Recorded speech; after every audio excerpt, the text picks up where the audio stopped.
Buongiorno a tutti. Iniziamo quasi in orario, scusate, abbiamo aspettato qualche minuto per far salire un po' di persone.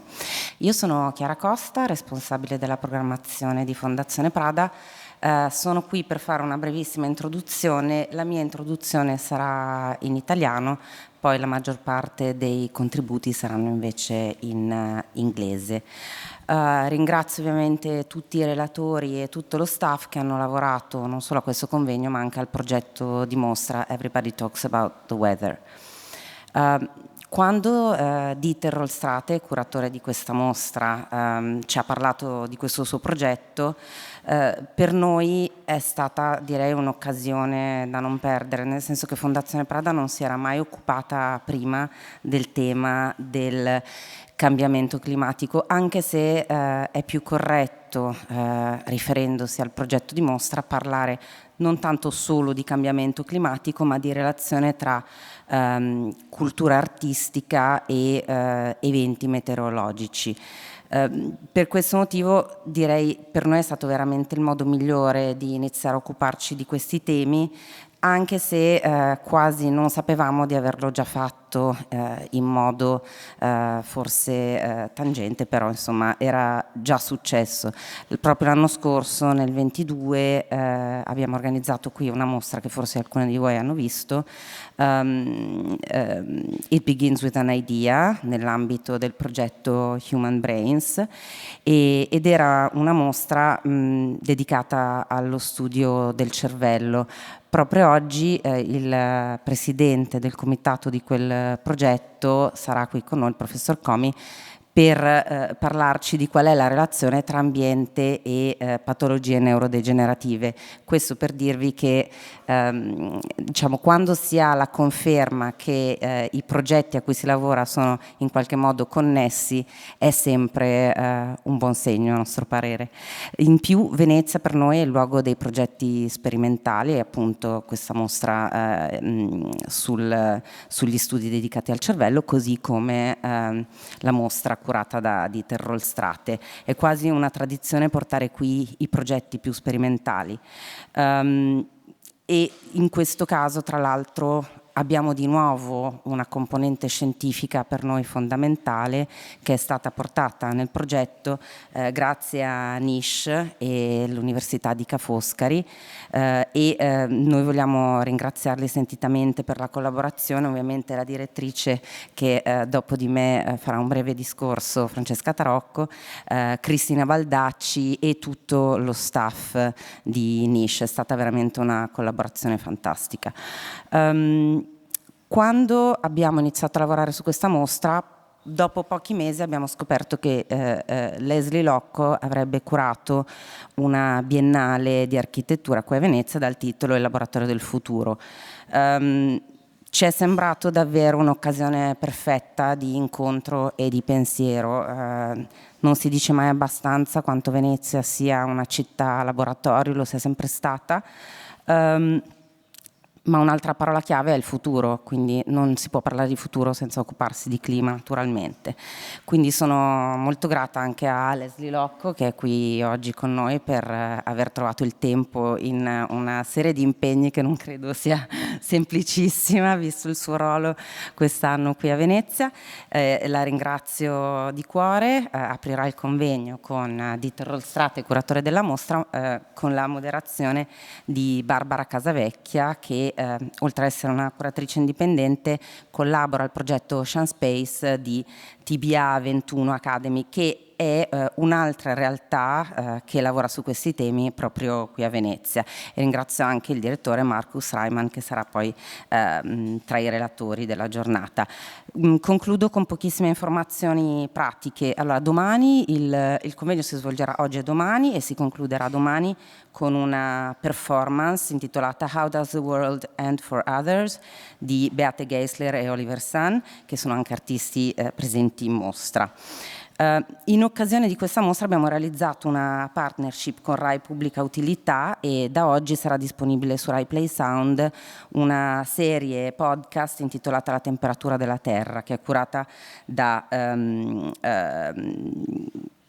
Claudia Adamo, responsabile di Rai Meteo. Ci sono interviste appunto a Cristina Baldacci, Enrica De Cian, che è professoressa di economia ambientale, nonché membro di Niche, Lucia Pietro Iusti, che è Head of Ecologies di Serpentine Galleries, e Giorgio Andreotta Calò, che è un artista anche presente nella mostra Everybody Talks About the Weather, oltre a Francesca Tarocco ed io.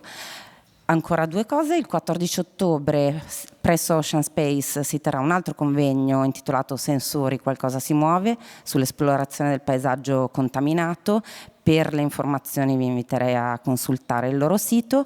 Il 15 novembre noi organizzeremo, come ogni anno, una collaborazione con la Fondazione Luigi Nono e ci sarà un evento dedicato al tema dell'ascolto e dell'inquinamento acustico. Anche in questo caso vi invito poi a vedere sul nostro sito le informazioni più dettagliate. E ultimo ma non ultimo, ovviamente vi ricordo che la mostra Everybody Talks About the Weather sarà aperta fino al 26 novembre. Per chi non l'ha vista, saremo molto felici di invitarvi a farlo. Grazie, lascio la parola a Francesca Tarocco, prego, e dopo di lei partirà la prima sessione della giornata. Grazie.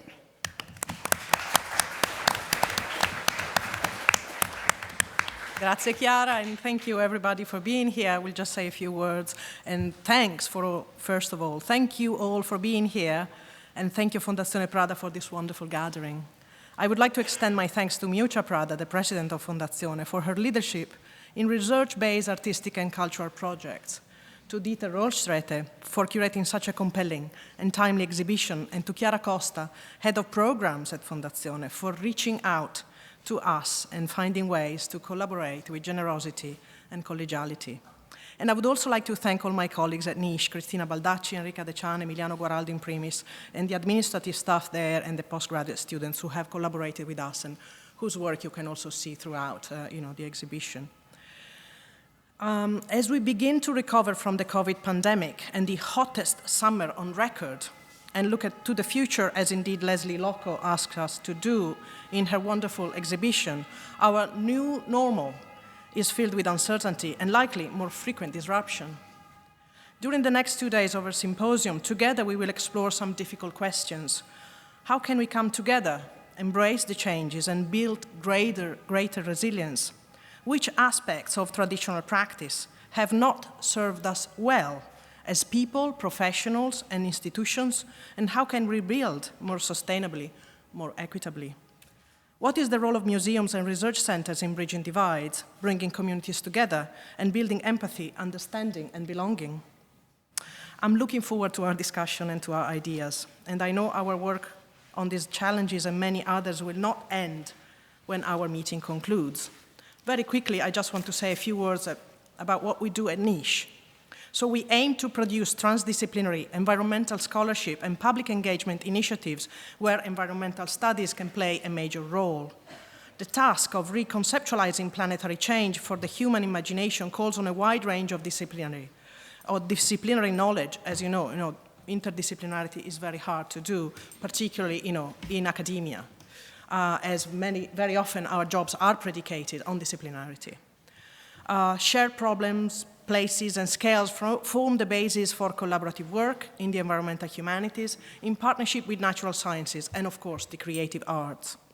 Shifting the framework of environmental research to be more consciously inclusive and diverse is enabling concepts of the physical world that better include humans and take ethics beyond humans to consider more than human subjects.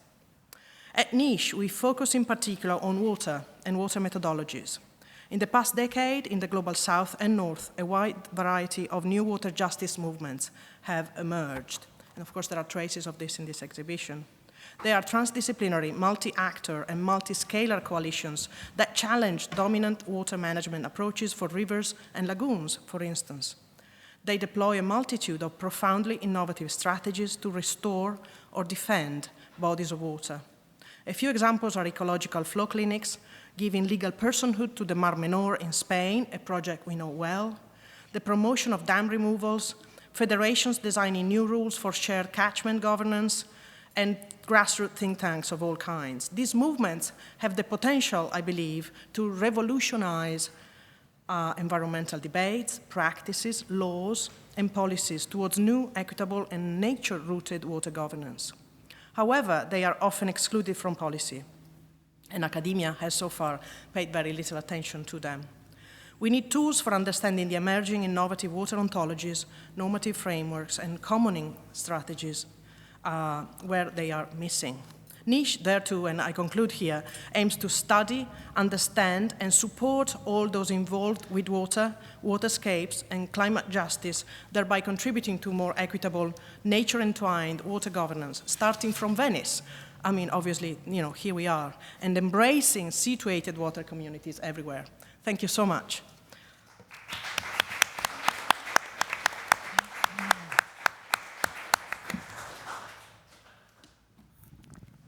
Thank you.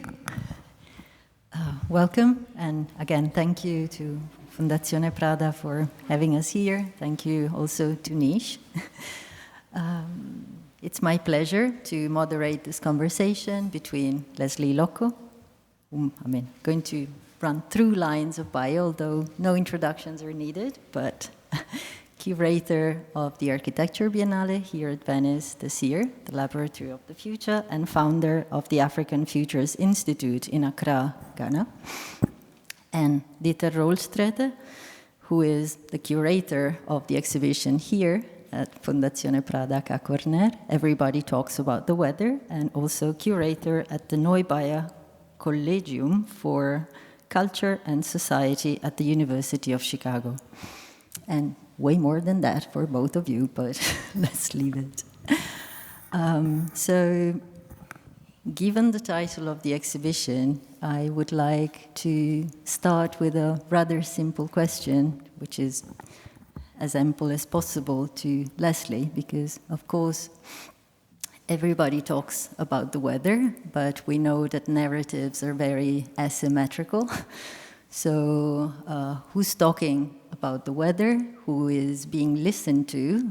Who is hardly listened to, you think? And how, given two huge words that you used as a guideline for your Biennale, for which I extend all my congratulations, decarbonize and decolonize, how do we need to, implement these ways of thinking when we conceive of how language around the weather, as much as the climate changing on a planetary level, is being extended? I remember that during your opening speech for the Biennale, you said we need to make language. And I would just wish you could expand on that and help us maybe rethink through a number of paradigms. Sure. First of all, thank you enormously for the invitation. And also just to say, I extend my deepest sympathies to Venice for the tragedy that occurred a couple of days ago. There's two things that are kind of asymmetrical in a way. And one is that actually not everybody does talk about the weather. I left Ghana at the age of 17 and came to the UK. And I think it was the first time I ever spoke about the weather. And living in the UK for whatever it was, 10, 15 years, I realized that people talking about the weather was also a proxy for talking about lots of other things. Can you still hear me if I keep going? Yeah. And when I returned to Ghana as an adult, sort of 20 years later, climate change was just beginning to be felt. But because there was no tradition of talking about the weather as a proxy for talking about life in general, it was actually a very difficult conversation to have, because climate change appeared to be something quite scientific, quite removed from everyday life, and there wasn't the language to be able to talk about what these changes meant. And I would say in the last 10, maybe 15 years, there's been a kind of acceleration, very rapid acceleration, of trying to both find the language to talk about things that are happening at a kind of planetary global level, but that affect people on the ground without having the right vocabulary. And the project, in a sense, has been twofold. One, to find the words to describe something that didn't really have a description, and two, to find the actions that emanate from those words.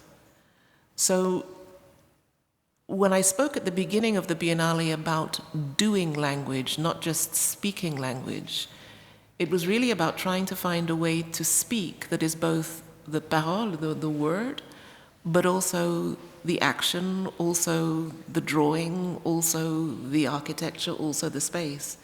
So there's a way in which I think the conversations around weather and climate have become proxies for what we talk about life in general. And that's a huge project, also a very long-term project. Yeah. And after spending these months, and of course the Biennale is still ongoing, but do you think there was already a lesson emerging from that experience we may want to look into? I mean, in terms of what is being gathered, I mean, by all those young practitioners, or ways of looking into the future? Absolutely. I mean, I think in many ways I feel incredibly privileged to have spent probably half of my career in academia, which for all its ills, and there are many, it is still a very powerful arena because, number one, you are both paid to and encouraged to think. Now, the degree to which you can think and act in academia is also debatable, but its ethos is still very much about exploring, about experimentation, a kind of orthodox experimentation, if you like. The second thing is that the urgency of the I call them the young, but maybe 2 generations behind me, means that they have taken on the challenge, I think, to think about how terms are related in a way that in my generation was much harder to do. So I found myself explaining over and over again during the build-up to the Biennale why I had chosen the terms decolonization and decarbonization to people of my age. But to people in their 20s, they instinctively understood that this was probably, they knew it was the same thing. So it also made me think about intergenerationally how language works, because the relationship between the speaker and the listener is also dependent on so many things: age, location, culture, literal language. But there is something very fluid and quite fearless, I think, about this generation of 25 to 30-year-olds that I feel incredibly energized by.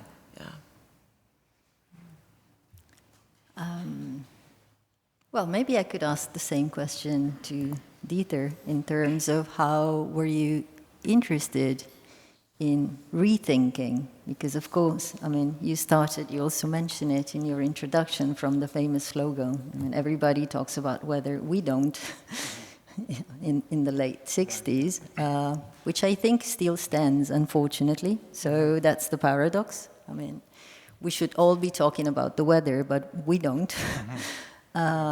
So maybe, just as a starting point, what was your interest in restarting from there and looking into the possibility of having art and science being in conversation around this issue? So yes, the exhibition downstairs, and initially really I had wished for it to retain its original German title, Alle reden vom Wetter, everybody talks about the weather, which was a slogan first coined by the Deutsche Bahn, the German National Railway company, in the early 60s. An image, the initial promotional campaign was an image of a train barreling through a snowstorm, and the slogan was, everybody talks about the weather, we don't. The Deutsche Bahn, will not stop for, a blizzard or anything like that. And then that slogan was appropriated by a leftist German student organization in 1966-67, literally, everybody talks about the weather, we don't, but instead of the train, they had basically put in the iconic representation of the Holy Trinity of revolutionary politics, Karl Marx, Friedrich Engels, and Vladimir Lenin. And of course, the implication of that poster was very clearly that while all traditional political parties and political powers were talking about the weather, the progressive student left wasn't, meaning that traditional politics was inanely blathering about, talking about nothing of substance, nothing of significance and consequence, whereas the socialist left was committed to talking about things that matter much more greatly than the weather. So that's a poster from 1966, 1967, 30 years on, or 50 years on.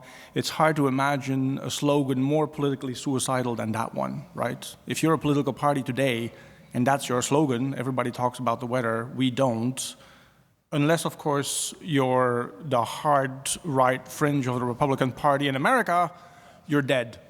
And that really, and that observation, this equation in a way, this implied equation of talking about the weather with selling hot air is something that I came back to when I read a book that mattered very greatly to the development of the exhibition, namely Amitav Ghosh's The Great Derangement, which is much more potently translated in Italian as La Grande Cecità, The Great Blindness.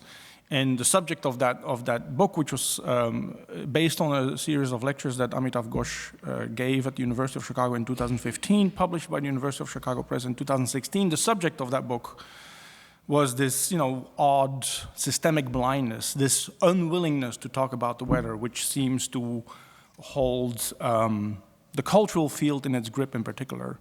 In reading that book, I, came to a realization, not very original, I'm sure, that is right, that that the mainstream of the contemporary art world does not really is not inclined to talk about the weather, even though it's the single most pressing global concern that that preoccupies us all in today's age. So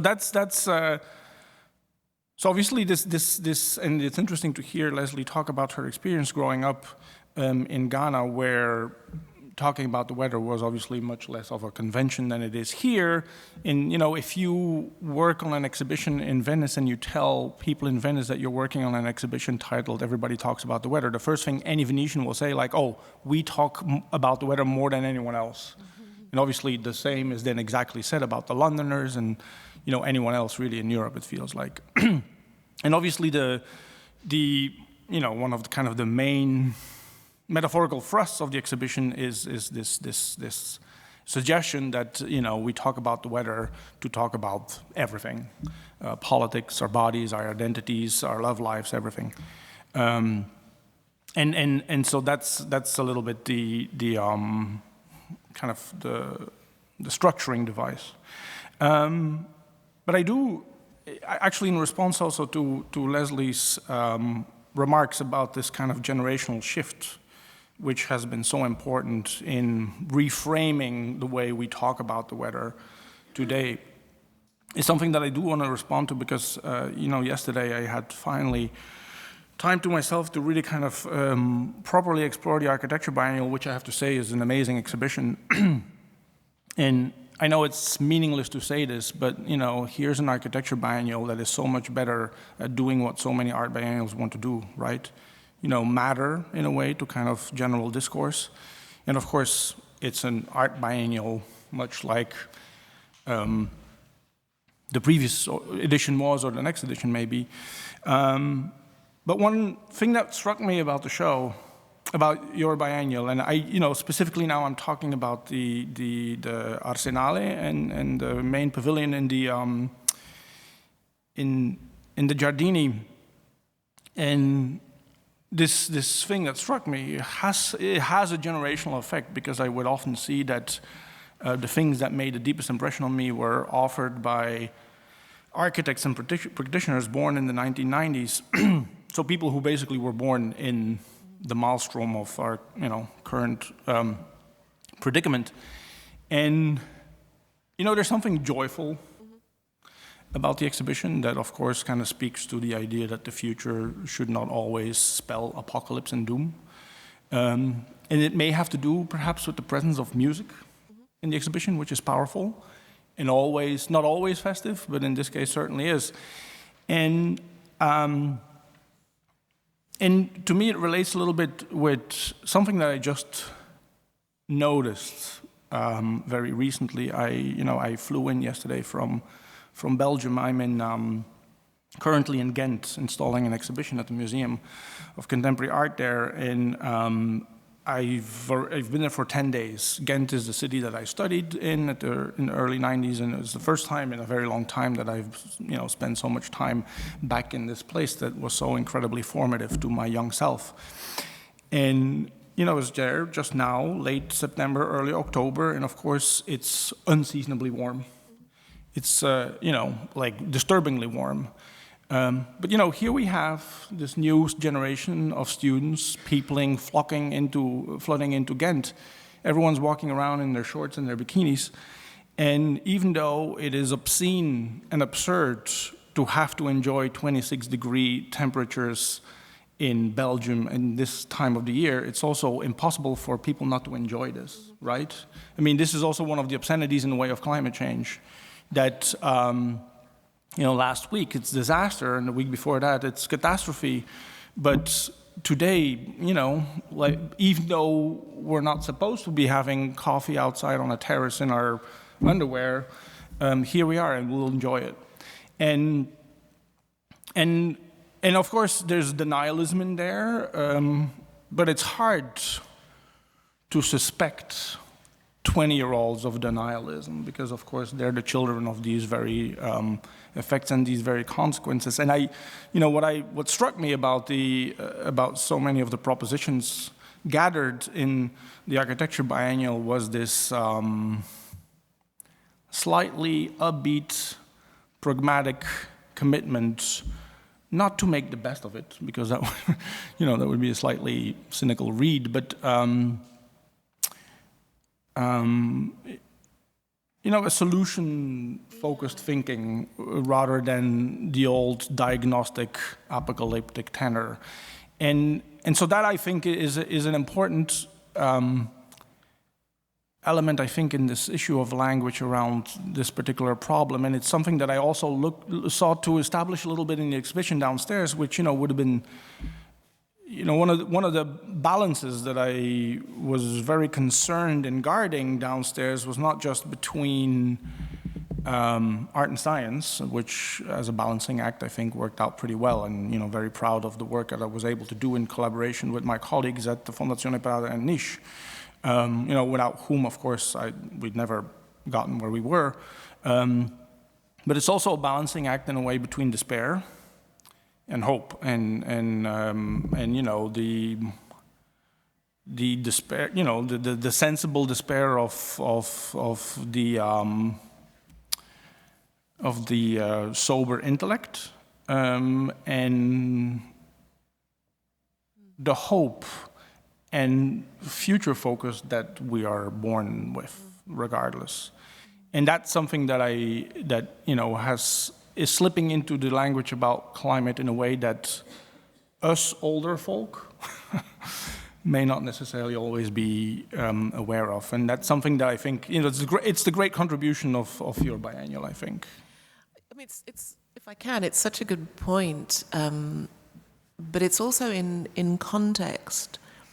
And one of the things that was very important for the large majority of the participants this time around was the sense of relief on the one hand and pure joy at being afforded a platform to speak.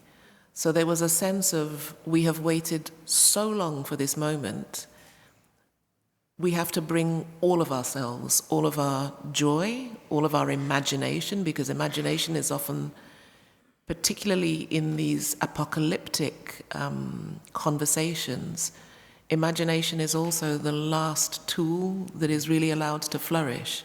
And it's partly to do with the way we teach, certainly to do with the way we teach architecture, which is why the conversation about interdisciplinarity for me is also a conversation about hope and about imagination and about being able to think beyond the givens that are in front of you.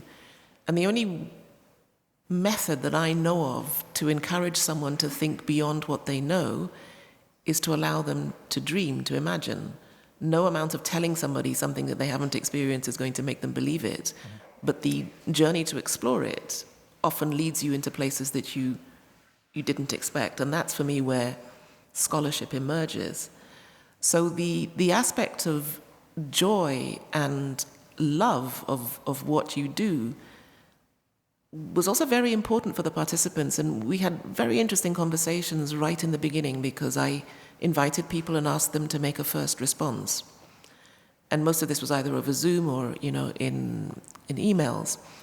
And a lot of the first responses came back that were very, this is what I think I ought to do in Architecture Biennale. And I'd go back and I'd say, no, bring yourself, come back with you. And then there were these really powerful conversations about, am I allowed to say that in architecture? 100%. And then there was the question of, well, how do I discipline what I want to say so that it's not just an outpouring of imagination, but it's also rigorous, it's disciplined, it has content, it has meaning. So the build-up to the Biennale felt a lot of the time like a really long extended tutorial, which I don't think I was expecting. But the ability, again, to move between science and art, between medicine and land values, between extraction and eroticism, I mean, all of those things really came to the fore. So it was interdisciplinary in its DNA, let me say. And for me, there is somehow no turning back. It's as if the kind of cross-disciplinary cat has been let out of the bag. And it's somehow in that collection of approaches and perspectives and languages and tools that I think something new emerges. And I think it's Einstein who says that the definition of madness is that you do the same thing over and over again and you expect a different result. Actually, it's the doing that we need to change, how we do. And I still think education, and I don't mean only formal education, but the context of learning and exploring seems to be one of the most powerful spaces to do that. Yeah. Just going back for a second to something you were saying, Dieter, because you mentioned the Anthropocene and the doom. I think one of the lessons of the last year, which is incredibly fruitful, is that I noted, so I make sure I quoted the article correctly, but it's an article I remember reading by Heather Davies and Zoe Todd, which is called On the Importance of a Date or Decolonizing the Anthropocene, which also calls for a reflection on what it means to somehow decide that the doom is the doom which is described in the same way for everybody. And it's not necessarily true. I mean, there are places and positions and people around this planet that have been experienced that doom for an incredibly long time and that suffered losses that are not new at all, and then would have a completely different way of describing that phenomenon of the impact of extractivism, of capitalism, or anything. So, and I think that also thinking through how the latest IPCC reports that are also very present in your exhibition, all printed, divided by, are reintroducing a number of knowledges that are not directly, rooted or immediately, descending from a very Western understanding of science or a very Western positioning of how words are built. So I was wondering whether, this is also part of the process that we rethink also fundamental words such as Anthropocene, for instance. What does it mean? Where is it positioned? How many stories does it bring about? And so forth. Yeah. What would the question be, though? I mean, if you... Are we rethinking this? Are we really rethinking this in the way we... Are we rethinking the Anthropocene? How we define it, maybe? Yeah. Well, I mean, let's, the Anthropocene has still not been completely validated as a scientific term. It's a new, it's a fairly new word. And of course, it's now common currency, but, that battle is still raging in a way. And, the scientific establishment still has to be entirely on board with the validity of the notion. And, we can only expect that once it does enter the Oxford English Dictionary, I'm sure it's there already, but I'm sure that, we can only hope that once it has finally entered everyday lingo, that it comes in a way decolonized and decentralized. But I'm not sure if there's a suggestion here that this project is a little bit parochial, and perhaps it is. And knowing that you grew up, Leslie, in a context where nobody ever talked about the weather, I mean, I'm curious what that means. Is that because there was a sense that the weather was always the same, or it's partly that, but it's also that is it still working? Yeah, in the northern hemisphere, and also in the southern hemisphere, you have seasons. They're very much part of they're very much part of your experience of being in the world. Sure, exactly. Yes. In the tropics, we have generally rainy or dry seasons, but the ambient temperature doesn't really change. Sure. And the temperature difference between day and night doesn't change very well. So you don't experience the external atmosphere in quite the same way. And I remember, I think it was Jonathan Hill who was the first person to speak about what we experience on Earth as weather is actually barometric pressure moving in the stratosphere. Right, yes. Trying to find equilibrium, and it produces changes that we experience here. And if you live in zones where the daily differentiation is not very great, there's no, for example, there's no word in my father's language to describe weather. There's words to describe temperature, or if you're sweaty, but that sense of atmospheric conditions doesn't exist. Yeah. But now that the changes are becoming more extreme, so that the rainy season, for example, is extending longer, and the dry season is becoming drier and hotter, people are finding ways to describe something that was never part of their vocabulary. So it's not exactly true to say that not everybody talks about the weather, but not everybody talks about the weather in the same way.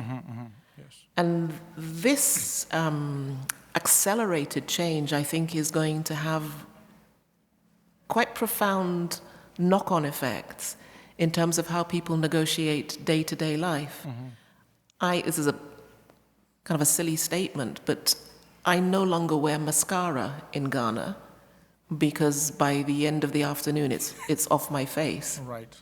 From sweat, which wouldn't have happened 10 or 15 years ago. So there are these kind of micro changes that make you notice something that was not noticeable before. Right. Yeah. Yeah, thank you. Well, so, everybody talks about the weather, and I kind of want to come back to this notion that obviously when you enter the exhibition downstairs and in the back room directly underneath us on the ground floor, there's this kind of scenographic intervention by Pieter Vermeers which contains these replicas, 8 replicas of kind of canonical masterpieces from Western art history: Bruegel, Turner, Giorgione. I mean, obviously it already suggests, even though the reach of the curatorial framework is global, but obviously the perspective is European. It's mine, with all its parochialisms and all its limitations. But it was born also a little bit from an observation that when I say that everybody talks about the weather and someone rightfully says, well, actually no, it's not true. Not everybody talks about the weather. I mean, weather is kind of the great unifier in the Western world across class divisions, among others. And it doesn't matter what part of the Western world you visit or find yourself in. If you step into a taxi, this person will surely, the first thing he will say is like, or she will say is hot, cold, rain, this, that, the other. And these may be people who, because of their economic station in life, may not necessarily be inclined to accept the scientific establishment's prescription that we must change our lives, right? I mean, in many ways, it's the only thing Donald Trump talks about, the weather, even though he will, for political reasons, refuse to endorse the idea that climate change is real. And so, so that's just kind of to fill in some of the blanks around, the blind spots that obviously informed the way in which the exhibition was conceptualized. But yes. But it's a great metaphor in a sense. The idea that there is something that is an equalizer or a unifier, or something that is not necessarily neutral, but it appears neutral enough that you can engage with it without fear of ridicule or bias or... Absolutely. I mean, it's what, when I live in Chicago, my parents live in Belgium. If I get on the phone, it'll be the first and last thing they say. Yeah. And it's perhaps the last... It's perhaps the last truly universal subject. Yeah. Right now, in our current circumstance, of course, this may change, but yeah. Maybe sorry, no, please. I didn't mean to interrupt. No, I was just going to say though that one of the maybe critiques of the exhibition is that the terms decolonization and decarbonization are so large, overwhelming, so complex, so difficult. Could you not find another language that would be more accessible? And in a strange way, the phrase everybody talks about the weather is kind of like the Trojan horse to talk about something that's much more, much less benign. Yes. Yeah. Well, to let you in on a secret, and this is gossip, but it's basically how I landed the assignment. I told Chiara, I think it's time that the Fondazione Prada kind of addresses this giant issue. But, just don't do a climate show because, of course, there's a dime a dozen. Why don't we, the banality of the weather as this, seemingly benign force that can kind of really jolt us. So, yes, that's how. So to go back for a second on the importance of a date, I think temporalities are a lot at work in both exhibitions. There's ecofuturism, there are multiple narratives being built. For instance, before, the work by Beate Geisler and Oliver Sum is all about, how science fiction and climate fiction kind of opens door to alternative narratives. There's also the beautiful piece, for instance, by Sofia Almaria, saying that the future was desert, so immediately playing around different spaces, ideas, and literally temporality. So. There's the issue of chronology. Also the Anthropocene is all centered around when does it start, how is it constructed, how can it be identified or not, on how many markers should we position the idea that something has started to change, and for instance, why are a certain population described as if still living in the Holocene, and so forth. Right. So maybe this is also an element of interest to discuss. Yeah. Well, yes, dates. Well, some of you may know this, but I'm obsessed by them, right? Today is October 5th. For some reason now I can't remember who was born on this day, but usually I can. But, my personal interest in chronology is an interest in genealogy, like how, to trace the phenomenon, the roots of a phenomenon back to a certain point where well, this is where it began. And before this time, there's none of it, which is, of course, also a completely delusional undertaking.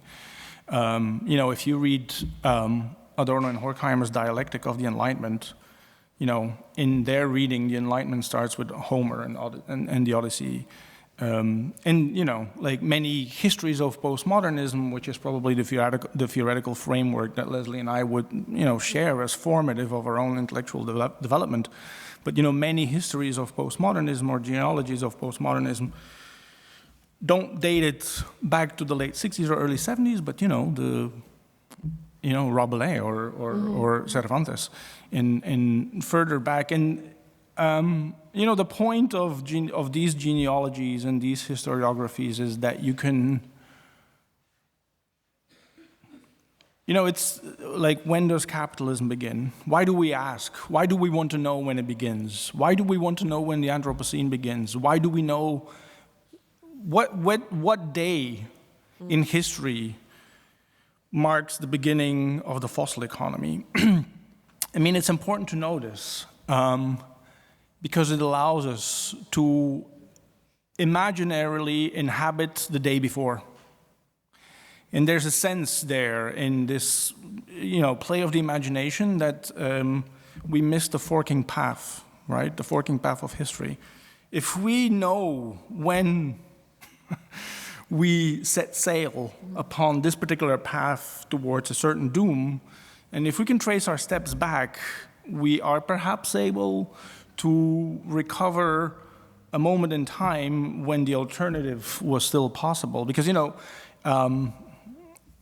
there's a very famous bon mot circulating in late capitalism for many years now, that it's easier to imagine the end of the world than it is to imagine the end of capitalism. And of course, this seems to presuppose that the two are distinct. I mean, they're obviously not. Like, the definition of capitalism is the end of the world.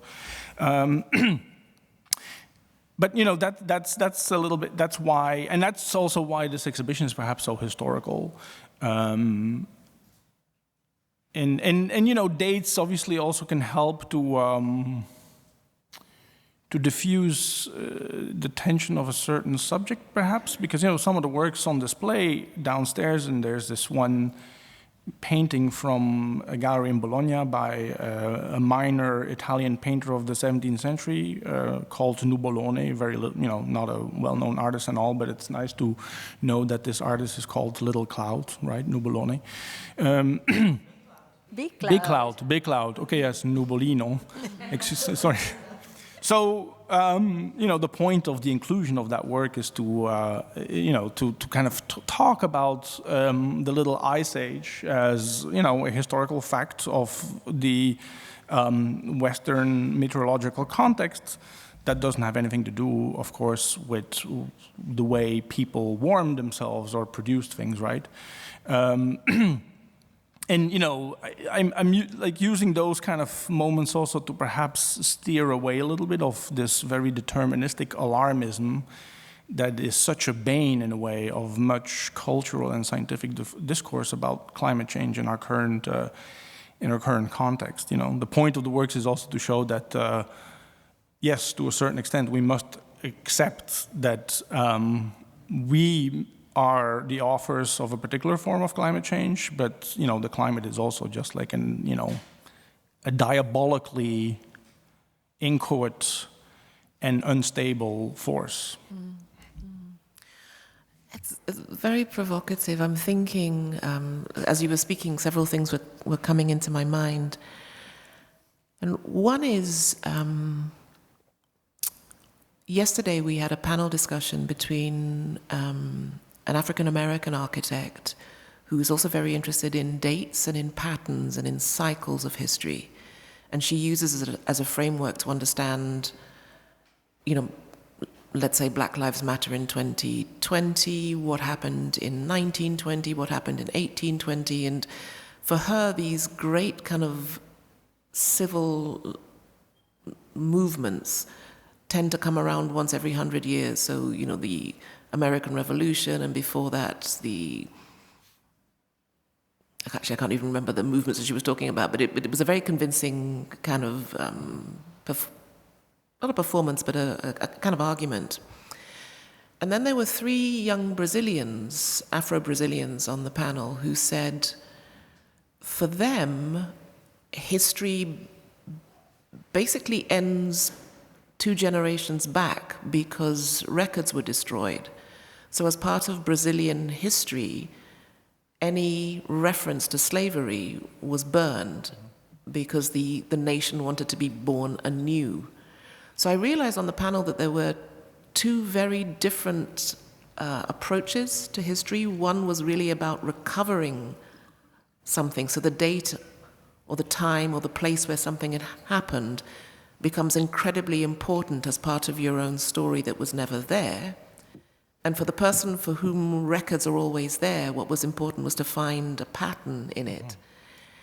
And it started to make me think about, to go back again to language. In my father's language, there is no past tense. You speak in the continuous present. So the way in which we think about the past and history is also conditioned somehow by our words for it. And in some ways, this relationship between art and science that I can see, I mean, even just briefly going through the exhibition here, is about trying, I think, to find that third or intermediary language which plays on the relationships and the paradigms between each other and is all the richer for it. And so somehow, again, to go back to this idea of climate and weather, it's a seemingly neutral tension that allows us to move between knowledge and instinct in a way that, and the body and the exterior, in a way that very few other issues, I think, can do. And I've said it so many times, you know, over the past year, but, you know, the black body was Europe's first unit of energy. So for people of African descent, the relationship between carbon and colony is in the body. But the body is also the instrument through which you experience the outside world. It's the instrument through which you experience weather, not just in terms of how you talk about it, but how you sweat, feel cold, etc. And architecture at some level is the envelope that mediates between that exterior and the interior. So in a strange way, this discourse around weather is not the facile discourse of everybody using something neutral to talk to one another. Actually, it is the world. And that is both incredibly full of incredible promise, but also full of incredible threat. And I realize that that's not a very it's not a very useful observation, because to recognize something is really only the first step. What you do after you've recognized something, I think, is maybe even more meaningful, particularly now. But I can't help but feel that the unpacking of the way we relate to weather, the way we relate to language, the way we relate to the environment, is the first road in. Yeah. Sorry. I want to respond to something here as well. And again, the perspective is one of generational shifts, but Sami Belogi is doubly present in the exhibition, right? There's 2 works of his, and he, you know, is an artist that whose work I know a bit, and who was also featured in the edition of Documenta that I was myself involved in as a curator. And you know, he's an incredibly powerful presence in the Belgian art scene. And you know, the work he presents at the Arsenale is kind of like a, you know, an expansive reflection on rubber. You know, the wonder of the rubber economy and its contribution to the flourishing of the Belgian economy and not the Congolese economy. And I lived in Brussels for 8 years or something in the early 2000s, and had to be, went back to Brussels earlier last week, in fact, for a bureaucratic obligation. And as a Belgian citizen, it's now become completely impossible to walk around Brussels not being aware at every turn that the grandeur of this absurd capital city, because Belgium is a tiny little peasant country that has no right to flaunt its Parisian ambitions like it does in Brussels, but there's no way that you will ever unknow or unlearn the fact that that grandeur was built on the blood of millions of Congolese people. And the process of knowing this and the process of learning this and appropriating this as now kind of part and parcel of our knowledge of the built environment is something that art in many ways has given us. Artists like Sami Balogi, and more so than the profession of historiography, because of the problem often of kind of academic hermeticism or the insular proclivities of the academic world. And so again, so that's it kind of relates a little bit to what we were talking about earlier on with regards to the colonial perspectives of certain historiographies. We live in we now live in a world, and I've seen it change over the course of the last 20 years. And perhaps this is once again a function of my own blindness that I've only learned it now. But and the same is true of walking around Venice. Like, we have become so much more aware of the violence that was necessary to build, the story of Europe than we were 30 or 20 years ago. And there's no one learning that. And this is, of course, also what these exhibitions do, in a way that I think kind of arms us for writing future histories that are, going to be more egalitarian, more inclusive, or more partisan in their defense of, the underclass or the marginalized. Yeah, it's so interesting. I mean, almost every conversation about architecture, every panel discussion about architecture, it has 2 or 3 characteristics that are present all the time. One is a kind of defensiveness on the part of architects that our identity is being attacked. Architects get incredibly defensive. And a kind of fear that somehow the power of architecture is misunderstood. And generally the way to deal with that is to retreat into a kind of professionalism. So there's an insistence on architecture as the profession of it. Right, a trade. Actually, the opposite of a trade in a sense, because the tradesperson has affiliations that protect them, so the guilds, the associations. The architect has the law to protect him or her. So you can't call yourself an architect unless you are legally admitted. But the word amateur for me is a very interesting word because its origins are in amor, to love. Like the amateur can do something over and over again for the love of it, which is a kind of joy that the professional doesn't really have. And in these conversations, I think in the last 20 years, where the level of awareness that you're talking about is now present, the knowledge is here. I mean, I always think of 9/11, the images of the plane going into the Twin Towers means that I can never look at a skyscraper and a blue sky without that knowledge again. So it's somehow you've seen something and you can't unsee it. So in the same way that understanding the relationship between Belgium and Congo means that you can't see Brussels in the same way. Right. But when you come to that impasse where you've seen the underbelly, the professional actually has very little tools at his or her disposal to overcome that impasse. And if I think about things like architectural representation, which really comes up over and again in a biennale, because model of an architecture biennale is an art biennale. But in an art biennale, by and large, the work exists somewhere, either in a museum, in a gallery. I mean, sometimes work is commissioned. But in an architecture biennale, one has to make the work to refer to something that supposedly lives somewhere else. So you borrow the tools of the artist, but you are not an artist. You don't have the amateur, in the most positive sense of the word, relationship to your work.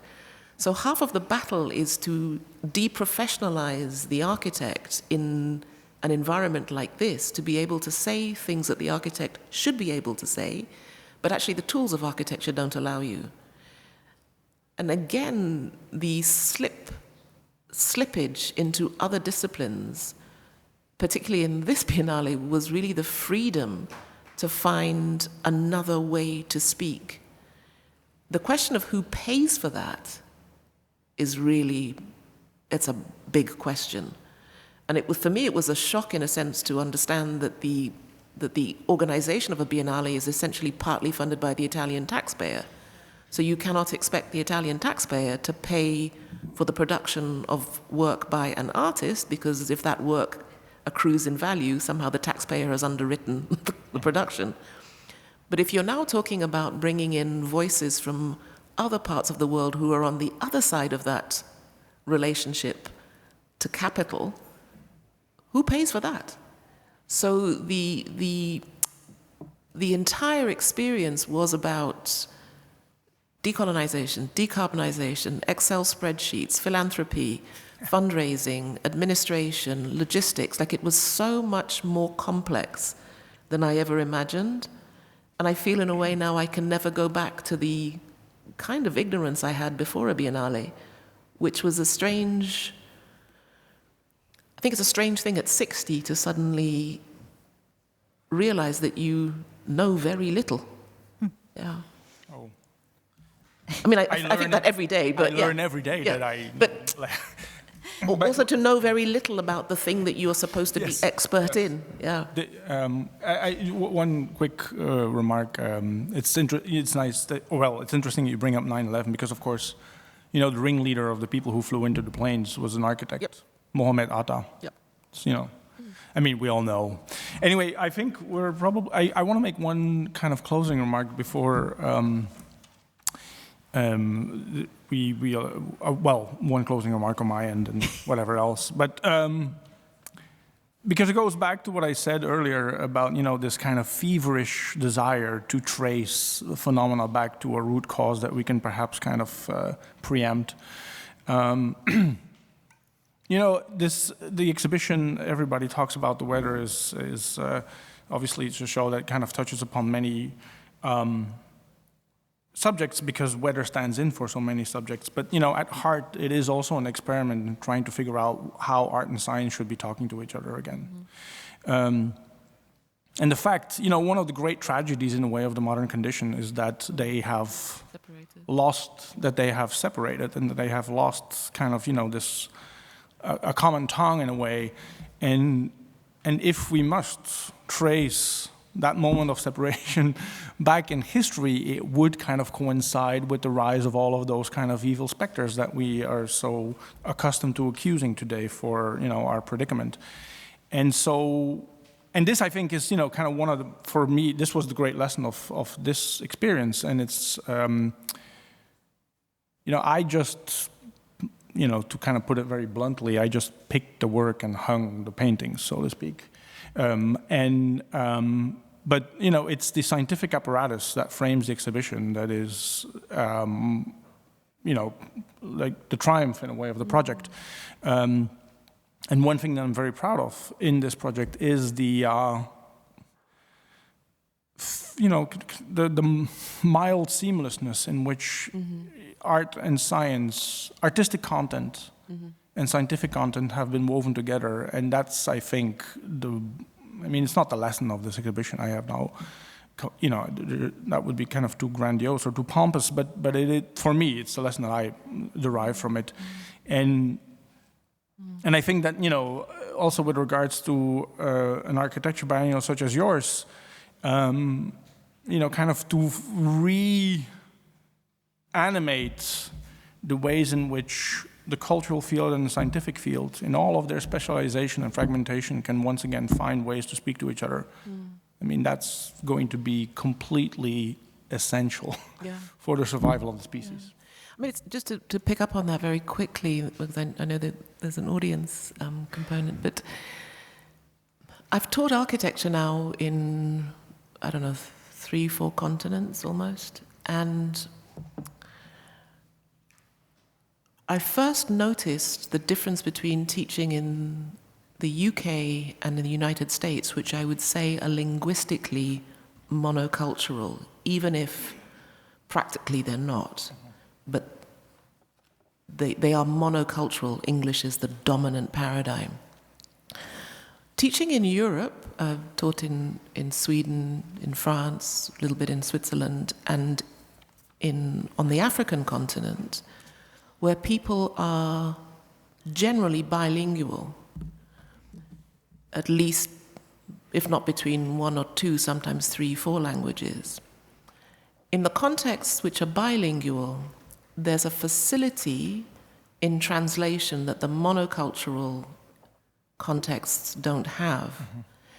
And because architecture, for me, fundamentally is an act of translation, you translate an idea into a drawing into a model into a building, and so on. There's this constant kind of shift of medium and material. The conversations and the places that I can go with students in bilingual contexts is very different from mono. It's not even that one is better than the other, they're just very, very different. And I think in this exhibition, and certainly in the work in the Biennale, the vast majority of people were bilingual. If not in terms of language only. For example, the African Americans they do what I call code switch, which is that you live in the black world and the white world simultaneously. So even though you're speaking English in both, you are aware of there being 2 or more worlds. And that aspect I found incredibly liberating, being in this community of people who were using the discipline to do what they do naturally, which is constantly translate. If I can just bring it back for a second to where we are. I was thinking about the advantages of being in a place where dualities between dry and wet, for instance, are melting very differently, and thinking also about what you were saying before, I mean, as the body being at the center of a number of experiences. There are the works, for instance, of a scholar like Astrida Neymanis saying that we are bodies of water. And what does it mean to rethink an entire paradigm through that experience? And then while you were speaking, I was reminded of a series of an artist who's not part of any of that, but it's a beautiful title. It's a series by Ronnie Horn, which is called We Are the Weather. And I think maybe I could stop on that. You are the weather. You're right. You are the weather. Thank you. And maybe ask if there's any question from the audience, or otherwise pass on the mic. And thank you so much. Thank you.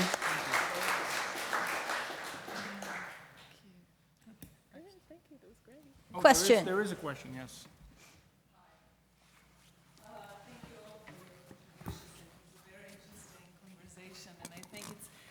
What I find absolutely striking is how actually it seems to me that even though you were talking about the same thing, each of you had their, each of you had your own thread, so to say. So I think Barbara was really very good in navigating between these two threads. I made some notes, so I hope this is one of the conferences where, the more comment than a question is allowed. Sure. So this is going to be a comment. First thing regards the question of who is talking about the weather, and I think this is really the crucial question. Not only who's talking about the weather, but who's talking about the climate, right? So the other day I was in dialogue with a theorist, philosopher, Denise Ferrer de Silva, and we were talking exactly about this difference between talking about the weather and talking about the climate, right? In a way, you could say that who talks about the climate are the scientists, are the numbers, are the kind of calculation processes, computational protocols crunching big numbers. Yes. In other words, it's something very similar to how once Gayatri Spivak said, the globe doesn't exist. The globe exists only on our computers. Nobody lives there, right? It kind of reminds me part of what you were saying, Dieter, about that. Yeah. But I think more important note would be on the question of temporality. And then who talks about which temporalities? So I would actually kind of like to underline Barbara's question again about situating the beginning of the Anthropocene as not at all anthropologically universal as the question. It's a very important question because it's very important whether you situate it in the moment of the colonial, some call it encounter, some of us call it invasion and occupation, or you put it with the discovery of the steam engine. The questions of responsibilities and orbits of responsibilities become very, very different. And then who speaks about the Anthropocene is going to be very different if you think about from that perspective. Mm-hmm. That reminded me of, I think, an extremely poignant piece of historical information that the architect Adrian LaHood explores in his early project that was part of the forensics research, which dealt with it starts with this kind of a double accusation, so to say. One comes from 2008, and Ocampo from the Hague Tribunal for International Crime, issuing the arrest warrant against al-Bashir, right, for the genocide in Darfur. A year later, in the context of the climate conference, Lumumba Diaping, the Sudanese diplomat, kind of returns the accusation and says, we like to accuse for the genocide the industrial nations of the North for thwarting constantly and avoiding the question of climate negotiation, because not addressing it is going to lead in the future to genocide. Mm-hmm. So you have almost kind of like a question of temporality that goes into the past and into the future. It is obviously very easy to talk about the genocide that happened in the past. How do you talk about the genocide that's going to happen unavoidably, right? Because 2.5 degrees increase in Copenhagen or in Belgium is not the same as it is in sub-Saharan Africa, right?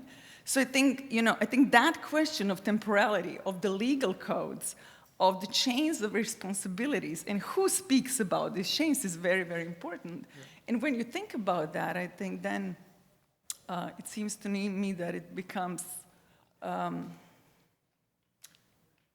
impossible to continue to mystify climate change into some kind of diabolic hyper-object, right? Yeah. Because it's a very, very real process. And it depends on a certain kind of cosmology, on a certain kind of worldview. It stems from a certain worldview. And now, by the Anthropocene hypothesis, we are being said that the same subjects and those same people are responsible for this worldview that brought us here should take us out of it and find resolution for it through geoengineering, through climate modeling, and so on. So, sorry, it was an expanded comment, but I think it's important to kind of return to Barbara's question. Actually, that was the whole point. Yeah. Mm-hmm. A lot of things in the brackets. Thank you. This is completely, obviously, greatly appreciate a comment. But you know what? I agree. The race should be on to identify the date at which we can say this is when it began. And I'm being a little bit. Well, I'm not being parodic here. But yes, I mean, it is important to know where it started and who started it, because somebody did, and yeah, that's why Christmas matters, But it's a great comment, but it also it's not a but, it also demands a kind of confidence to think about law and extraction and human rights and climate in a way that is antithetical to the way that we normally teach and think about those subjects. So in a strange way, your comment takes me right back to the beginning of the conversation, which is about the imagination to go beyond what you already know. And I think one of the tragedies of the post-colonial education system is that that confidence is often lacking. I remember when I first went to teach in South Africa, at the University of Johannesburg, somebody, it was in 2014, gave me the architectural curriculum that was being taught. I remember looking at it and thinking, this curriculum is so outdated that I've never seen a curriculum like this in my lifetime. But the fear of the institution was that it was following what it thought was a kind of a European model. And the irony of the situation was that it was looking at a Europe that no longer exists. So that confidence to dispense with the master's tools and to reinvent tools that are appropriate for your location, your time, your context, that also has to be not taught, but the space has to be made for that. Yeah. But here's an example. Coming Monday, is that the 8th of October, is Indigenous Peoples Day in the U.S. and officially celebrated as such.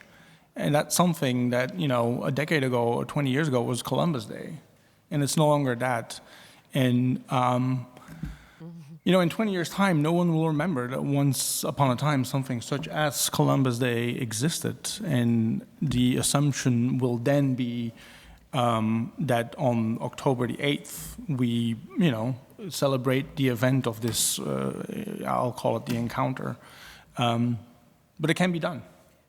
Sure, but the question is always, and this is quite, apologies to the Americans in the room, but this is also quite American, that you rename something, you celebrate it, and you forget about the context that brought it there. Yeah.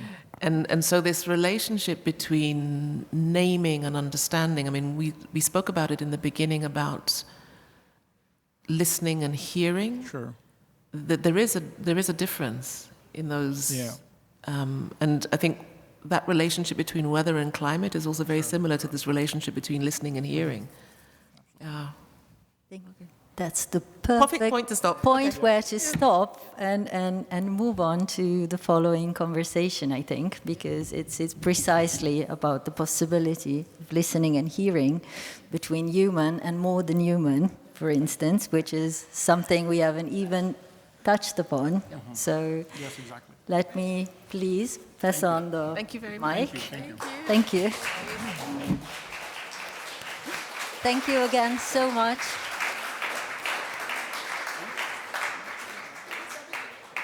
Let me please pass on the mic to Markus Reimann, co-director of TBA 21, Thyssen-Bornemisza Art Contemporary, and director of Ocean Space, with whom I had the great pleasure of working over the past 3 years, and Alex Jordan.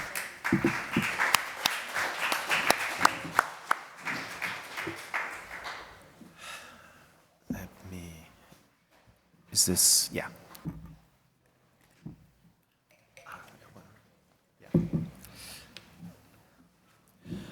Well, first of all, let me start by saying thank you to the organizers and for the invitation to participate in this program, and not only participating in this program, but actually contributing to this program, and also to the programmers, Chiara, for the sensitivity of giving this conversation an hour, which was really fantastic. I mean, such a invigorating conversation. It triggers all kinds of questions. And then obviously the comment, Antonia, kind of opens up a completely different rabbit hole to go down through. But with this question, who is talking, who is listening, who is being listened to, and what does this actually mean? We're coming to this next conversation together with Alex Jordan. Alex is a biologist with a keen interest in animal behavior, specifically in spiders and fish. Alex, I think, contributes to this conversation or to the questions that have been opened, because we always, in this space, say art and science. Actually, Alex comes from the sciences and collaborates very often with artists. So I think there's an interesting perspective shift on the one hand, and obviously on the other hand, talking with the image behind us, what does the beluga whale have to say, and who can understand what he says or she says, what it says, and what does that mean for our conversation about climate change, climate crisis, climate emergency, climate catastrophe, wherever we want to position ourselves in. Alex and us at TBA 21 have started collaborating many years ago when we went together on a trip to Hunga Tonga. Hunga Tonga was once the youngest island in the Pacific. We went to swim in its caldera, and a few years later, or a few months later, it blew up and triggered a tsunami. That was the explosion was felt in as far away as Aotearoa, New Zealand, but it triggered a massive tsunami that had a huge impact on Tonga's islands. We went there on the invitation of Superflex, a Danish artist group that we had commissioned to do a research into sea level rise. And the information that they kind of gathered and dug up was that despite the sea levels rising, there is a vast migration to urban centers on the coast. With all the climate model predictions, this meant by the end of this century, around 500 million people would have to move away from the coastlines. With that in mind, they were thinking about architecture. What does this actually mean for architecture? If everyone moves to the coast, we need to build. But we also know that we need to abandon these buildings at some point. And so what does that mean for these structures that we're building? Because we're not really good at building ephemeral structures. No, we want forever. So with that in mind, they assembled a team of people that were connected by thought and interest. We had an architect that was thinking about building in space. We had 2 marine biologists, 1 coral reef specialist, and Alex. We had another architect, and we had a material scientist. But the question was, what would these structures have to look like that they could be inhabited by humans, then co-inhabited by humans and marine species, and then at the end of the day be occupied by marine species only? So can we think about materials and structures and so on that would immediately, as soon as they would be submerged, invite co-architects to inhabit them and create habitat for the species to move in? So this was a speculative journey that we embarked on that became so real that we together designed a PhD program that is looking at exactly this. If we could understand what fish say, what kind of architecture would they want to build? That was what want us to build. That was the initial question, and now you've taken it even further by saying, what would they build? No, and this is a long-winded introduction into saying that this is an ongoing conversation that is evolving rapidly. And with that, I hand it over to Alex, who's going to make a presentation, and then we enter into a conversation. And please feel free, as soon as you get triggered by anything, raise your hand, and we're going to open it up and take questions. No? Great. Cool. Thank you, Marcus. So I'll stand up here, if that's okay. Lovely. We'll just start that. Yeah, so thank you for the invitation. Thanks for the opportunity to speak to you. And Marcus, thank you for organizing my talk. It's a wonderful introduction, in fact, to some of the topics that so interest us scientifically, but also interest us at a community level. The dialogue we just had, touching on questions of who should we listen to? Whose voices are part of this discussion? How would we listen? What kind of languages would we speak? How do we move beyond words and into ideas of meaning? And how do we extend all of those ideas beyond the human? Because, of course, if we talk about the weather and we talk about climate change and the changes that are coming, those changes, as we've heard, focus and orbit around water so much. Water rising, water disappearing, water moving in unpredictable ways.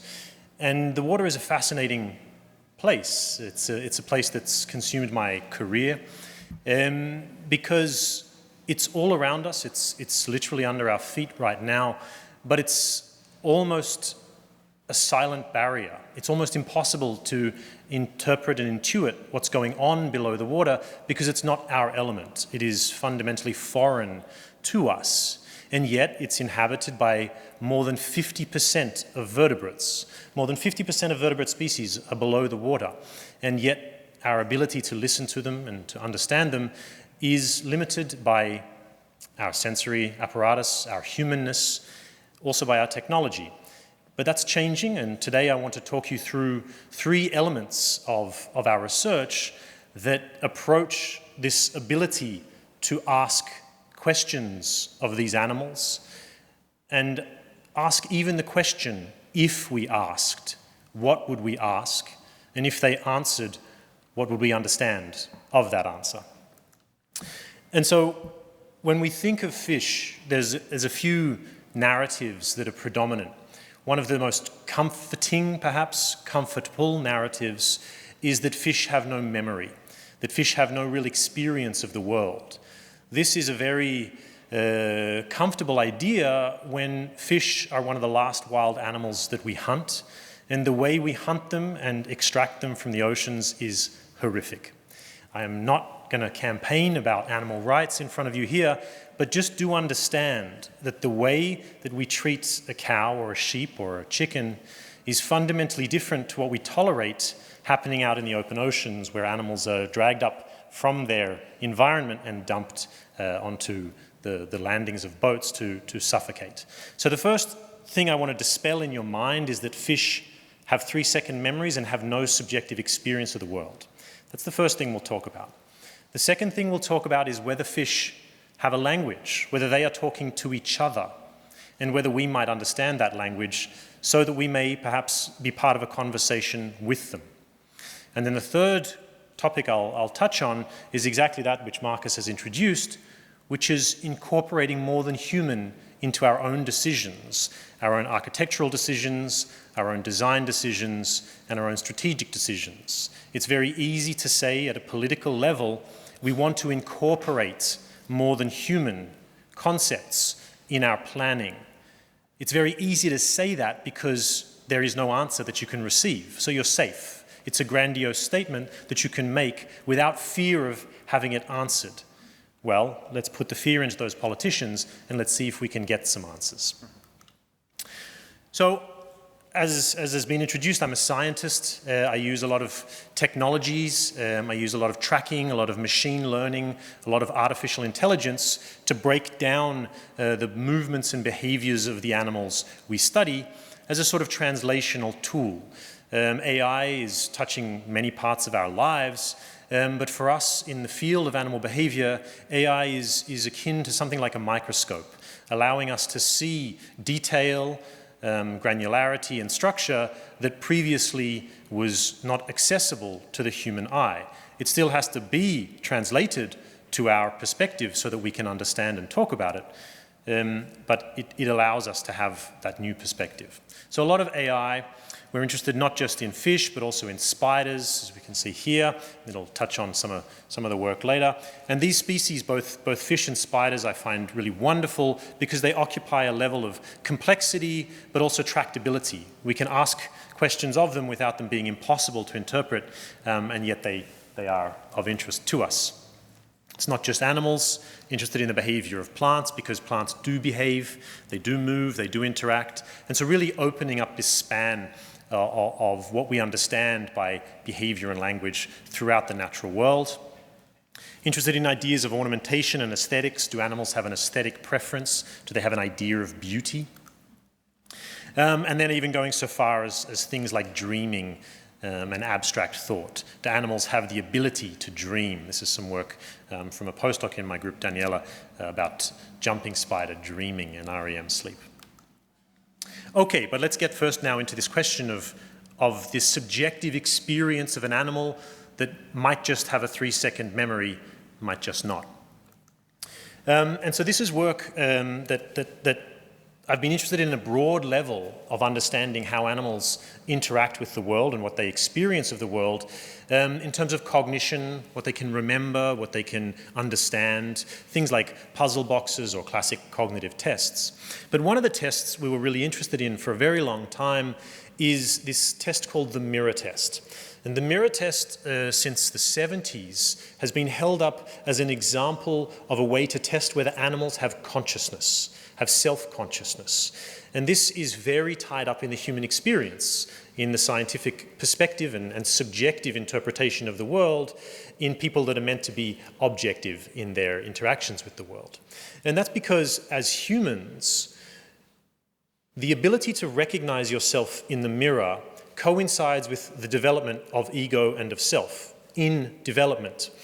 And so this test was then applied to non-humans. It was first applied to chimpanzees, and the test is very simple.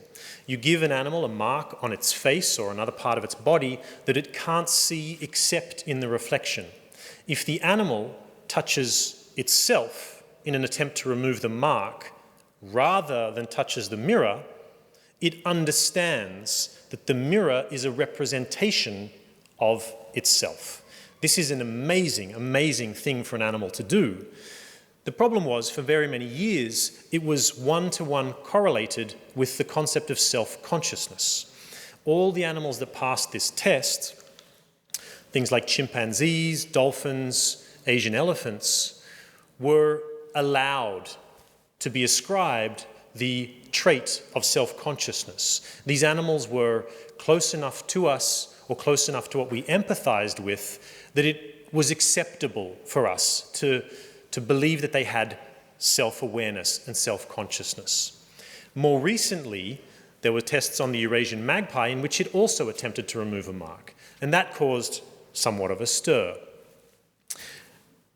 As Marcus maybe alluded to, yes, I'm a scientist, but I'm also quite interested in stirring vigorous debate. I'm not always popular in my field, and I wanted to challenge this paradigm. I wanted to really stir the pot here and ask, just how far can we take this? Not as an attempt to have one more animal on this list, but rather to challenge this entire idea that we can, with such a simple test, interrogate the experience and consciousness of non-human animals. And so we tried it with a few species of fish, and none of them really cared. They had no interest in the mirror, they had no interest in the mark. And if we had stopped there, we would have come to the conclusion that fish are not self-conscious, they're not self-aware, and they do not pass the mirror test. But failing in this test can come in two ways. The first is that you do not understand the test, and you cannot solve it. But the second, and I think this is of fundamental importance for us considering the animal experience or the non-human experience, is that these animals simply don't care. They don't mind that they have something on their body. They don't mind that they have a mirror in front of them. And how do we interpret that? So to get past this barrier of interpretation, we asked ourselves, what's the one species that we think does care, does have an interest in marks, does have an interest in removing them? And it came to this species called the Cleanoras, Loboretes dimidiatus, which is a fish that cleans the skin of other fish of parasites. So its whole sensory ecology is equipped to be motivated to see and remove these marks. So we thought this is a great candidate for this test. Now, the mirror test goes through 3 stipulated phases in the traditional approach. First, we have aggression towards the reflection, and this is common in most animals. Most animals will attack a reflection, most visually based animals, which is actually a very important distinction, again, for us as humans, being visually based animals, about how we understand the experience of, for instance, non-visual organisms. Moving on, though, this is with visual animals, most of them attack mirrors, and you can see some wonderful YouTube videos of mirrors being put up in the jungle, and all sorts of animals are coming and attacking these things. If animals are able to get past this phase, they do what's called mirror testing or contingency testing behavior. Now, this is again a very difficult aspect of the test. In humans, it's called unusual or idiosyncratic behaviors. Things like putting your ears out, poking your tongue out, doing things that you would not typically do. But how dare you ascribe an animal typical behavior? What do you think an animal should be doing? How can we understand what an animal would do in front of a mirror to explore its reflection without fully encompassing its experience of the world? Finally, we do a phase called exploration of reflection, and I say we as humans, that's certainly what we do. We use the mirror as a tool to see parts of our body that we can't see without the mirror. We use it as a mechanism to explore the world. And so animals need to pass these three phases if they are then to be allowed to enter the final mark phase of the test. I don't want to bore you with too much data, just to say that these fish that we tested absolutely did this. They started out being very aggressive towards the mirror, and that aggression diminished to almost zero. Concurrently, they started to do unusual behaviors that we'd never seen outside of the mirror context, and I'll show you what some of those are. And then they spent more and more time in front of the mirror exploring their reflection. We have both the mirror and the conspecific. Conspecific means the same species here, where they're just interacting with a partner, because we needed to understand if they understood the mirror as a reflection or as another individual. Nevertheless, these animals showed all of the right responses. They passed behaviorally through all phases of this test. And so just having a quick look at what some of these things look like. So the aggression in these species is very easy to understand. They try to bite their reflection, and they do that almost permanently. Then they go into these contingency testing behaviors, and here's one of them in which the fish would turn upside down and approach the mirror before moving away. Now, this is very easy for us to interpret. A fish typically will never swim upside down unless it's almost time to buy a new goldfish. But these ones were doing it repeatedly, over and over. And so they were convincing us that they were showing these unusual behaviors. Fine. So then, how do we give an aquatic animal with a mucus coat a mark on its body in the same way we would do for a terrestrial animal? That's not straightforward. So we had to resort to a different technique, which is effectively giving them a temporary tattoo, where we tattoo a small part of their skin to look exactly like the typical parasite that they encounter. Now, you'll immediately, I hope, identify that getting a tattoo and getting a small dab of paint on your face are not equivalent situations. So we had to do a test where we would give them a tattoo that was invisible to test for this procedure. Yeah?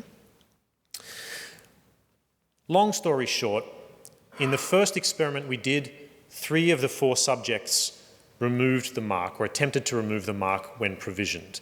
In a follow-up study by another lab, 9 of 12 individuals did that. In our own study following up, which we've just repeated, we had something like 19 of 24. And so there's a very robust attempt by these animals to remove the mark. They passed through all of the phases that a chimpanzee did, all of the phases that a dolphin did, all of the phases that an elephant did. Now, you might think that science being an objective discipline where opinions are updated based on facts, not facts are viewed through the lens of opinions, this would have been accepted and incorporated into the understanding of the world. Hardly. This caused an uproar and an outrage amongst many researchers who attacked this study for misinterpreting what the fish were doing, for misapplying the test. Some reviews we got back were emotional. How dare this study have even been conducted? It's an affront. It's a parody of real science. Now, I have my own opinion on that. I won't go into it. But this was one of the best controlled in terms of the experimental design. No, it is the best controlled. It's the most highly replicated. It's the most highly criticized and responded to mirror test that's ever been done. So the question then is simply this. Does this mean that fish are self-conscious. By passing through this test, have we proven that this animal has the equivalent subjective state that all of us are experiencing now? Well, of course not, because this test could never interrogate such a thing. The point is that for many, many years, we made this leap of faith where it was comfortable to animals that we were comfortable with, but when it came to something like a fish, it caused all this controversy. I only introduced this idea to prime your mind to think of what the experience of these animals might be. I'm not here to tell you that they're self-conscious or not. That, I think, is an open question. But clearly they have a subjective experience of the world. So the 3-second memory idea, the idea that these animals are vacant and do not engage with their treatment, the way we treat them, the way we act and the way they act, we can thoroughly reject based on this and much of my other work. Okay, so if we accept, or hopefully if you accept the idea that these animals, these fish, have an experience of the world, now we can start to ask, what is that experience like? What kinds of information, what kinds of exchanges, what kind of experiences are these animals having of the world around them? And this is a complicated question, and one that we have to situate ourselves in their world to try and understand. And to ask the question, if they were talking, what are they talking about? And so to this end, we work in the Mediterranean, in these waters, although not here. We work in Lake Tanganyika, in Zambia and Tanzania. We work in the South Pacific, and we've also worked in places like Jamaica. And in all these places, we situate ourselves underwater and use minimally or entirely non-invasive approaches based on filming these animals and then using these computational approaches I referred to break down their behavior and their movements and their interactions with the environment into constituent elements. And so this is just a little graphic of what it looks like. And this is also something really worth considering. This technology that we're using to automatically detect and break down the behavior of these animals is exactly the same technology used in facial recognition and surveillance throughout the world. And it was developed for those purposes. So I will not stand here and say that everything we're doing is clean and our hands here are clean. This is technology that we have taken straight from Facebook, straight from these companies that release these networks that we can retrain. This, I think, is something we need to always be aware of and consider where these technologies come from, especially in the prism of decolonialization and equitable access to these kind of things. Nevertheless, here it is. We track the animals in their environments using these cameras, and then we go through these processes of taking the physics and the pieces of behavior and breaking them down into the very smallest elements. Again, I won't go into the details, but I'm very happy to discuss these approaches and these methodologies, because what we can do is then build up a map of behavior. This is effectively a dictionary of these animals. This is all of the things that they do. The problem with this dictionary is it's meaningless. It's not attached to any interpretation. It's not attached to any explanation. It is a compartmentalization of the behavioral repertoire of these animals as they exist in the natural world.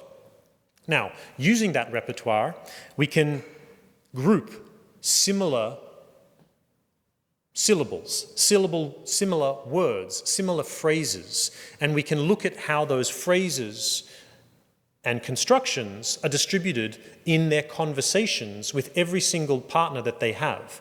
And so we can go and look at hundreds of animals and look at all of the different interactions they have and what those interactions are composed of. Now, that is a very nice scientific thing to do, and that is something that we commonly do in our discipline. We take data and we look for patterns in the data, and very often we stop there. We make an interpretation that, because there's a lot of blue or there's a lot of yellow on this graph, that must be this kind of interaction. Or because this is a male and a female that are doing a lot of purple, that must mean some kind of courtship. That is viewing animal behavior through the human experience. It's been the only thing that we have been able to do for so long, and I'm not criticizing it for that, but it is limited because everything must be channeled through our own experience.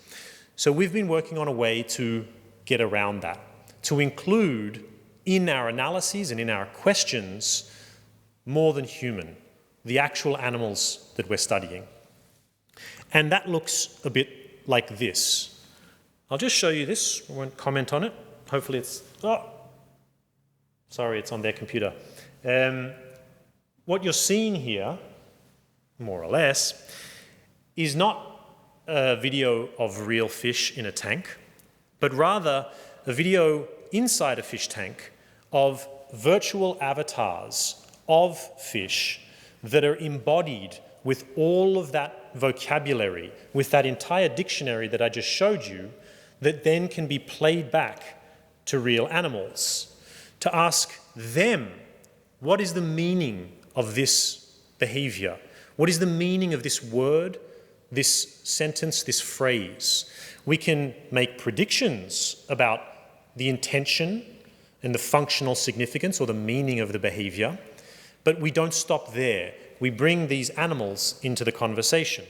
And so we do that both in the lab, where we can, for instance, create an environment of any animal in that environment, and we can constitute it with any behavior. And then we play that back to real fish, either here in the lab or in the ocean, asking, what is your response? What is your reaction? Does this make you want to move towards this partner, away from? Is it fearful? Is this a friendly interaction? And the amazing thing is, with this approach, we form genuine social relationships between a fish and an avatar. So much so that if the relationship has formed and our avatar swims out of the screen and comes back looking different or behaving differently, it will be rejected by the real fish. It'll be attacked. So the real fish is forming a social bond with an avatar that allows us to then have a conversation with that real fish in its own language, not in ours.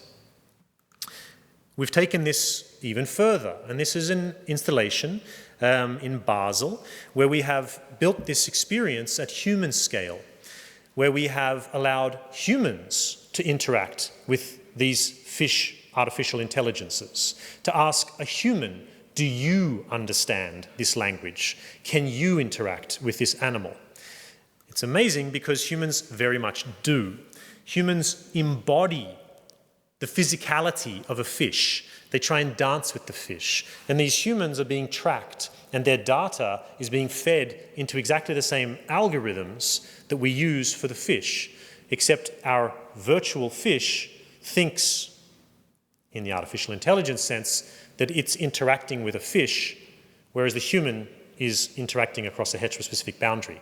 This means that even the very act of entering this place gives you the understanding that you are in their world. In fact, the installation is called Welcome to My World. You are not a human interacting with a fish and scaring that animal. Rather, you become a fish, and you must think of a way to have a conversation.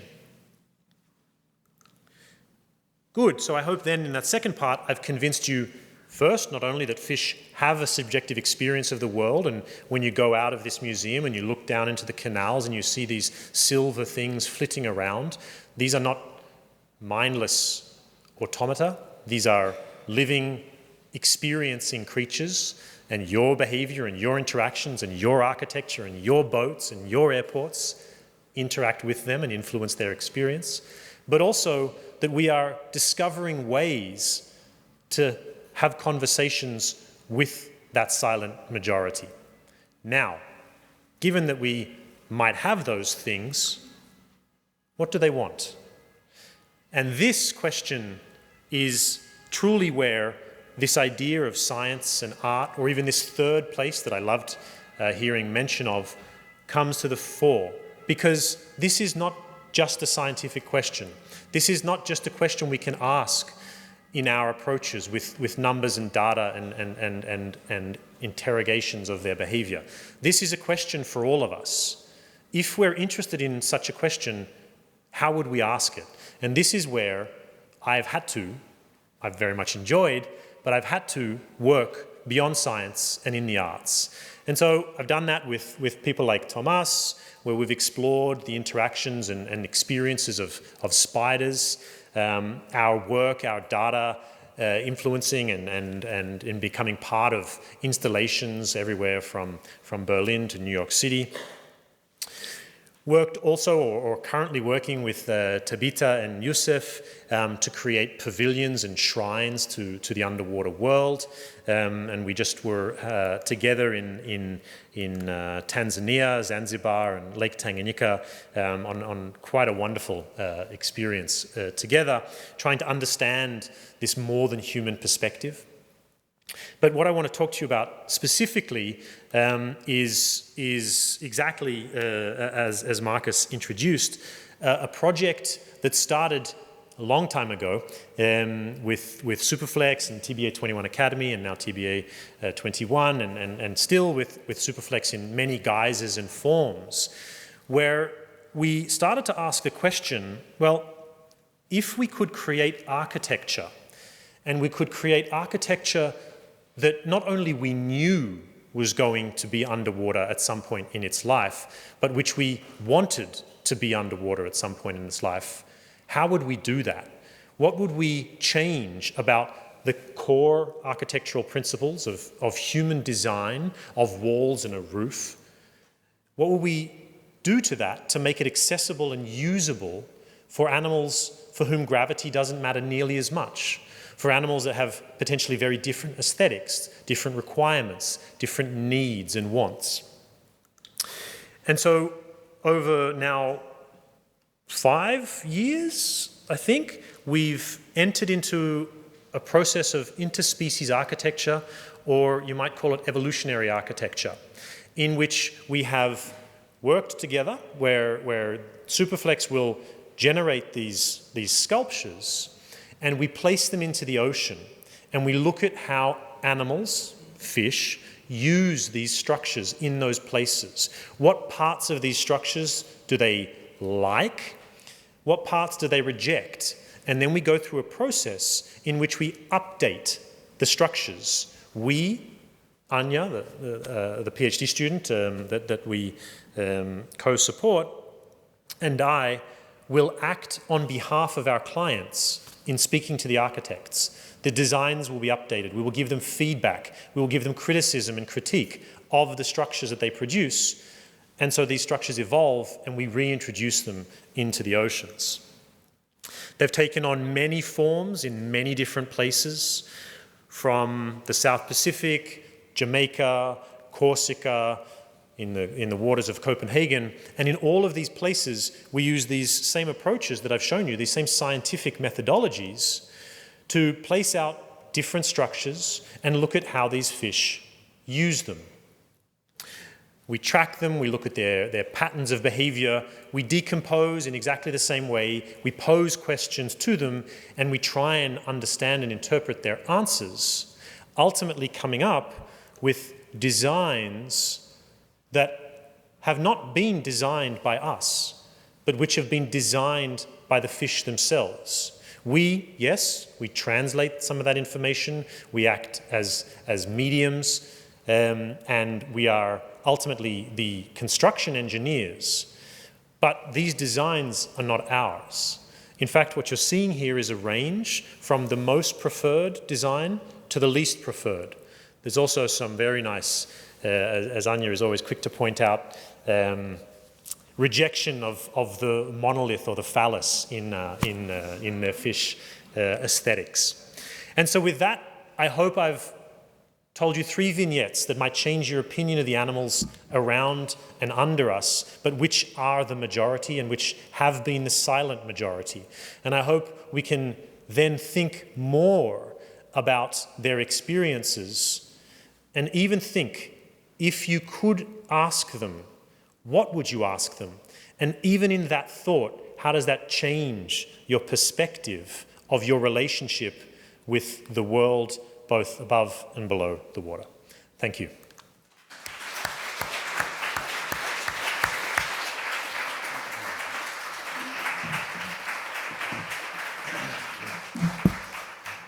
Thank you very much, Alex. We have about 15 minutes to continue this conversation. If you have questions, please let us know. But I think let's start with something that you alluded to in the last chapter of the talk, but didn't really give us an answer for, is the question, why do you think you need to enter into this third space where science and art, or art and science, collide, and maybe a new language appears? That's the one thing. Then obviously both of these spaces have very strict and well-rehearsed protocols that are very different. So how do you actually bridge this gap of authorship, co-authorship, knowledge production, and so on? And then lastly, maybe something that you referred to very in the beginning of the talk when you introduced the questions that you were addressing, is how can we make this actionable? No, I think Leslie talked about solutions and the legal space and so on. We are attempting to bring this to a big European project where kind of environmental restoration or regeneration of reefs is actually viewed also with the lens of animal behavior, which is kind of a difficult concept for municipalities to embrace, but we're trying. Yeah, well, I suppose the first question, art and science. I feel I've been in art science for about a decade now.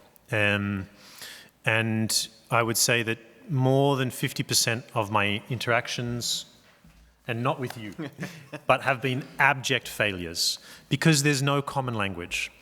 They are fundamentally different approaches to the world. They are fundamentally different approaches to engaging and questioning the world.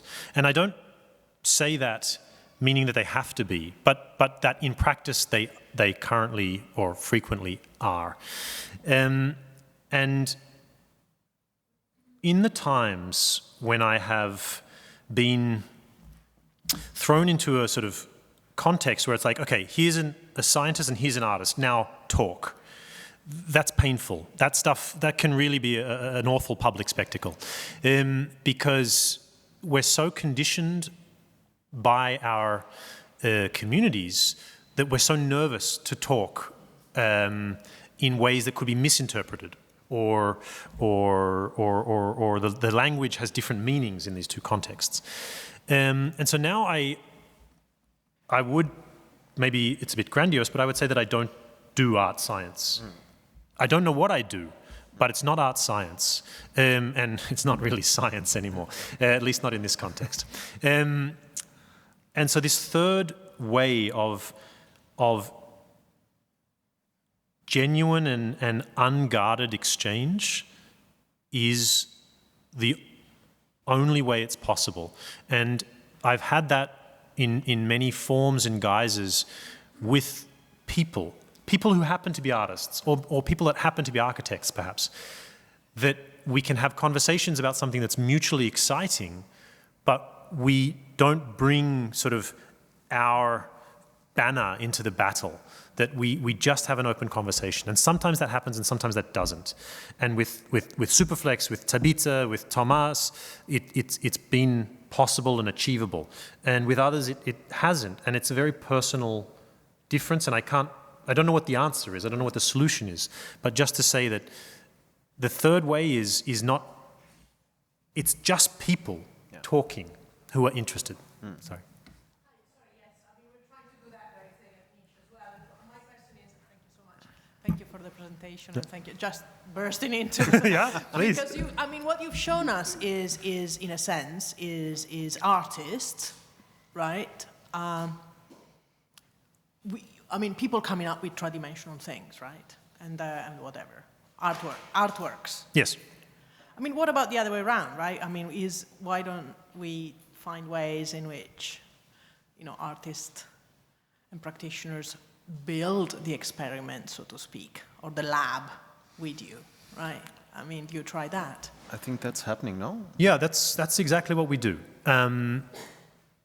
As you might imagine, I sometimes get a bit of pushback from my community for being in places like this. And I am very happy to have that pushback, because it is my fundamental belief that science is a creative process. And the divorcing of scientific inquiry and creativity is that's a sin. And so when I am working, I mean, I have a paper in a very prestigious journal that came directly out of work happening in an artist studio in Berlin. Directly. It was created, designed, modified, because we had these new perspectives and these new experiences. And so either in sort of actual physical ways of moving things around in an experiment, which these pink elements is that, or in the conceptual realm of taking what can often be, almost always is, a very channeled perspective on the world in a particular scientific discipline, and just tearing that to pieces is the most amazing thing that's happened to me in my career. Wonderful. It can be totally disorienting and worthless, maybe. That's probably not true, but you come away thinking, wow, that was a waste of time. But because you've heard such a different perspective, it can't help but change your own. And so that's my answer to my community, and maybe to you, which is that it is those exchanges and interactions and the freedom of creativity that makes science better and should absolutely be celebrated. In the way that we've set up this kind of these encounters, no, between Superflex and you and the others, we wanted to commit as an organization that we're not preferring one discipline over the other. No, it's like we're an art organization, therefore we do the art part, and you, the Max Planck, cares about the rest. So the question was really how do we create a hierarchy where we can deal with everything on the same level, no? And in that sense, I think you're in the work with Thomas. No, it's very much like that. But Thomas also, he publishes scientific papers, right, no, as an author, as a co-author, and so on. With Anja and Superflex, we co-designed the experiment in the field side and all of that. But the question is now also with Tabita, I think the concerns that the artists bring to you are very, very, very different, no? Yes. From Thomas to Superflex to Tabita, and especially Tabita kind of dealing with the spiritual residue of a colonial past, right? Or a colonial present, and hopefully not so colonial future. Yep. But so even these very, let's say, abstract theoretical dimensions, no, you embrace. But how is the reciprocal feedback loop to your work? How does that work? Between these very abstract ideas. Yeah. Well, I think you have to be very open, I suppose, is the only answer I can give. That, yes, I mean, my sort of progression through this space started out with an artist, Tomás Saraceno, who I'm sure you're aware of, who is very, maybe I would say, disciplined. He is aware of what he wants, and you will be part of that in a certain way, and that works. To something more abstract, like the Superflex interaction, which is a bit more, out there. And then to this latest project with Tabita, which deals with something that I don't deal with scientifically. I don't deal with colonialism and water deities and spirituality around African water. But that's what this piece is about. But I work there, and I'm part of that place. And full disclosure, I am 400 years part of that place with South African heritage, but always from a colonial perspective and colonial experience. And so that is an immense challenge to be working with someone who is challenging and maybe deconstructing your approaches as in terms of science as neocolonialism, in terms of science as an extractive process where we work in field sites and take data out. And so it's maybe, you know, this journey with Tabitha and Yusuf is not so much one that will create a new experiment, but it'll change my entire perspective, and has already done, believe me. And I wonder if there's anything more valuable than that in a field biologist. Yeah, yeah.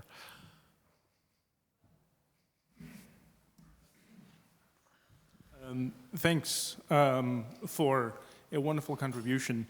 And I kind of want to go away a little bit from the discussion about the strained relationship between art and science, which of course is primarily a social problem, right? I mean, it has to do with the politics of taste and with the fondness of many in the art world to kind of dismiss scientific interest in art or artistic interest in science as, you know, in poor taste. Or, but I want to go back to the fish.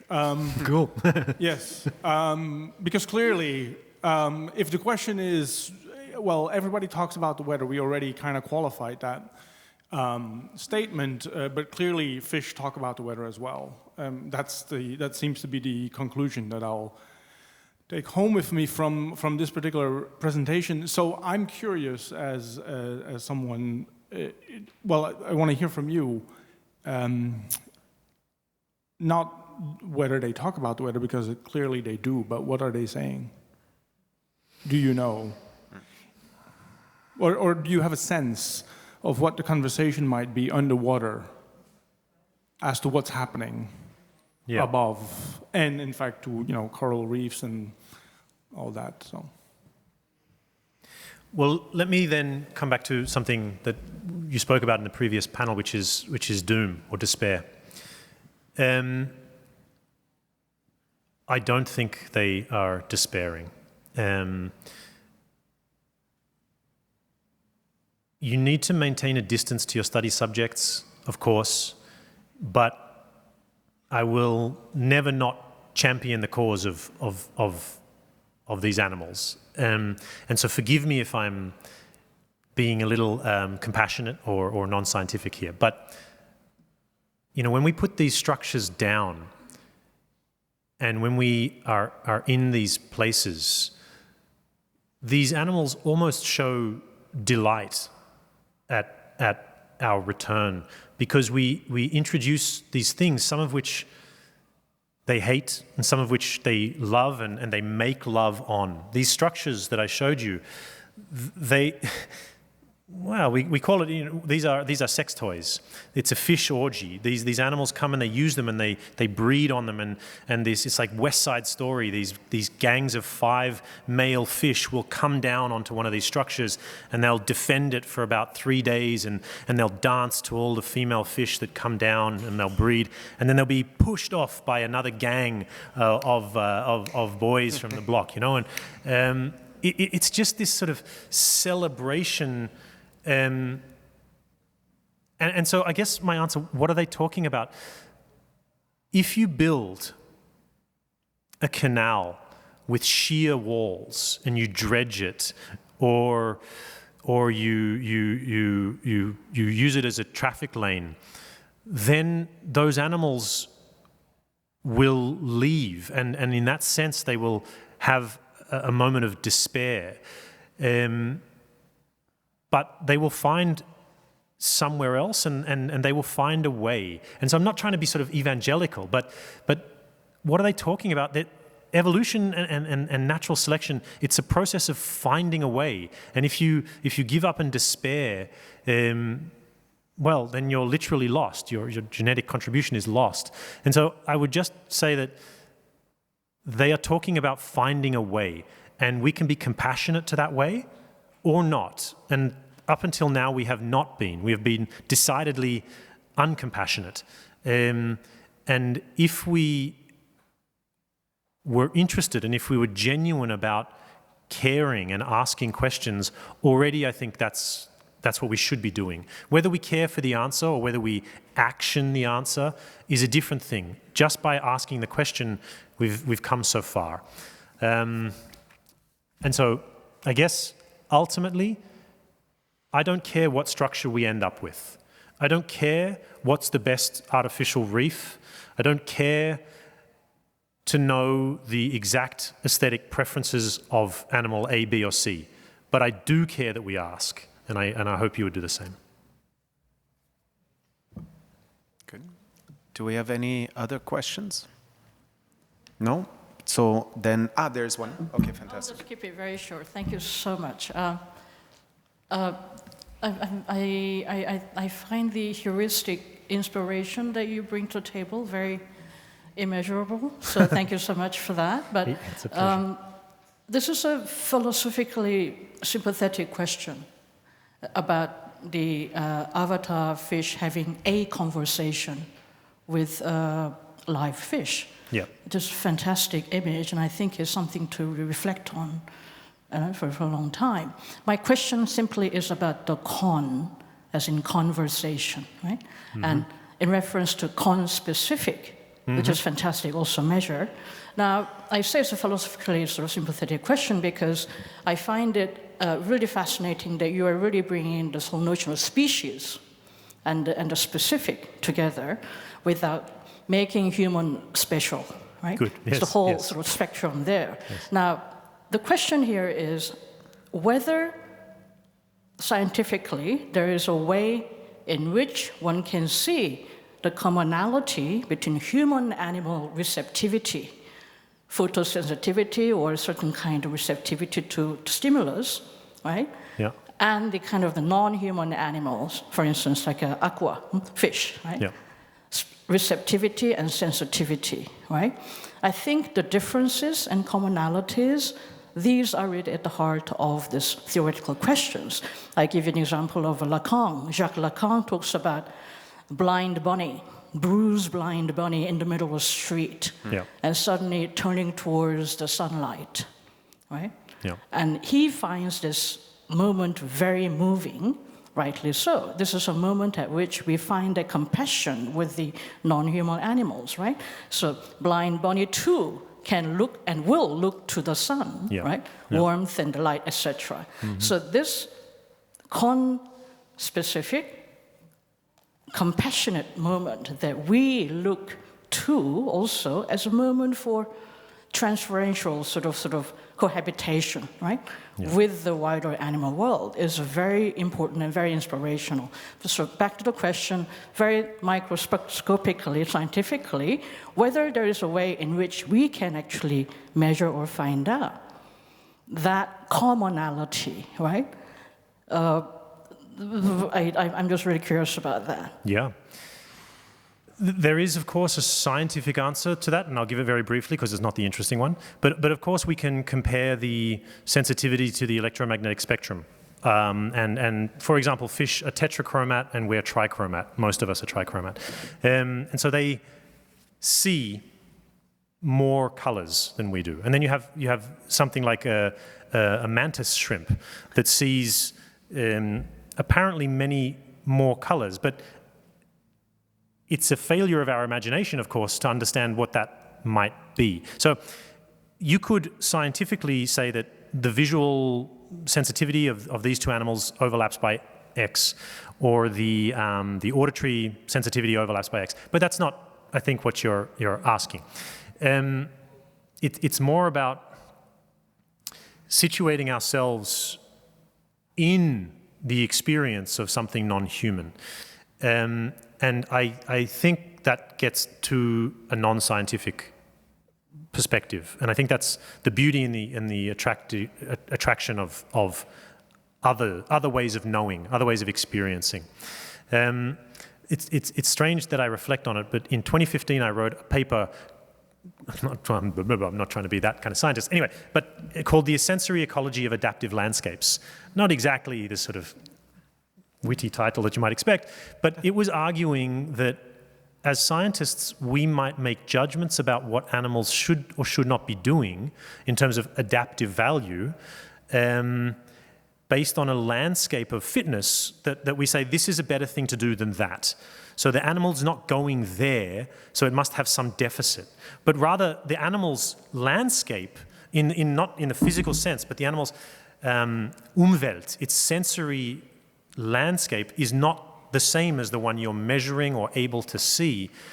So be careful about making statements about what's good or not good. So, just practically, one way that I think we get closer is by trying to understand the ways the animals we're interested in interact with the world.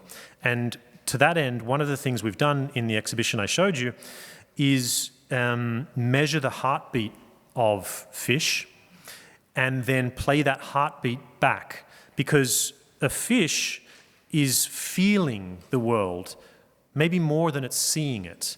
And so we've even played with this idea of a seismic mirror that plays back the seismic pulse of a fish's own heartbeat. Do you recognize that as yourself without seeing anything, but with feeling yourself? Because you might be used to feeling other animals, not seeing them. And so just these kind of questions allow us to, if not embody it, at least acknowledge other ways of being.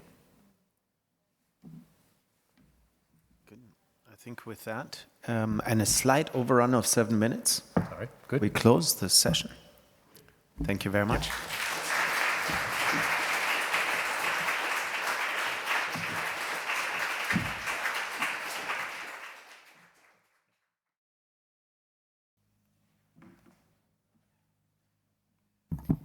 Buon pomeriggio a tutti e a tutte. Bentornati con noi per chi era già con noi nella prima sessione. Specifico che questa sessione pomeridiana verrà condotta principalmente in italiano, e anche se la professoressa Roberts accanto a me presenterà appunto il suo intervento in lingua inglese. Le cuffie sono disponibili, come sapete, in fondo alla sala. Io sono Cornelia Mattiacci, faccio parte del team curatoriale di Fondazione Prada. Nello specifico ho avuto il piacere di poter lavorare alla mostra Everybody Talks About the Weather, curata da Dieter Roelstraete. Introduco subito la nostra prima ospite, professoressa Roberts, è scienziata ed è copresidente del Working Group 2 dell'IPCC dal 2015.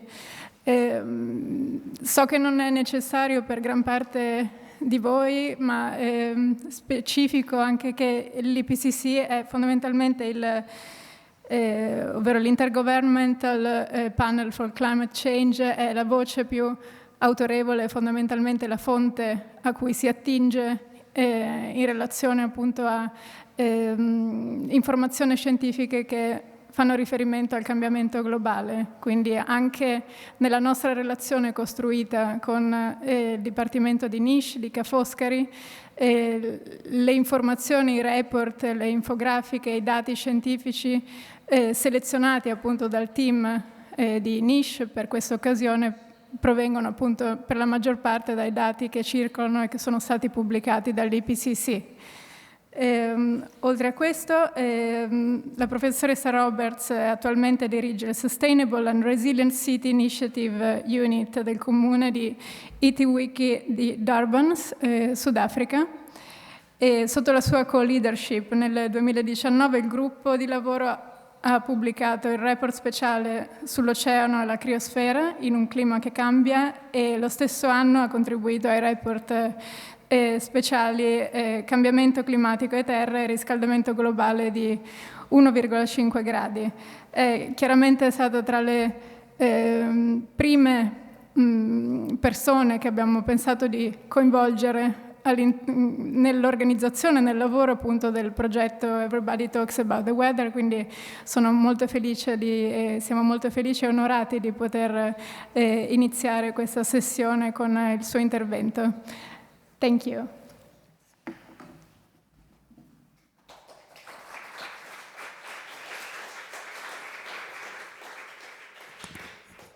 Good afternoon, everyone. I hope everyone's awake after lunch. We started off this morning with a really fascinating conversation. I'm not sure how much overlap we've got between this afternoon's audience and this morning's audience, around the role of art and science as important ways of knowing the world. But I think the world is very rarely represented by dualities.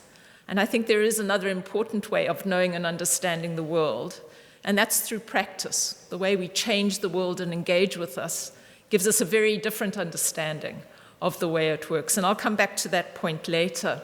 But in view of why we're gathered here, everyone is talking about the weather.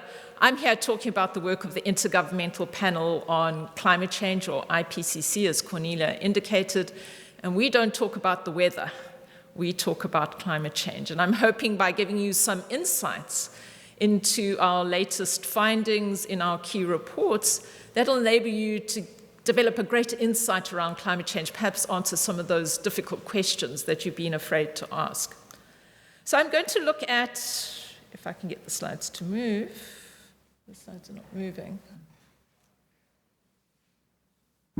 Voila. I'm going to be looking at predominantly the key findings of our synthesis report, which we released globally this year in March. And the synthesis report is really important because it gives us a vehicle to summarize the key findings of an assessment cycle. The IPCC, or Intergovernmental Panel on Climate Change, works in assessment cycles that are 5 to 7 years long. We've just completed in March this year the longest and busiest of the IPCC's cycle. 8 years, 6 reports. 3 of those were special reports, and I'm sure at least some of you in this audience will recall our special report on 1.5 degrees of global warming, which created a global debate around how we tackle climate change. But we also produced a special report on climate change and land, and oceans and the cryosphere, so the frozen parts of the world in a changing climate. Over and above that, we produced 3 big global assessment reports. The first looking at the physical science of climate change, quite difficult to read for most people, but the second really looking at the so what issues. What do those physical changes in the climate mean for us? How do we respond? So one of those looks at impacts, adaptation, and vulnerability, and the third looks at issues of mitigation. So if we take a helicopter view of this enormous body of scientific assessment, and there's something like 12,000 pages of scientific assessment in those assessment reports, what are the high-level messages that are important to our conversation when we talk about the weather and we talk about climate? Well, the science isn't pulling punches anymore. We're not trying to be subtle, we're being very direct. What we find, if we look at the scientific literature, is our current emissions from our activities, the way we change the world, our current development choices are simply incompatible with a sustainable and equitable world. And this is not surprising. We've had over a century of fossil fuel use. We've had over a century of unsustainable energy consumption and land use. And we've ended up in a world now where the 10% highest emitting households, now those are generally the well-resourced and richer households of the world, largely in the global north, are now responsible for 40% of global emissions. Whereas the 50% of households who are generally poor and come from the global south are only responsible for 15% of global emissions. So a highly inequitable world in terms of who's causing the problem, and you'll see in my presentation who's experiencing the impacts. The rate of change is also extremely rapid.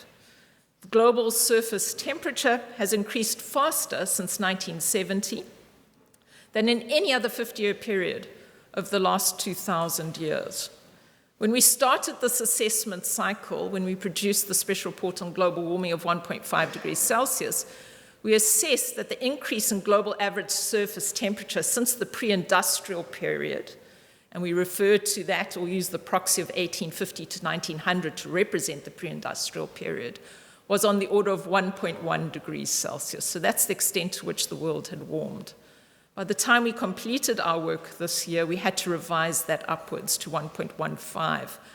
Now, that might not sound like a great deal of change, but I'll point out later why that's a tremendous change. Every fraction of warming now matters in the world.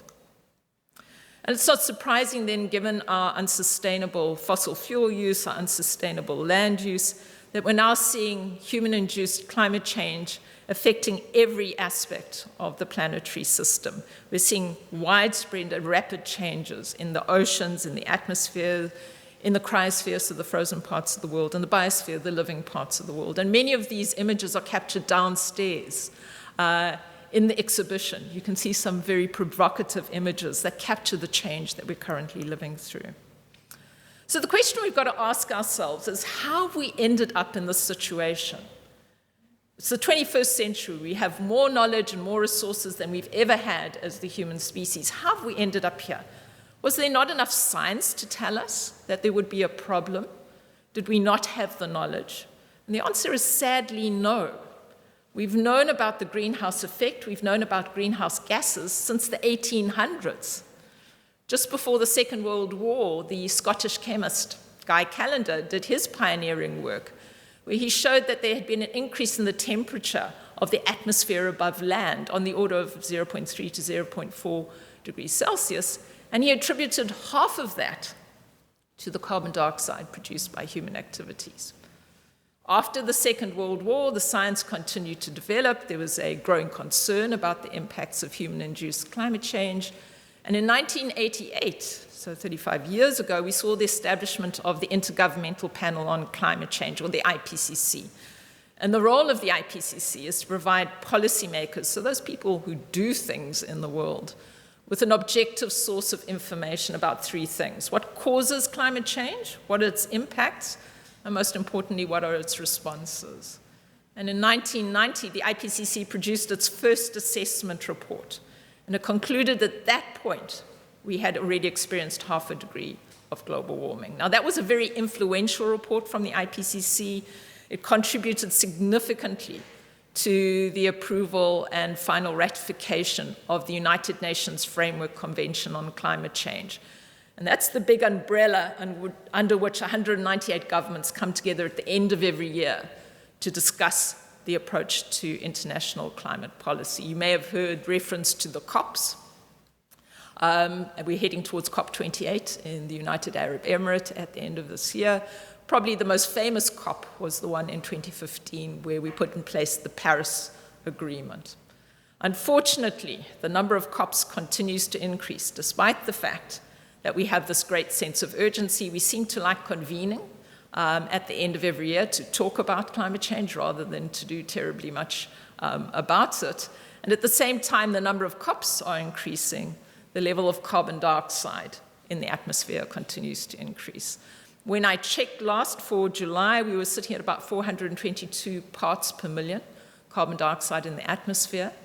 Now think about the 6,000 years of our civilization.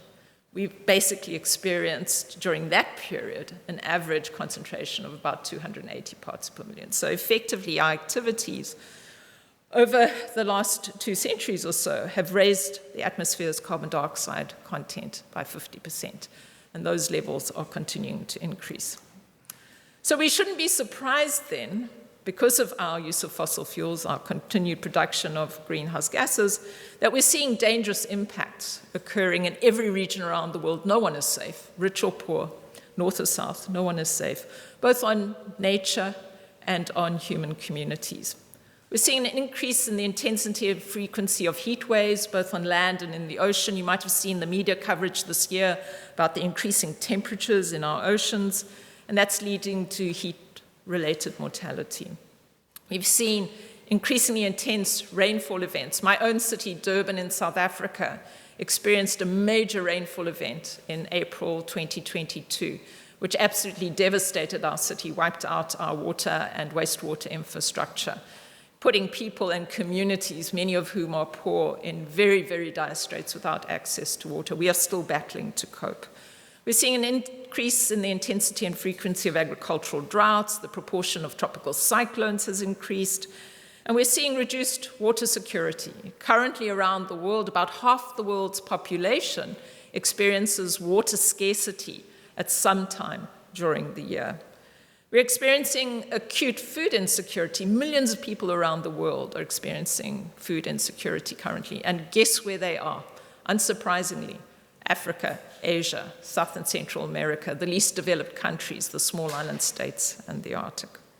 We're also seeing the growth in agricultural productivity slowing on my own continent, Africa, a continent which is beset by food insecurity. Our growth in agricultural productivity since 1961 has decreased by 34%. Because of the way the oceans are warming and increased ocean acidification, we're also seeing reduced yields coming from our fisheries and shellfish. We're seeing intensified impacts in the world's cities from heat, from drought, from floods, and that's leading to a loss of infrastructure, a loss of livelihoods and lives. And we're also seeing economic impacts for climate-exposed sectors, so things like agriculture, forestry, fisheries, energy, and infrastructure. So we know that we are driving human-induced climate change. The science is there, it's very clear.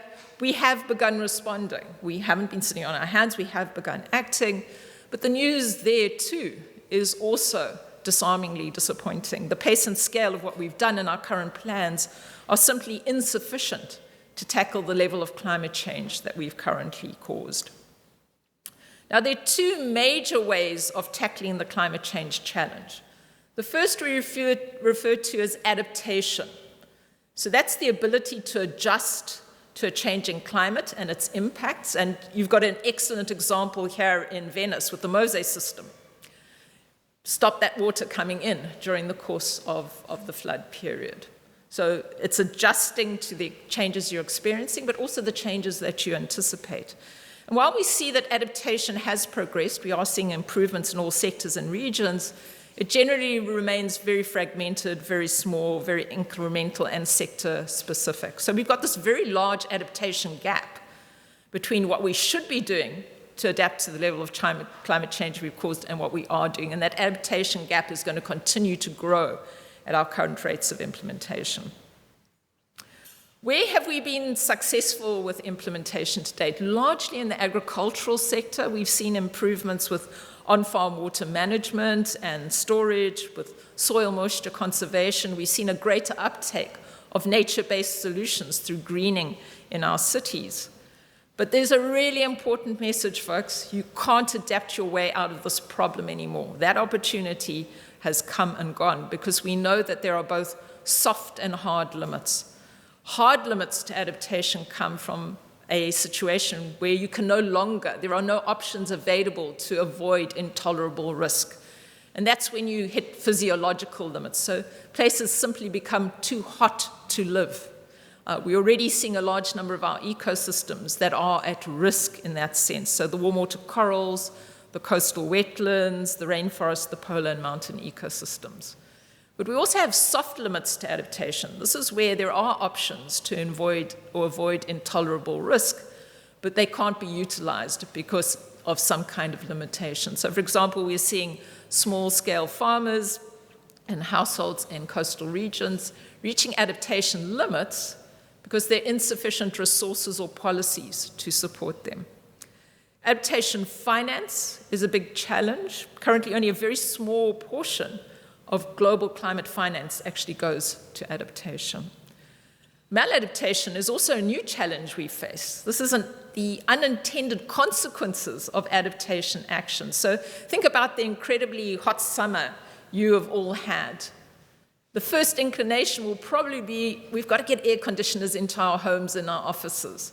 And depending on how those air conditioners are powered, that could create greenhouse gases, which continue to drive climate change. So that's an example of an unintended consequence to adaptation. And unfortunately, and this is a key message, it'll be the marginalized and vulnerable who are most affected by that maladaptation. Again, I re-emphasize, even with our most effective adaptation today, if I waved a wand and miraculously we had all the money available for adaptation we had all the technology we needed, that would not help us. We are still going to experience losses and damages, the adverse and undesirable impacts of climate change. We can't adapt our way out of the problem anymore. Losses and damages are part of our future. The second major response, and I would imagine most of you have heard about this, is mitigation. This is going to the source of the problem. This is reducing the greenhouse gases, stopping them going into the atmosphere, or increasing the sinks that absorb them out of the atmosphere. There, our assessment shows us that policies and laws have expanded. The problem is we've got a big ambition gap between what governments are promising and what they're actually putting in policy, and we've got a big implementation gap. There's a gap between what's in policy and the actions that are happening on the ground.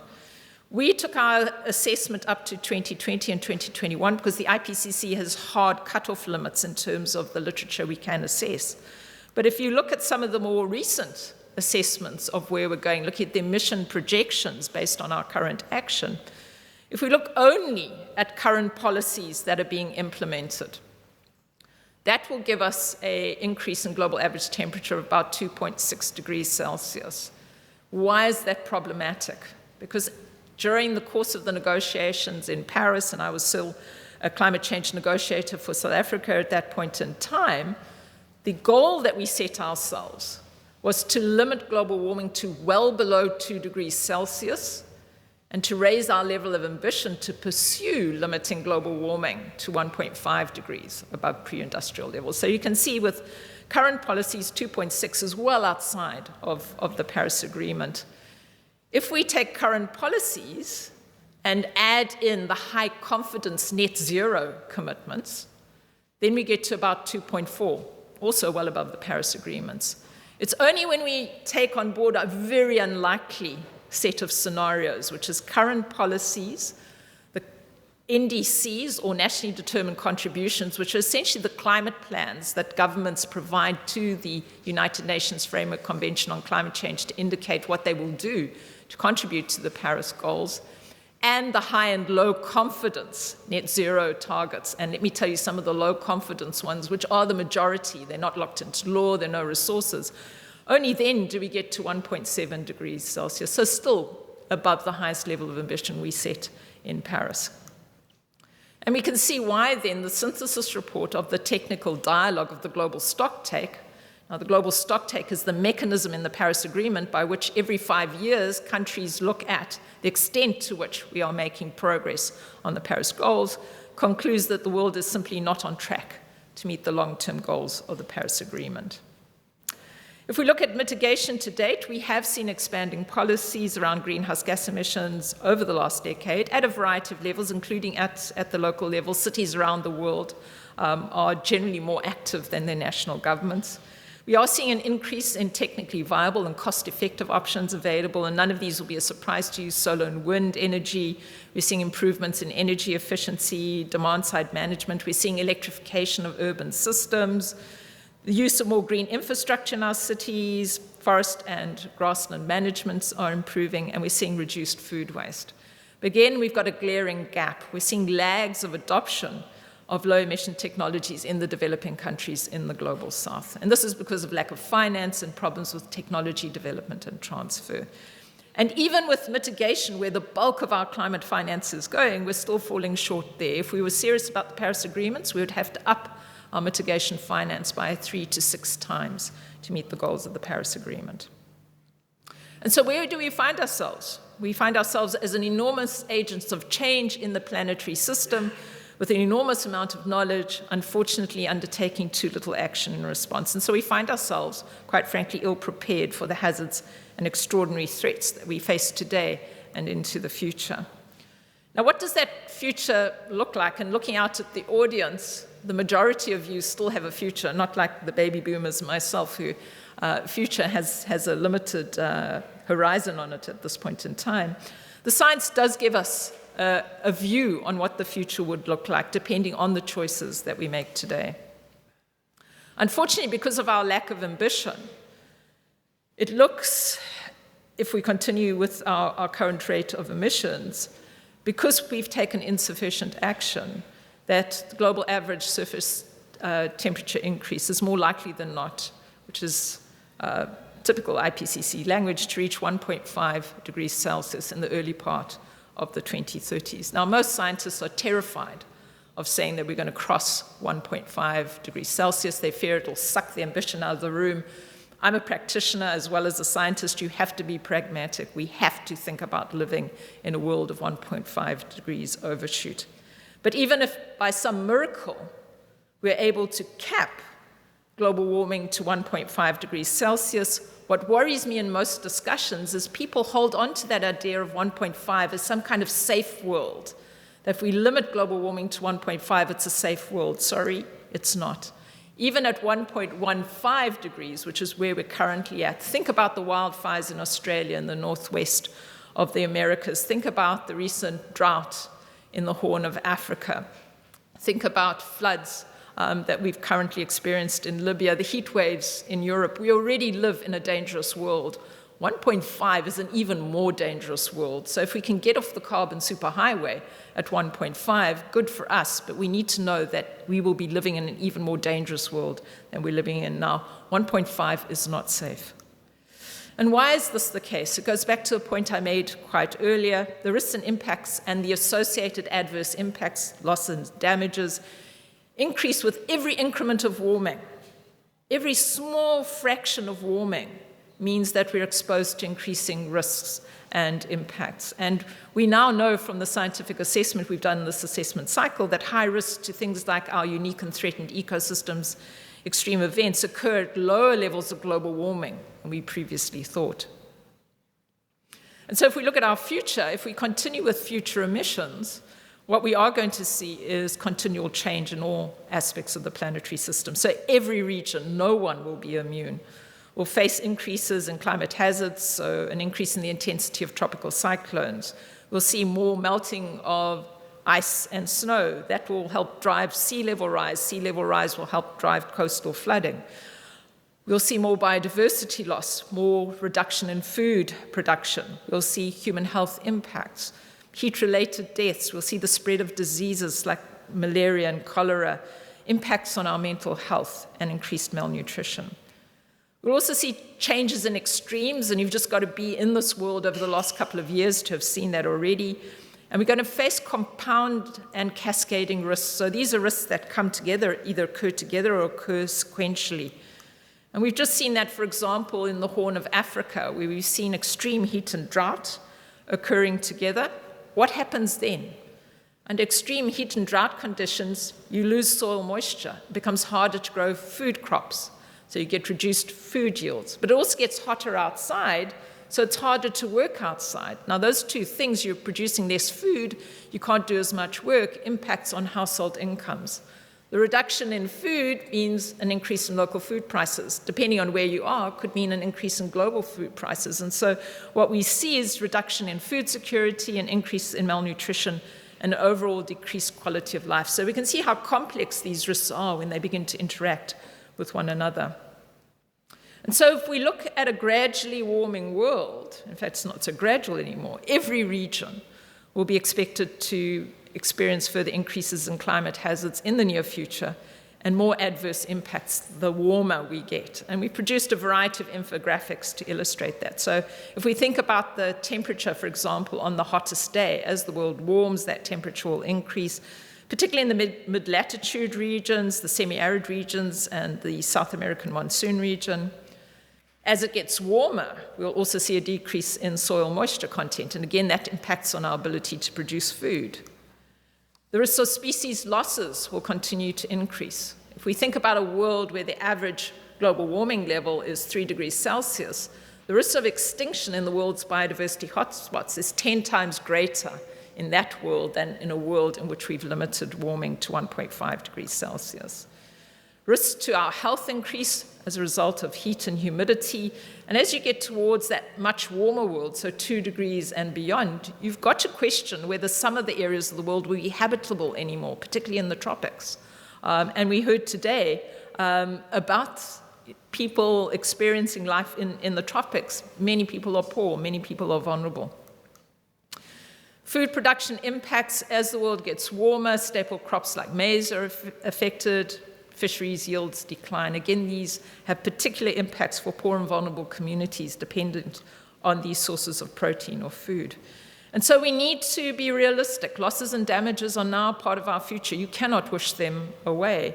And they are going to disproportionately affect the vulnerable in the world, either the vulnerable human populations or the vulnerable ecosystems. But important to realize we can reduce the losses and damages by the actions we take now. And why are we reaching these limits? Well, as I said before, adaptation options become more constrained the warmer you get. There are less adaptation options available to us, and there are real limits. So, for example, we speak about ecosystem-based adaptation, but the opportunity for that decreases if the higher temperatures negatively impact on the ecosystem themselves. We know that water management will be impacted.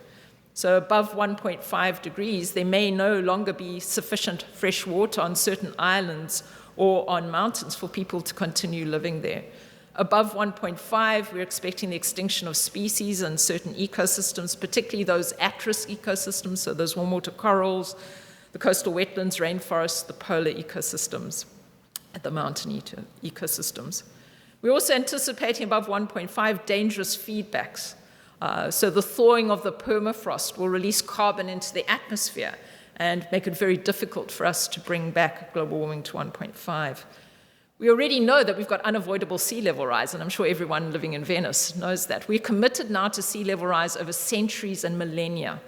The sea will continue rising, but we can reduce acceleration by reducing the level of global warming. And severe infrastructure damage is part of our future. We know that by the middle of the century, 1 billion people around the world will experience impacts of sea level rise in our low-lying cities and our small island states.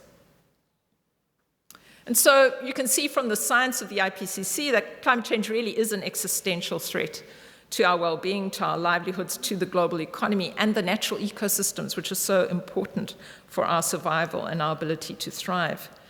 But a new priority that's been raised in this assessment cycle, because generally the IPCC assessments focus in on the physical changes, on the changes in the natural system. We've got much more of a human story beginning to emerge in the reports of the IPCC.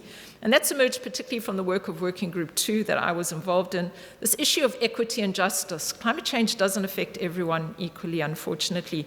And it's the vulnerable people, that 50% of households who are only responsible for 15% of the emissions, who are getting the toughest deal.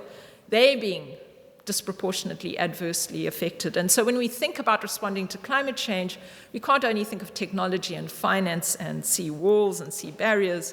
We have to think about the almost half of the world's population who are currently living in climate change hotspots. So that's about 3.3 to 3.6 billion people. We know that between 2010 and 2020, from floods, droughts, and storms, so those key impacts of climate change, 15 times, the impacts were 15 times higher in the highly vulnerable regions of the world, so the global south, compared to the more resilient regions in the global north. Exposure to climate hazards is also increasing. Due to growing inequality, we're in an increasingly unequal world. Growing urbanization, this is the most rapid period of urbanization in our species' history, and other trends, including migration. Those people who rely directly on the land and the sea to make their living, often the smallholder farmers and the small-scale fishers, are most vulnerable. And so we can see that without really strong climate action, these losses and damages are going to affect the most vulnerable portions of the world: Africa, Asia, South and Central America, the least developed countries, the small islands in the Arctic, the very people who don't have the resources to respond. And so when we started off this assessment cycle and produced the special report 1.5 degrees global warming, we warned the world that it would take unprecedented change from our society to tackle this challenge. Unfortunately, as we close the cycle, that challenge has become even greater. So what do we need to be doing? Well, particularly in this decade, we need to be increasing our adaptation action dramatically to close that adaptation gap.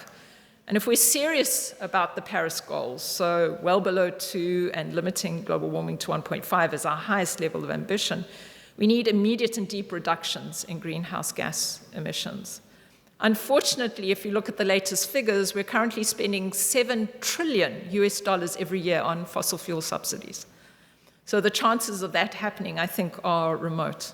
If we don't change it, if you look at the Working Group 3 report, we could face global warming of 3.2 degrees Celsius by the end of this century. Perhaps the most important figure for us in the synthesis report is the fact that by 2035, we need to reduce our emissions as a global society by 60% when comparing it to 2019 levels. Now, why is that significant? Why is 2035 so significant? It's the end date of the second round of nationally determined contributions. So the climate plans that countries produce indicating their activities, their commitments to achieving the Paris goals.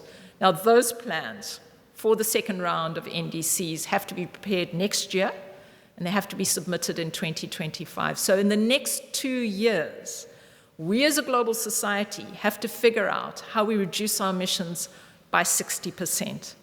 Now, to give you an idea of the extent of the challenge, if you look at emissions projections, the red indicates the emission projections from the implementation of the current round of nationally determined contributions, or NDCs. If you begin to talk, as the IPCC does, about the emission reductions that are required to limit global warming to well below 2 degrees or to 1.5 with little or no overshoot, you can see the dramatic difference. The blue and the turquoise indicate the challenge. And if you look on the turquoise line at the minus 60%, that's the 60% reduction we need to achieve if we're serious about these goals. So if you look at the difference between the red and the blue and the turquoise, you can see the enormous challenge that we have ahead of us. It's unlike anything we've ever had to achieve before. And so it's very clear that the extent to which our generation and generations still to come experience a hotter, more dangerous world really depends on the choices we make now. If you look at this infographic, which got a lot of media attention when we released the synthesis report, you can see that the baby boomers, so the problems, the people who basically caused the problems we're facing today, get off quite lightly. They retire in a world of 1.1, 1.2 degrees of global warming, tough but survivable. If you look at their children and their grandchildren, they have a much tougher life ahead of them, particularly under high emission scenarios. They could be facing a world of anywhere between 2 and 4 degrees of global warming, which really creates an existential crisis, particularly in the global south. And this was really brought home to me this year. Our Presidential Climate Change Commission in South Africa did a public consultation, and the Youth Commissioner was speaking about the discussions and conversations she was having with her peers. And one of the aspirations they expressed to her was that they wanted the chance to die of old age. Now, what kind of world have we created when the aspiration of the youth is to die of old age rather than the impacts of climate change? The WWF took our infographic and indicated that the challenge is not only for us and generations of the human world, but also for those species and iconic ecosystems of the natural world who are similarly going to be challenged by a high emissions scenario. And so we live in a world now where literally every decision you and I and our governments, local, national, and international, make really count. We've got this small, narrowing window of opportunity to achieve climate-resilient development. And what is climate-resilient development? It's development that has ambitious adaptation, ambitious mitigation, but must advance sustainable development for us all to ensure equity and justice. And that's really important. If you followed the recent United Nations General Assembly, where they looked at the achievements of the SDGs, or Sustainable Development Goals, only 15% of those targets are likely to be met by 2030, which gives you a sense of the problems in the world. Literally, the choices and actions implemented in this decade will have impacts now and for thousands of years still to come. So we bear enormous responsibility for change. The good news from the IPCC reports is that there are multiple feasible, effective, low-cost options that we can take to reduce greenhouse gas emissions and adapt to climate change. And we speak in our assessments of key system transitions, so transitions obviously in the energy system, electrification of all end uses and ensuring that electricity comes from low-carbon sources, changes in the processes of industries. Cities are particularly called out as a major opportunity for global change. The majority of us live in our cities. Our economies are focused on cities. We need to be mindful of how we plan them, what sort of buildings we put in them. From the natural systems point of view, climate-resilient development is going to depend on a new relationship with nature, ensuring the effective and equitable conservation of 30 to 50% of the natural world. Now, that's an enormous task. We've missed all of our biodiversity targets. How are we going to meet that? I'm not yet certain. From health and nutrition point of view, provision of basic services such as clean water becomes important. That's a critical thing in the global south where many people remain unserviced. And from a society point of view, we need to realize people will lose. We can't guarantee win-win situations anymore, so we need to create social safety nets for them. There are multiple opportunities to scale up our climate action. We can find ways of ensuring adaptation and mitigation work together. So, for example, if you think about nature-based solutions or ecosystem-based adaptation through the restoration of ecosystems, that increases our adaptive capacity, but also our ability to mitigate climate change. Stopping the use of fossil fuels gives us health benefits, and all of those have synergies with the SDGs, which, as I say, require their own attention. But there's no silver bullet. Don't let anyone tell you there's one technology or one response that's going to solve this problem. We need changes across all sectors. So basically a whole of society and a whole of economy response. There are tried and tested policy measures that we have to hand that we can use to reduce our emissions and to improve climate resilience, but they have to be scaled up extraordinarily rapidly. So those are things like targets. Business particularly wants certainty of targets.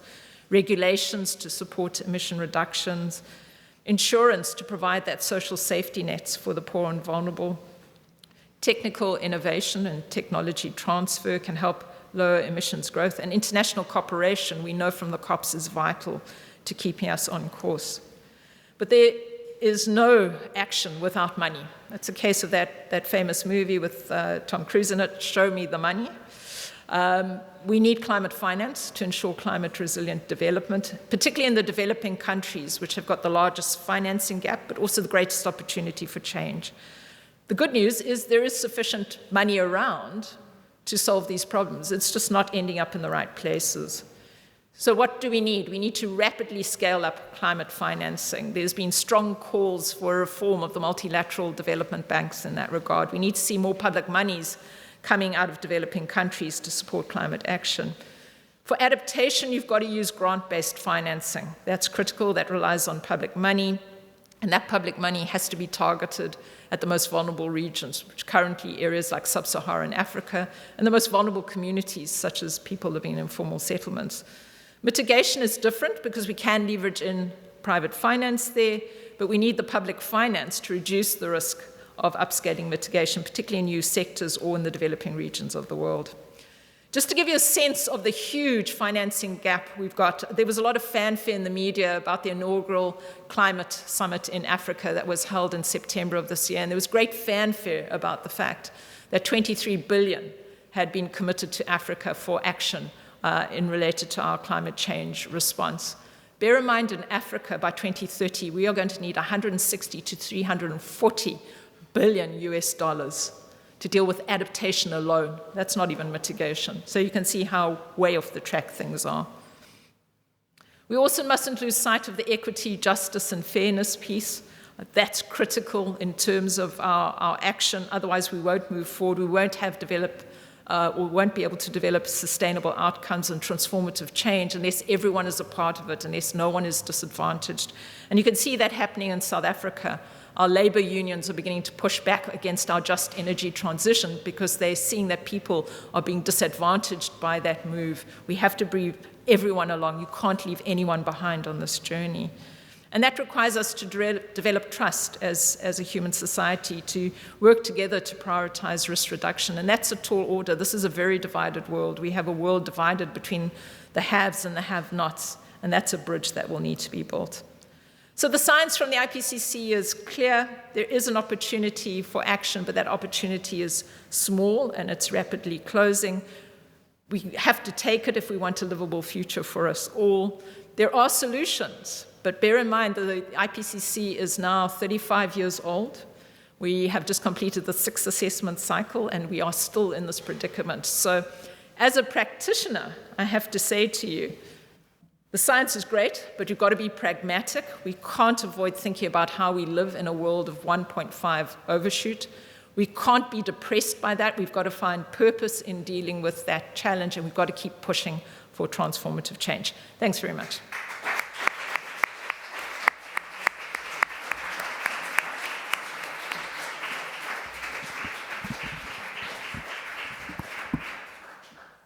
Grazie, thank you very much, Professor Roberts.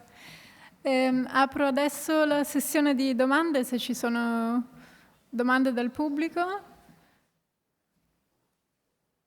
Possiamo...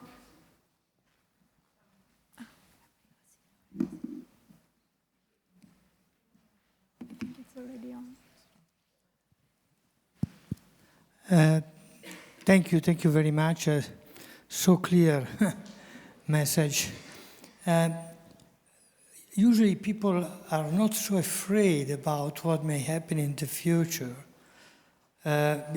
Theoretically, yes, but from the practical point of view, that could be probably not enough. So my question to you is, don't you think that if we are able to demonstrate that in areas where this action has been taken, there have been a quite clear results in terms of improvement for the people living in that context? Because this concrete aspect may be highly convincing. What do you think about that? And I agree wholeheartedly that that's the way to do it. The reason I gave the South African example is that there are clear benefits from the move to a greener economy. The problem is, unless you bring everyone along and allow them to understand that change, one is likely to get pushback. So we need to be able to demonstrate the benefits, but the benefits require that we have a more equal society where everyone's at the table, everyone's involved, resources are shared more equally. And that's the real challenge, is getting to showing the benefits requires a transformation in society as well, which is a challenge.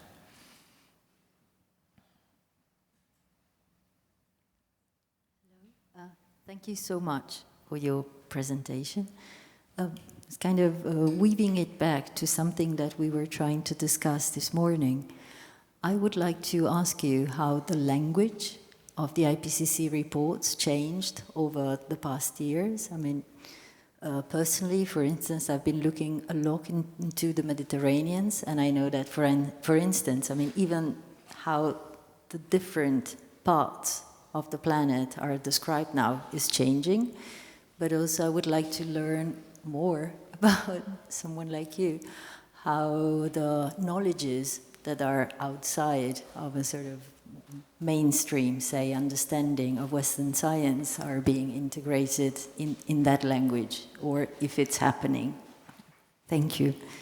Yeah, and I thought I almost wanted to cheer with the discussion this morning, because I think it really reflected the reality of the world. You know, science has often tended to isolate itself from society as if it was the only way of knowing the world, and had some opportunity to comment that couldn't be challenged by other aspects or other knowledge bases. We've seen the IPCC dial move in terms of language. This assessment cycle was one where we worked very actively to ensure that we didn't only have physical and natural scientists in the room, but social scientists, psychologists. I think we need more political scientists in the room. And that began to change the tone of the assessment, because it's one thing to talk about temperatures increasing, rainfall patterns changing, but it's the so what that interests us. Very few of us have a deep interest in levels of methane in the atmosphere or carbon dioxide. What we want to know is how our lives, how our aspirations will be impacted. And so we've begun to see a much more social view of the assessment beginning to emerge, which is where the issues of equity and justice began to emerge, because we saw that it wasn't only about the levels of temperature increase, but the levels of inequity in our society were equally impactful in determining who would be impacted by climate change and who wouldn't.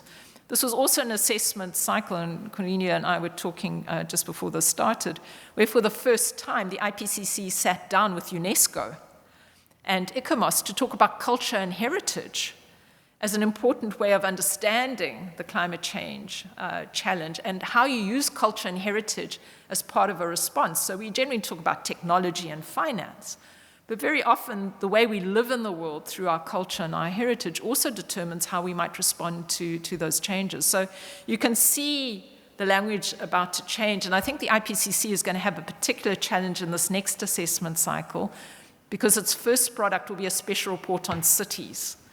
So it'll be the first time that the IPCC drops its assessment down to the level at which we all live. Now, the question for the IPCC is, how is it going to include all of our voices? Because we now all have an inherent interest in the world's cities in that assessment. And so I think it's going to bring on board new challenges in terms of consultation. The language we use, this is the first time that we've really invested heavily in having communication specialists in the IPCC to help us try and take some of this dry scientific language and put it in language that people can understand. But I can still tell you, even with that effort, the summary for policymakers from my very own Working Group 2 report that I co-chaired, my mayor cannot understand it, cannot read it, cannot engage with it. And so we've still got a huge gap between what the science is saying, and it's powerful, it's a powerful knowledge base, let's not undermine it, but what people can work with and comprehend. So the question is, how do we open the door now? How do we get the science out in a way that grabs people's attention and motivates, which is why I think the interaction with art is so powerful.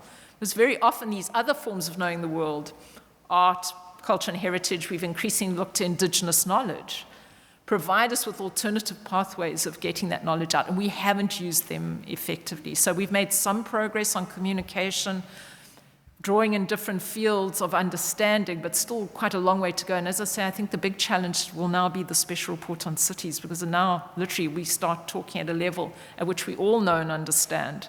And I think that's going to be an interesting nexus as global assessment meets local interest. I would also link it back to the theme in the morning, because we talked about other voices than the human voices on the planet. And I think what we've learned, or what we have learned from your report, is basically that what brought us there will not get us out of that problem. But there are other voices being heard. And we know, for example, that animals are helping us to keep 6 gigatons of carbon dioxide from sequestering, from emitting. So animals are climate engineers. We're learning that more and more, and especially the non-rich people are holding those animals in an environment that can help us make or keep carbon dioxide in the system. So can you speculate, can you talk about maybe what animals can do in the future for climate engineering, much more than what we're doing now? And I think that was a big message. I pointed out the fact that we indicated that we were serious about this climate resilient development, which is this development model which is transformative, has everyone around the table, and basically means we've got to do it all right now and all together, both adaptation and mitigation, that the protection and conservation of those natural ecosystems, plants and animals, is absolutely vital. 30 to 50%. So it's a new challenge for society. And I know how tough that is. In my practitioner life, one of the portfolios I held was for biodiversity in the city of Durban, which is in one of the world's 36 biodiversity hotspots. And we've got an open space system which protects about 30% of the land area in the city to protect that biodiversity. But I cannot tell you the political and societal pressure we're constantly under to protect that, because everyone wants to develop it.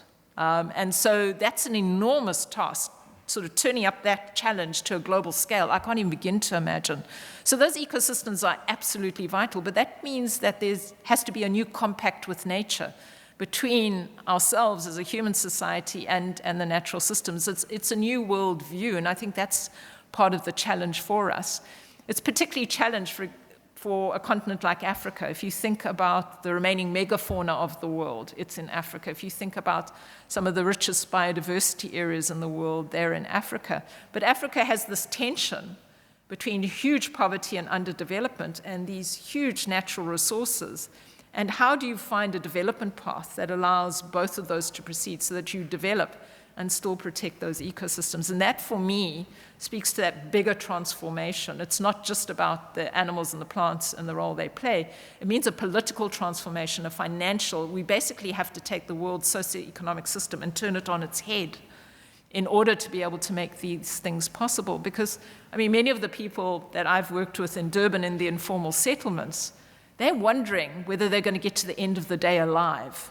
So if you begin to speak to them about biodiversity and conservation and climate change, these are not priorities. Development is servicing, housing.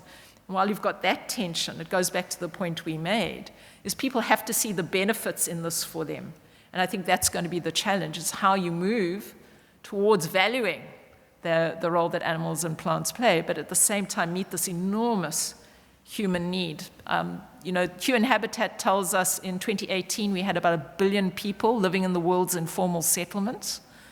By the time we reach 2050, it could be 3 billion. So almost a third of the world's population could be living in informal settlements. So that's an enormous amount of development need, which could undermine natural systems completely and utterly. And so we've got to bring those two together. We've got to see human and natural systems as much more intertwined. Thank you so much. I really appreciated the clarity and the conviction and also the underlying argument. But I think it presumes that there's a kind of pedagogical impulse that if there's a greater consciousness around some of these issues, that other things will result. And I appreciate the kind of theory of power that you're starting to name, but I also wonder if we can't talk with more forceful language about racial and extractive capitalism and the ways in which these broader global systems that have been historically in place for, 550 years now actually have created these conditions. And so I do hear younger people targeting, capitalism and thinking with anti-capitalist models and alternative knowledge systems in the ways that actually create not monocultural kind of economic systems, but much more pluriversal systems. And so I just wonder if our language of naming and kind of the political specificity of naming some of these global systems can also help with the kind of urgent questions that you put on the table. And there's absolutely no question that we need to do that. I just reflect back on the process of assessment we had in Working Group 2 in this assessment cycle. It was the first time that we called out colonialism as a key driver, and that created a storm and a stir that we had dared use in the IPCC reports, the word colonialism. And so I agree with you, but the inertia in society to engaging with that reality is enormous. And that for me is the challenge, is we absolutely have to call out things like colonialism, racism, as still inherent structuring elements within a society which is not well placed to deal with the kind of challenges I've articulated. But basically, we've got to get brave and strong and be able to talk about those in a courageous way and not run away and hide from it. Again, in this morning's discussion, the colleague from Belgium said, he now looks at Brussels with new eyes. He doesn't see, a rich global north country with a well-developed capital. He sees the exploitation of the Congo when he walks through Brussels. Now, that's a brave translation of his geography, but how brave is the rest of the world? There's still this tendency to want to walk away from it, to see colonialism as something that happened in the past and not relevant to today's society. No admission that neocolonialism is as much in play today as colonialism was in the 1800s. And so I agree with you wholeheartedly, but as a society, it doesn't seem that the majority of us are brave enough to own that reality, because what does it mean? The moment you go down that path, it means that society has to transform dramatically, which means the people who have to give up something that they've got in order that the people who don't have benefit. I had a really interesting experience with a college in the US, which will remain nameless, where I spent almost a week there as part of an outreach event. And the young, and it's an undergraduate college, they were very engaged. They wanted to know more about climate change and the role. And then we had some smaller group discussions. And I said, there are people literally dying in Africa now from climate change. And the only way to solve this is we've got to redistribute resources, which means you have got to give up some of the aspirations for your future to enable change in Africa. And this youthful population who'd been so engaged and so willing started to back off because they saw that that would then curtail the options they had in their future, which goes back to benefit. People go where they see benefit for themselves. And I thought that was really interesting, that there was this about turn from, oh, we understand, we want to act, but we don't want that to mean anything for our lives. We want our lives to stay as they are and the outside to change. And that's the problem. We're being called on to change as individuals now. And that's hugely problematic for us. One last question. Thank you so much. I mean, this was a brilliant presentation. And I guess the elephant in the room is a term that, you know, sometimes we want to, I'm a historian of religion, so that's where I come from. Ethics, right? And what does one do with that? You know, how does one weave that into these reports? You know, what do we do with that? I don't know if that is part of the discussions that you're having. Yeah. And I think the problem is whose ethics, you know, and that's been the problem, certainly for a continent like Africa. The ethical yardstick has not been one that Africans necessarily would have used. And again, it goes back to the point we've been discussing. And I think that's the reason the IPCC, which is, if you think about it, probably one of the more conservative bastions of climate change science, has begun to call out this word of transformation, trying to send a signal to society that things have to fundamentally change, that we've got to acknowledge there are different forms of ethics, there's different morality around the world, there are different yardsticks for change. But if we're going to tackle the big physical changes that, you know, are clearly indicated by the ice cores and the carbon dioxide measurements and the loss of biodiversity, we fundamentally have to change that value system. We have to come to value systems that are empathetic and respectful of ourselves, of the natural world. Fundamental changes, we have to acknowledge that resources have to be distributed, and that's going to mean people having to hand over power and politics and resources to others. And that for me is, it almost speaks to a new ethical base beyond what we currently have. So, thank you. Thank you so much, Professor Roberts.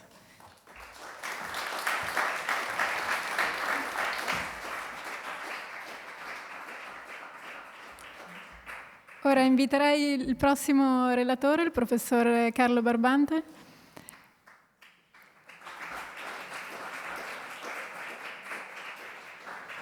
Solo una breve introduzione. Carlo Barbante è direttore dell'Istituto di Scienze Polari al CNR ed è professore appunto al Dipartimento di Scienze Ambientali, Informatica e Statistica all'Università Ca' Foscari, dove lavora alla ricostruzione paleoclimatica delle regioni polari. Ha partecipato a diverse spedizioni nelle regioni polari sulle Alpi, è docente di clima della Terra presso Ca' Foscari Harvard Summer School, è stato insignito del prestigioso Advantage Grant dello European Research Council ed è già docente dell'Accademia Nazionale dei Lincei, membro eletto dell'Accademia delle Scienze e dell'Istituto Veneto di Scienze, Lettere e Arti. Prima di cominciare vorrei anche ringraziare il professor Barbante perché durante la preparazione appunto della mostra si è gentilmente prestato anche al dialogo nello specifico con uno degli artisti che abbiamo in mostra, che è Tiaster Gates, non in mostra solo da noi ma anche attualmente con un lavoro in biennale, per un lavoro video che trovate appunto esposto che si intitola The Flood, che prevede appunto la presentazione di interviste a climatologi insieme a footage legato appunto a recenti alluvioni in relazione appunto all'opera di Tiaster Gates. Quindi in qualche modo grazie al professor Barbante la collaborazione con l'Università Ca' Foscari è confluita anche nel dialogo con gli artisti. Grazie. Grazie.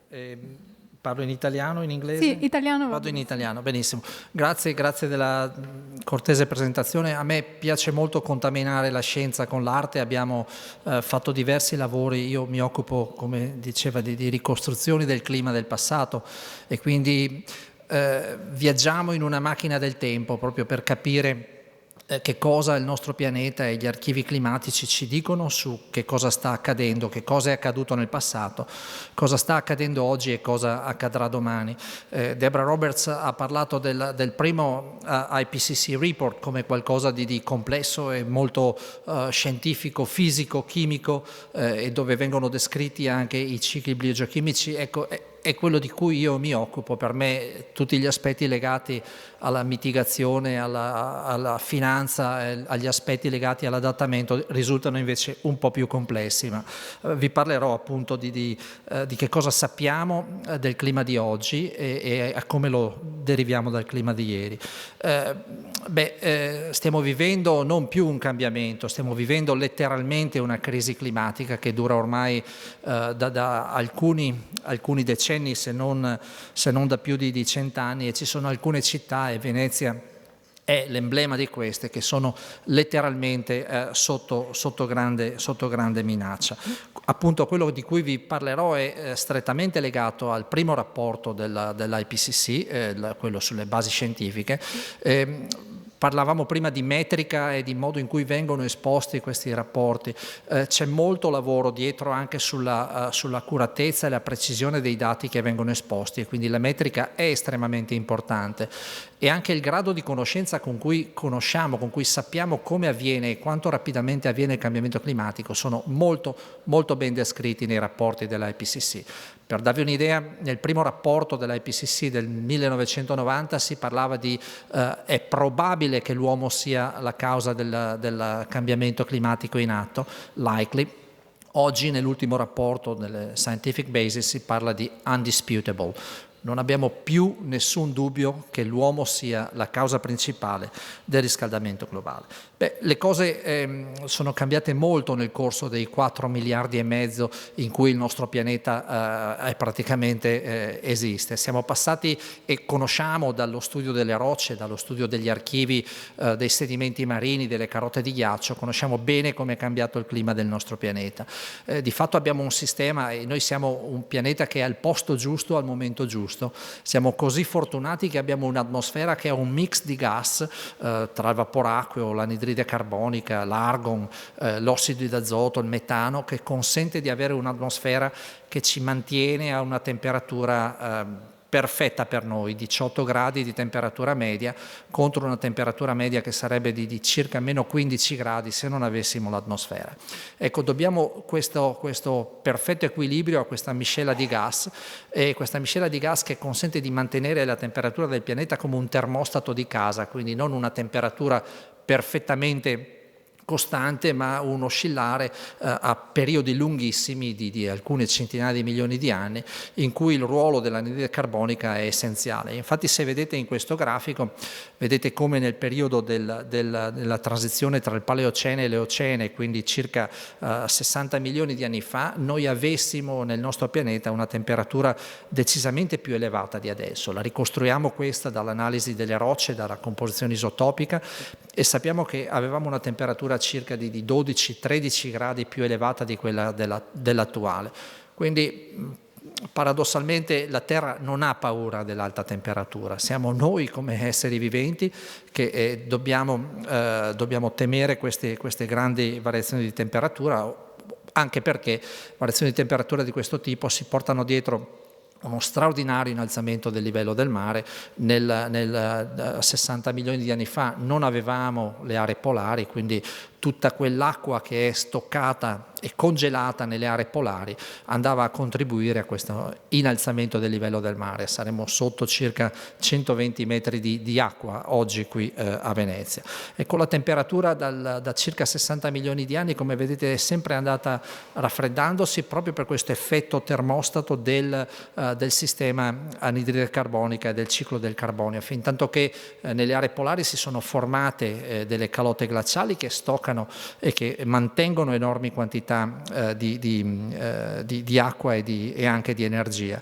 E poi negli anni più recenti, nella parte destra del grafico, vedete una scala espansa con delle oscillazioni che riflettono di fatto delle oscillazioni climatiche glaciali e interglaciali tipicamente legate a effetti naturali che sono dovuti alla posizione relativa della Terra rispetto al Sole, quindi a quanta energia arriva.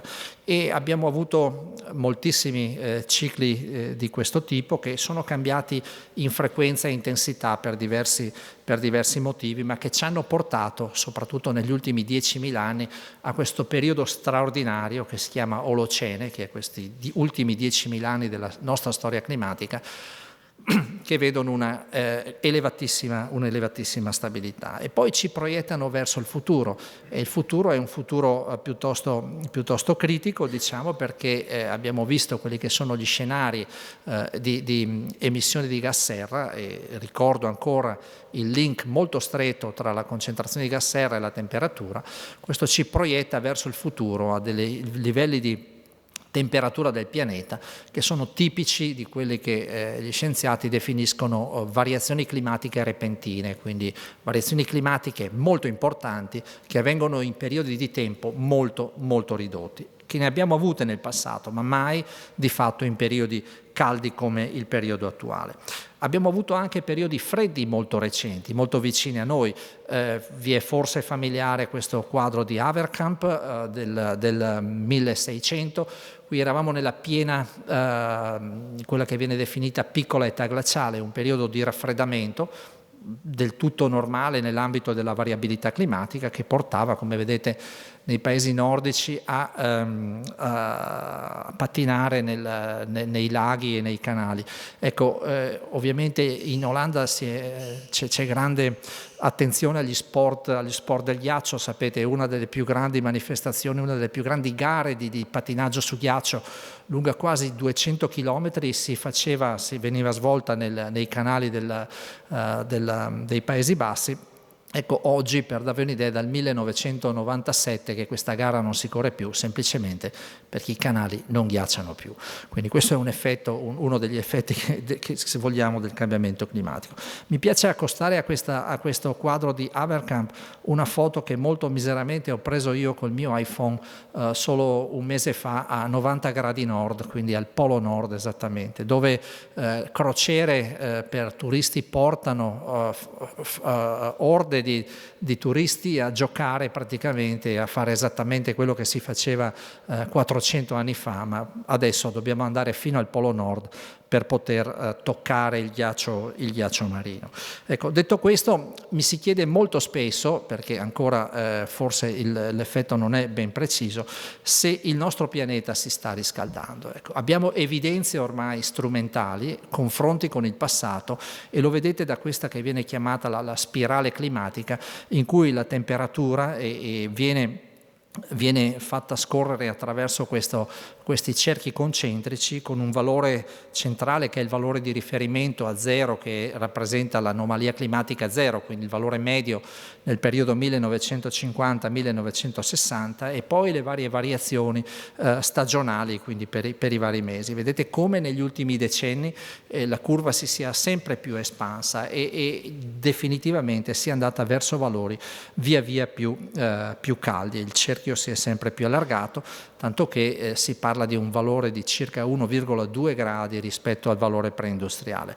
Lo vediamo ancora meglio quando raddrizziamo questa spirale climatica, e gli anni più recenti sono gli anni più vicino a noi, più in alto, e dove abbiamo valori estremamente elevati. Il punto critico anche del riscaldamento globale è che non è uniforme. Ancora in questo planisfero abbiamo le variazioni di temperatura dal 1880 al 2020, in cui vediamo che il pianeta si è riscaldato, raffreddato in maniera diversa a seconda di aree diverse del pianeta, e soprattutto negli ultimi decenni il riscaldamento globale è decisamente molto molto più evidente in zone del pianeta come l'Artico o il bacino del Mediterraneo, o alcune zone del pianeta che sono veramente molto molto suscettibili. Il fatto che l'Artico si riscaldi molto più rapidamente di altre zone è dovuto a alcuni processi e fattori che vengono definiti come l'amplificazione artica, possiamo approfondirli, ma allo stesso modo l'Artico viaggia a una velocità di riscaldamento che è circa 3 volte più elevata di quelle medie del pianeta. Artico che contiene enormi quantità di riserve di biodiversità, enormi quantità di acqua stoccata nella calotta glaciale groenlandese che fonde molto rapidamente e enormi quantità di ghiaccio marino che sono decisamente molto molto importanti per diversi aspetti.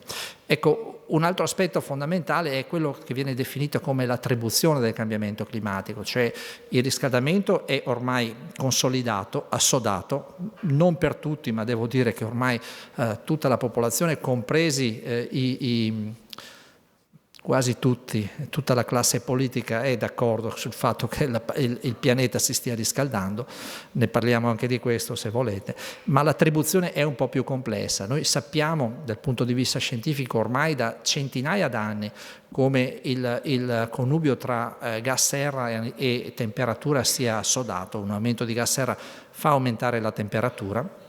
Joseph Fourier, che era un matematico francese, già alla metà del Settecento aveva detto che la composizione dell'atmosfera dei pianeti e la temperatura dei pianeti era strettamente correlata alla composizione dei gas. Poi 100 anni più tardi Tyndall, un fisico inglese, aveva scoperto il fatto che l'emissione a una lunghezza d'onda da parte dei pianeti e quindi anche della Terra interagiva con le molecole di gas serra in atmosfera e quindi provocava potenzialmente un riscaldamento. E poi alla fine dell'Ottocento Svante Arrhenius, che è stato poi premio Nobel per la chimica nel 1903, aveva dato ancora dei valori molto più precisi, addirittura introducendo il concetto di sensitività climatica, quella che oggi è molto dibattuta. Aveva addirittura detto che se si raddoppiasse la concentrazione di anidride carbonica, allora era poco al di sotto delle 300 parti per milione, la temperatura del pianeta sarebbe stata attorno ai 6 gradi più elevata. Oggi con i modelli climatici più accurati che abbiamo ci rendono un valore che è molto simile a quello che Svante Arrhenius aveva dato alla fine del secolo scorso. Quindi è molto importante anche dare l'attribuzione del cambiamento climatico. In questi due grafici che vedete, in quello di sinistra vedete la famosa mazza da hockey, le variazioni di temperatura nel corso degli ultimi 2000 anni, con questo enorme innalzamento. Questo è veramente un cambiamento climatico repentino nel corso degli ultimi all'incirca 150 anni, legato all'effetto antropico. Nella parte di destra abbiamo uno zoom degli ultimi 170 anni, con la parte più in alto che vedete, con i valori osservati e i valori modellizzati. Abbiamo oggi dei modelli climatici che non sono nient'altro che delle equazioni del clima messe accoppiate assieme, che ci rendono dei parametri che possono essere quelli legati alla temperatura, alla precipitazione e così via. In questo caso le simulazioni, che tengono conto degli effetti antropici e degli effetti naturali, riescono a riprodurre bene quelle che sono le osservazioni. Un altro discorso è se noi andiamo invece ad effettuare delle simulazioni che tengono solo conto degli effetti delle forzanti naturali, ed è quella curva in verde che vedete più in basso. Se noi forziamo il modello climatico solo con delle variabili naturali, la temperatura che ci viene restituita è praticamente un valore costante nel corso degli ultimi 150 anni. Quel gap è proprio qualcosa che è strettamente legato all'effetto antropico e quindi all'emissione di tutte le sostanze. Quindi sostanzialmente il riscaldamento climatico in atto che vediamo è guidato dalle attività legate all'emissione di gas serra emesse dall'uomo. Ovviamente nelle nostre attività industriali e di produzione di energia non emettiamo solo gas serra, emettiamo anche particelle, e molte delle particelle hanno un effetto contrario e quindi tendono a raffreddare il pianeta. Però complessivamente gli effetti positivi delle emissioni di gas serra e negativi, quindi di raffreddamento delle particelle di aerosol, portano mediamente a un riscaldamento che oggi ha superato già quello che veniva descritto nell'ultimo rapporto dell'IPCC. Siamo a circa 1,23 gradi al di sopra del valore preindustriale. Ecco, quindi i fatti poi sono molto chiari, molto evidenti.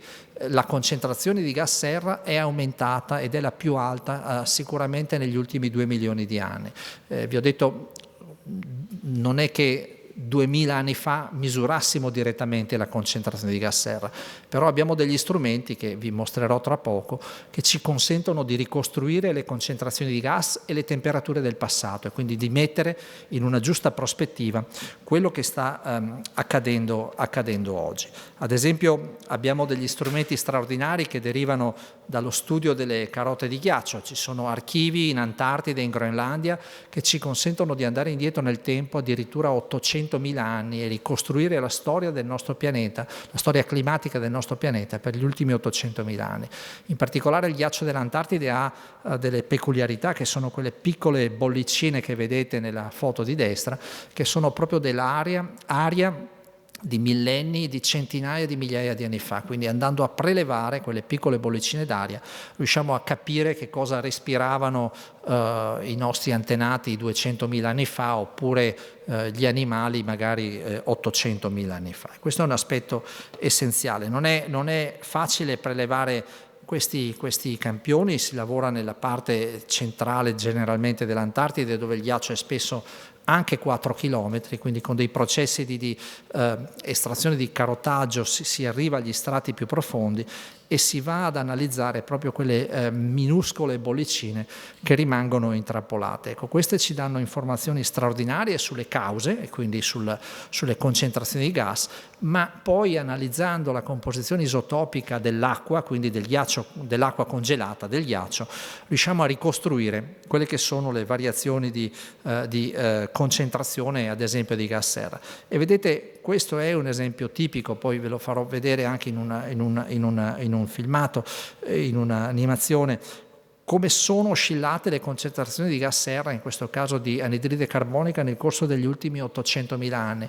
Sono sempre oscillate entro valori che durante i periodi glaciali più freddi erano di circa 180 parti per milione, a circa 280 parti per milione nei periodi più caldi, compreso il periodo preindustriale. Ecco, oggi siamo al di sopra delle 420 parti per milione. Solo per parlare, Debra prima parlava degli accordi di Parigi, della COP di Parigi. Ecco, durante la COP di Parigi nel 2015 la concentrazione di anidride carbonica era di 399 parti per milione. Da allora abbiamo superato le 400 parti per milione e siamo a oltre 420 parti per milione. E l'anidride carbonica, come molti altri gas serra, è un gas persistente, il che vuol dire che nessuno in questa sala, nessuno dentro questa sala, nessuno vivo oggi in questo pianeta vedrà mai la concentrazione di anidride carbonica scendere nuovamente sotto le 400 parti per milione. Ecco perché è necessaria un'azione immediata. L'effetto di dilavamento dei gas serra in atmosfera è molto lungo, non è come una sostanza chimica. Vi porto l'esempio del piombo, no? Il piombo è una delle sostanze più inquinanti che è stato per anni utilizzato come additivo antidetonante nelle benzine. A un certo punto, un po' per effetto della contaminazione da piombo, un po' perché il piombo anche contaminava le marmite catalitiche, si è deciso di bandire il piombo dalle benzine. Nel giro di un decennio la concentrazione di piombo nell'atmosfera è drammaticamente diminuita ed è arrivata praticamente ai valori preindustriali. Ecco, questo non lo vedremo con i gas serra. I gas serra hanno un tempo di residenza, molti dei gas serra, decisamente molto molto più lungo. Torno brevemente su questi carotaggi, giusto per farvi vedere come si possano estrarre campioni via via sempre più profondi e che ci consentono di andare indietro nel tempo addirittura 800.000 anni con dei record continui di registrazione di temperatura e di gas serra, ottenendo informazioni straordinarie sulla contaminazione del passato, sui cicli di molte sostanze chimiche, non solo gas serra ma anche sulle polveri che agiscono e hanno un effetto di fatto contrario per il riscaldamento globale. Ecco, questi sono aspetti essenziali e questi campioni agiscono proprio come dei veri e propri archivi, sono degli archivi straordinari che, se ben studiati, ovviamente portano delle informazioni straordinarie. Non è facile estrarre le informazioni da questi archivi, è come leggere veramente un libro antico che va decodificato e va veramente ben studiato. Come vi dicevo, le informazioni sono informazioni sulle concentrazioni di gas, sulle forzanti, ma anche sulle temperature. Quello che vedete è un grafico che ci riporta la temperatura del pianeta ricavata da un accarotaggio in Groenlandia, ed è un grafico che riporta gli ultimi circa 120.000 anni della storia climatica del nostro pianeta. Vedete che è una storia un po' travagliata, a parte gli ultimi 10.000 anni che, come vi dicevo, sono molto stabili, l'Olocene, tutto il periodo glaciale è tempestato da queste variazioni climatiche repentine che noi per fortuna fino ad oggi non abbiamo sperimentato. Variazioni climatiche repentine che sono strettamente correlate alla oscillazioni delle forzanti e delle temperature. Volevo farvi vedere ancora questa animazione che ci fa vedere come sia aumentata l'anidride carbonica nel corso degli ultimi decenni e poi come sia variata nelle ere precedenti.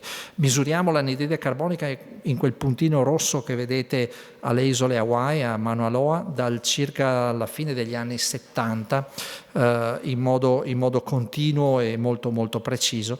L'anidride carbonica da allora è sempre aumentata con delle oscillazioni che sono legate alla stagionalità. Durante i periodi estivi l'anidride carbonica viene assorbita dalla vegetazione, durante i periodi invernali invece c'è meno vegetazione e meno assorbimento. Comunque di fatto l'anidride carbonica è sempre aumentata da quando si è iniziata a misurare, era circa 330 parti per milione e come vedete è aumentata costantemente. Nel grafico nella parte a sinistra invece vedete questi aumenti legati anche alla locazione, alla latitudine del sito di misura. Vedete ci sono misure al polo sud, quindi nella parte più estrema, fino al polo nord, e vedete come questo respirare, il respiro della terra si veda, sia evidente, ma come sia inesorabile anche l'aumento di concentrazione di gas praticamente da quando si sono iniziate le misure.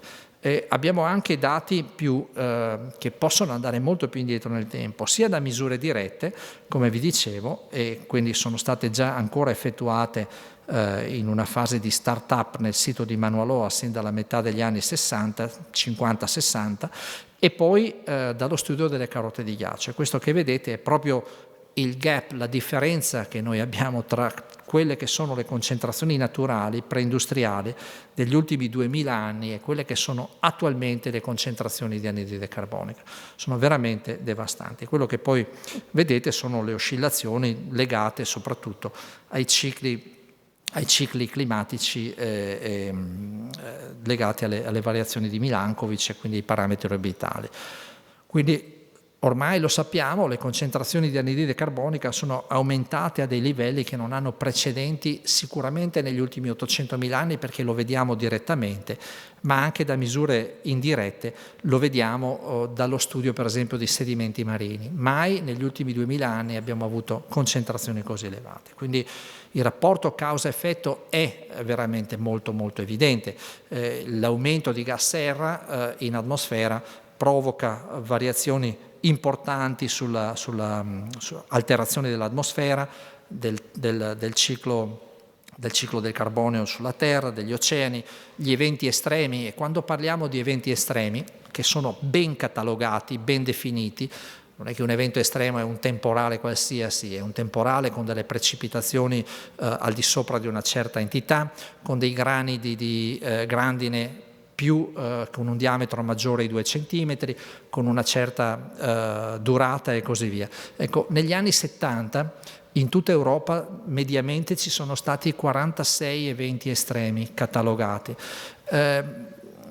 Adesso ne abbiamo più di 10.000 all'anno, quindi questo vuol dire estremizzazione degli eventi, aumento dei numeri degli eventi estremi, stanno passando a dei valori decisamente molto, molto importanti. E quindi ormai l'effetto dell'uomo sul clima è decisamente molto chiaro. Alcuni esempi che vi voglio far vedere sono strettamente legati all'aumento del livello del mare.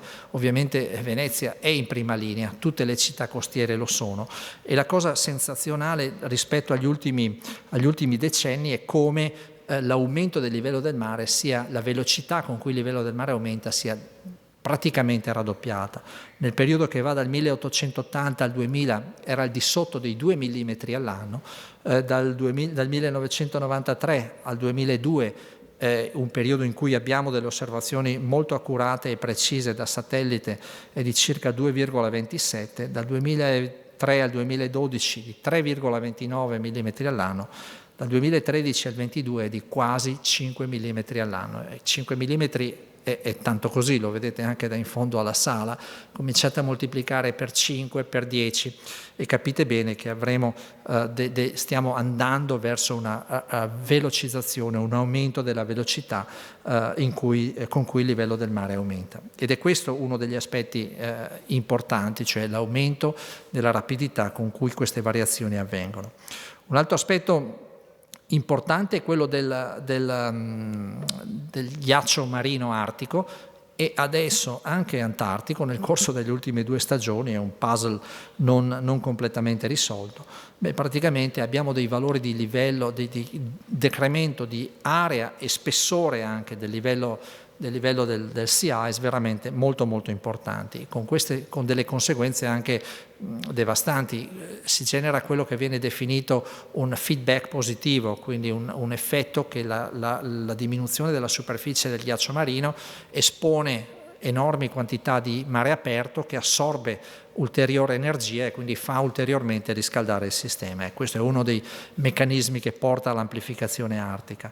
Ecco, il ghiaccio marino artico sta diminuendo fino dalla fine del secolo scorso, era di circa 6 milioni e mezzo di chilometri quadrati e praticamente con un declino molto molto costante. Io sto seguendo ormai questi dati da circa una trentina d'anni. Quest'anno per la prima volta sono arrivato fino al polo nord geografico con un rompighiaccio e devo dire che nonostante fossi emotivamente preparato a quello che avrei trovato, quindi allo spessore del ghiaccio, alla superficie del ghiaccio, devo dire che vedere il polo nord geografico completamente libero da ghiacci e quindi con più acqua che ghiaccio mi ha veramente colpito. Ma questa è la rapidità con cui stiamo cambiando il sistema. Spessori di ghiaccio che fino a 20 anni fa superavano i 3 o 4 metri, quindi quello che viene definito ghiaccio pluriannuale, oggi si riduce a spessori di poco più di 1 metro, quindi decisamente molto ridotti. E poi altri segnali evidenti sono sui ghiacciai, che sono quello ormai che vengono definite le sentinelle del cambiamento climatico. Pensate che mediamente negli ultimi 50 anni i ghiacciai delle Alpi hanno perso l'1,5% della massa glaciale ogni anno, 1,5%. Nel 2022 il 6%, solo in un'estate. Nel 2023, l'anno si è appena concluso dal punto di vista delle osservazioni, il 4%. Quindi in 2 anni abbiamo perso 2 dita di questo bicchiere per quanto riguarda la massa glaciale. Ed è una risorsa straordinaria. Ci sono milioni di persone, parlo della Water Tower in Tibet ad esempio, che vivono sulla risorsa acqua che deriva dai ghiacciai. La città di La Paz in Bolivia per il 60% vive dell'acqua del ghiacciaio Limani, che sta letteralmente sparendo. Questo è un aspetto decisamente molto importante. Quindi i ghiacciai, non solo delle aree non polari, ma anche delle aree polari, stanno fondendo in maniera rapidissima. Da quando abbiamo delle osservazioni puntuali, ad esempio in Groenlandia abbiamo un sistema di che misura il bilancio di massa, quindi quanta neve cade e quanto ghiaccio fonde. Abbiamo delle osservazioni ormai più che ventennali e vedete come, nonostante le oscillazioni con l'accumulo invernale, il trend sia decisamente molto negativo, soprattutto nelle zone costiere. Anche in centro all'Antartide, dove abbiamo più di 3 chilometri di spessore e di altitudine, abbiamo la formazione di laghi enormi e quindi di perdite di massa enormi. La velocità con cui la Groenlandia perde massa è pazzesca, si parla di circa 279 miliardi di tonnellate di ghiaccio all'anno. Ve lo traduco questo numero perché vi dia un'idea ancora più che vi rimanga bene impressa. Sono circa 420 piscine olimpioniche ogni minuto. Quindi la Groenlandia perde ghiaccio a questo ritmo e l'Antartide che è in una situazione di stato stazionario, ma insomma tutto l'Antartide occidentale perde ghiaccio a grande velocità, perde a circa la metà di quello che sta accadendo in Groenlandia. E gli impatti, come vi dicevo, sono su tutti gli aspetti climatici. Abbiamo parlato poco fa di eventi estremi e quindi aumenta la frequenza e l'intensità di questi eventi, quindi con siccità molto prolungate e poi delle precipitazioni molto intense in poco tempo, eventi questi che scatenano la siccità, enormi incendi ormai in tutta Europa, e anche, visto che l'anidride carbonica è un gas ed è un acido, anche acidificazione dell'oceano. Vi voglio solo far vedere due effetti del riscaldamento globale sui ghiacciai. Uno è il ghiacciaio della Marmolada, che è veramente qui vicino a noi. La Marmolada ha perso più dell'80% della massa glaciale in 100 anni. In questo grafico, negli ultimi 25 anni praticamente, questa è stata la riduzione del ghiaccio in Marmolada, che ha perso in soli 35 anni il 60% della massa glaciale. Quindi ormai un ghiacciaio che è letteralmente destinato a sparire. Ancora più evidente è questo ghiacciaio di Felaria in Lombardia, è l'estate del 2022. Nell'estate del 2022 i ghiacciai delle Alpi hanno perso in un anno il 6% della massa, 4 volte più che la media degli ultimi 50 anni. In questo time lapse vedete che cos'è stata l'estate del 2022, con questa enorme perdita glaciale che vedete, e quindi di risorsa acqua che vedete in pochissimi mesi. Lo vediamo poi anche in un periodo più lungo negli ultimi 3 anni, giusto per darvi un'idea di che cosa significa vedere il cambiamento climatico al lavoro. Questi sono 3 mesi di fusione praticamente in pochi secondi.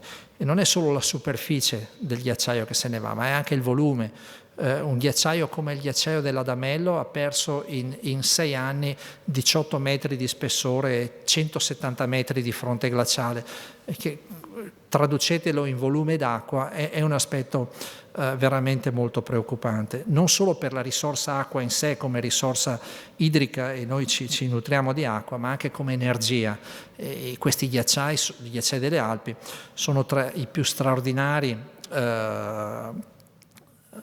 apporti di acqua anche delle dighe che producono energia, quindi è un aspetto da non trascurare assolutamente. Ecco, quindi vedete questa velocità con cui il sistema ha interagito, in questo caso da giugno 2019 alla fine dell'estate del 2022. Sono stati persi diversi metri di spessore e un volume enorme di acqua. Un altro aspetto che vi dicevo è sulla intensificazione degli eventi estremi. Ricordate forse tutti la tempesta Vaia, proprio 5 anni fa, che ha colpito tutto il bacino del Mediterraneo. Un evento, visto che si parla, everybody talks about the weather, no? Parliamo di ambiente e di meteo e di clima. Ecco, questo è stato un evento meteorologico importante, non straordinario dal punto di vista di per sé come evento particolare, ma ha trovato un mar Mediterraneo che era circa 3 gradi più caldo della media. Ecco, il combinato disposto di questa perturbazione e dell'aver trovato un mare così caldo legato di fatto a un'estate eccezionale ha provocato una tempesta di enormi dimensioni. Questo è Feltre sulle Dolomiti, circa 14 milioni di alberi completamente abbattuti. Se vedete queste immagini vi rendete conto della devastazione del prima e dopo la tempesta Vaia. In tutta la zona, in tutto il nord-est, circa 14 milioni di alberi abbattuti in pressoché 2 ore, con degli effetti che si riverberano ancora oggi. Detto questo, abbiamo un futuro davanti, cioè il passato, come vi dicevo, c'è molto del nostro passato nel nostro futuro, abbiamo moltissime informazioni che ci traguardano verso quello che avremo domani. E devo dire che studiare questi archivi ci consente di capire quelli che sono i processi che porteranno anche al futuro del nostro sistema climatico. Abbiamo parlato prima di che cosa accadrà domani. Queste sono le ultime proiezioni del sistema Copernicus, un sistema lineare un'estrapolazione molto lineare che ci dice che di fatto con il trend corrente di riscaldamento globale che si sta sempre via via più intensificando, andremo a raggiungere questa famosa soglia del 1,5 gradi praticamente entro il 2034. Quando abbiamo cominciato questi esperimenti nel 2001, le proiezioni erano per raggiungere la soglia del 1,5 gradi nel 2046, quindi il target si sta drammaticamente avvicinando sempre di più. Ovviamente questa è un'estrapolazione lineare, ma come vi dico il trend sta aumentando, e l'aspetto decisamente molto importante è quello di capire quello che sono questi share socio-economic pathway, cioè i pathway futuri di sviluppo e quindi, come abbiamo visto, anche di emissioni.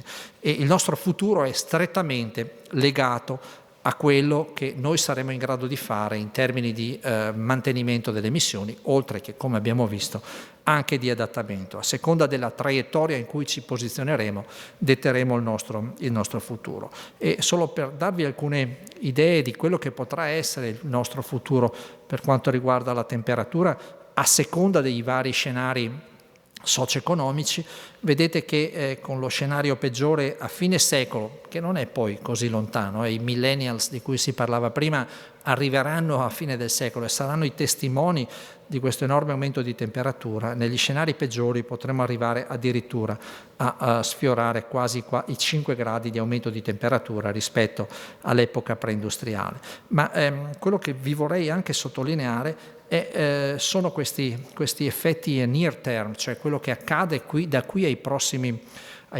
praticamente 20-30 anni.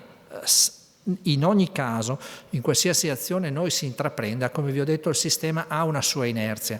L'anidride carbonica, se noi smettessimo oggi di emettere anidride carbonica in tutto il mondo, comunque rimane accumulata nell'atmosfera e prima di essere completamente abbattuta necessita di alcuni decenni. In effetti, come vedete, il sistema risente di questa inerzia e qualsiasi attività venga fatta per i prossimi 20-30 anni praticamente il sistema continua a comportarsi come se di fatto ci fosse un innalzamento di temperatura. Ovviamente questo non vuol dire che non dobbiamo prendere nessuna azione, anzi l'azione va presa perché, come vedete, negli effetti a medio-lungo termine abbiamo delle variazioni consistenti.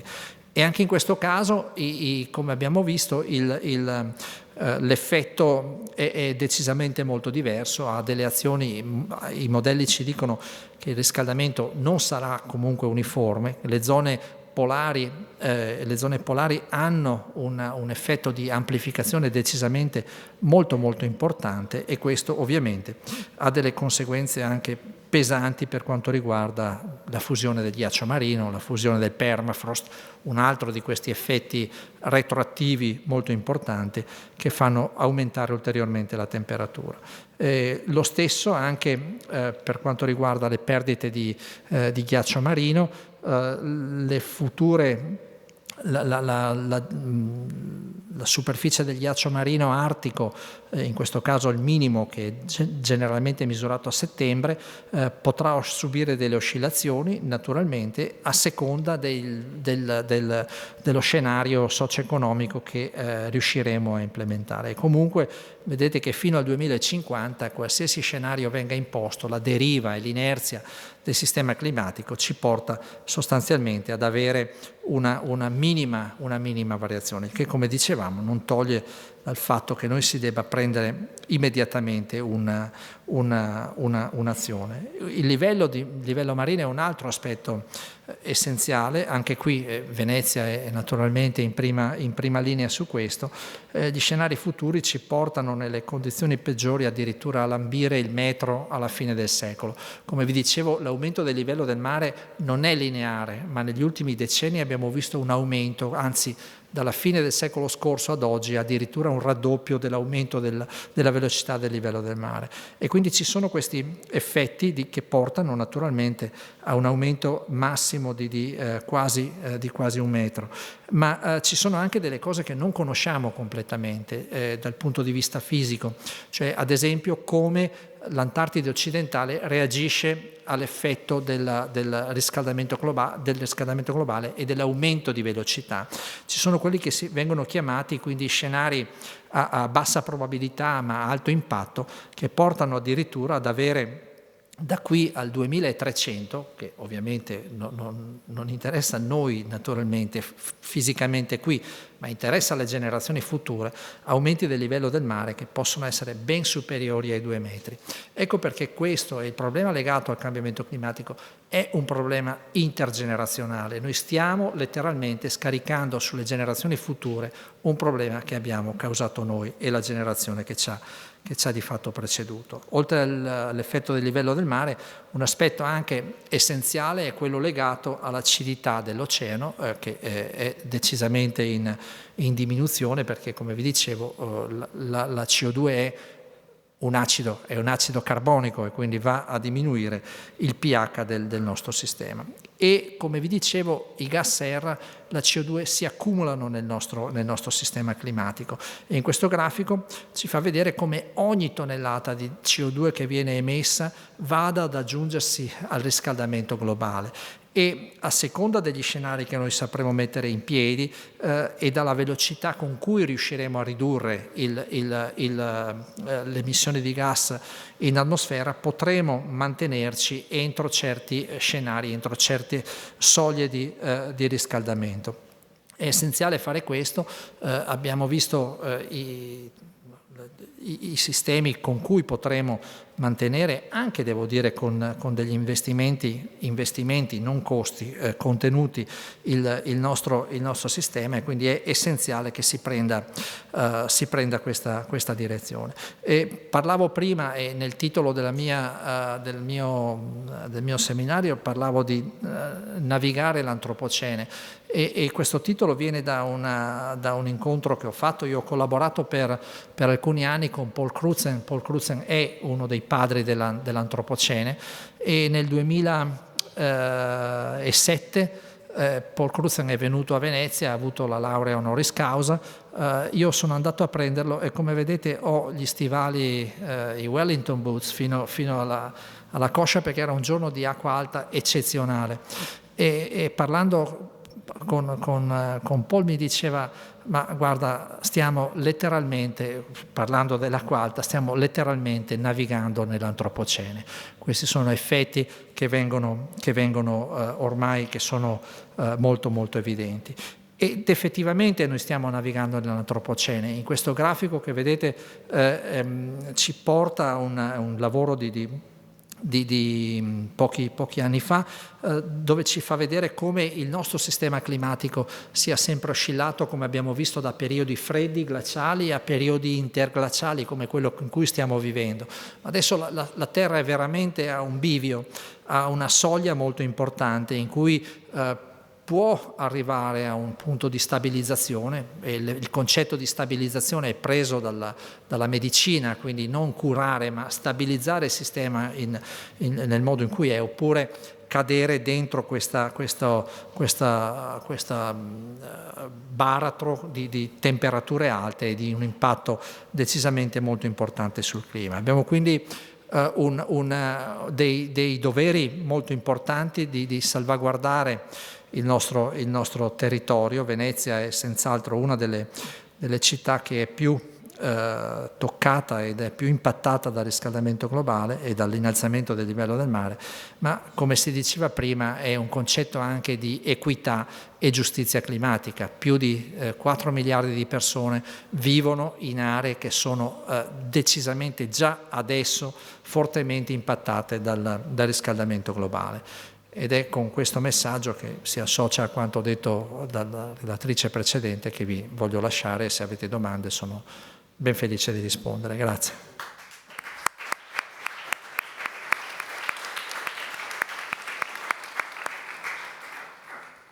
Grazie professore. Ne approfitto per un'osservazione. Lei prima ha fatto vedere un dipinto di Haverkamp.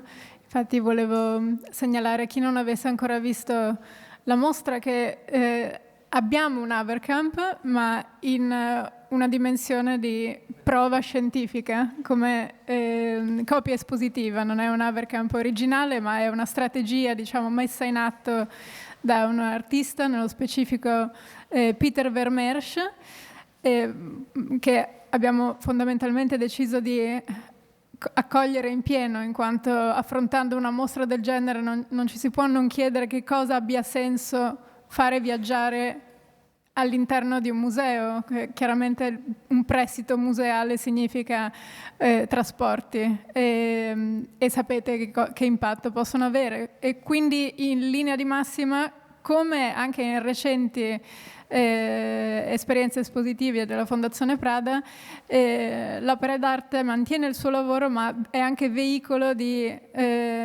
altri contenuti, cioè in questo caso evidenze scientifiche di quello che era appunto la piccola era glaciale. Tra i lavori in mostra abbiamo anche un dipinto che è stato anche l'immagine guida della mostra, che è la Laguna ghiacciata, che è un dipinto dell'inizio del Settecento di un anonimo veneto. Ci è stato prestato dalla Fondazione Querini Stampalia, quindi un prestito veneziano, che fondamentalmente testimonia proprio la laguna ghiacciata, le fondamenta nuove all'inizio del Settecento. Quindi anche nel caso di Venezia stessa, fino a poche decine di anni fa, l'esperienza era quella appunto della ciclicità, del congelamento della laguna. Volevo chiederle se può approfondire un po' questo aspetto legato proprio alla città. Ma devo dire, non sono vecchio come Haverkamp e nemmeno come il dipinto delle fondamenta nuove. Ho visto anch'io la laguna gelata alcuni anni fa, lavoro a Venezia dagli inizi degli anni 90, ho visto la laguna gelata. Questo fa parte della variabilità climatica. Il sistema climatico non ha una reazione lineare, quindi non è esattamente perfettamente lineare. Ci sono delle variabilità intrinseche al sistema climatico che portano ad avere variazioni di temperatura o precipitazione che sono abbastanza casuali. Quindi non è detto che il prossimo inverno sia un inverno caldo e secco come è stato l'ultimo, ma magari avremo precipitazioni abbondanti e quant'altro. Quello che è preoccupante dal punto di vista climatico, come sempre sottolineiamo, è il trend. Il trend è la tendenza che si registrano negli archi temporali più lunghi. Quando si parla di clima e non di meteo, ci accostiamo almeno a dei valori che siano 30-40ennali per quanto riguarda le variazioni. E in questo campo, in questo intervallo temporale, è cambiato tantissimo.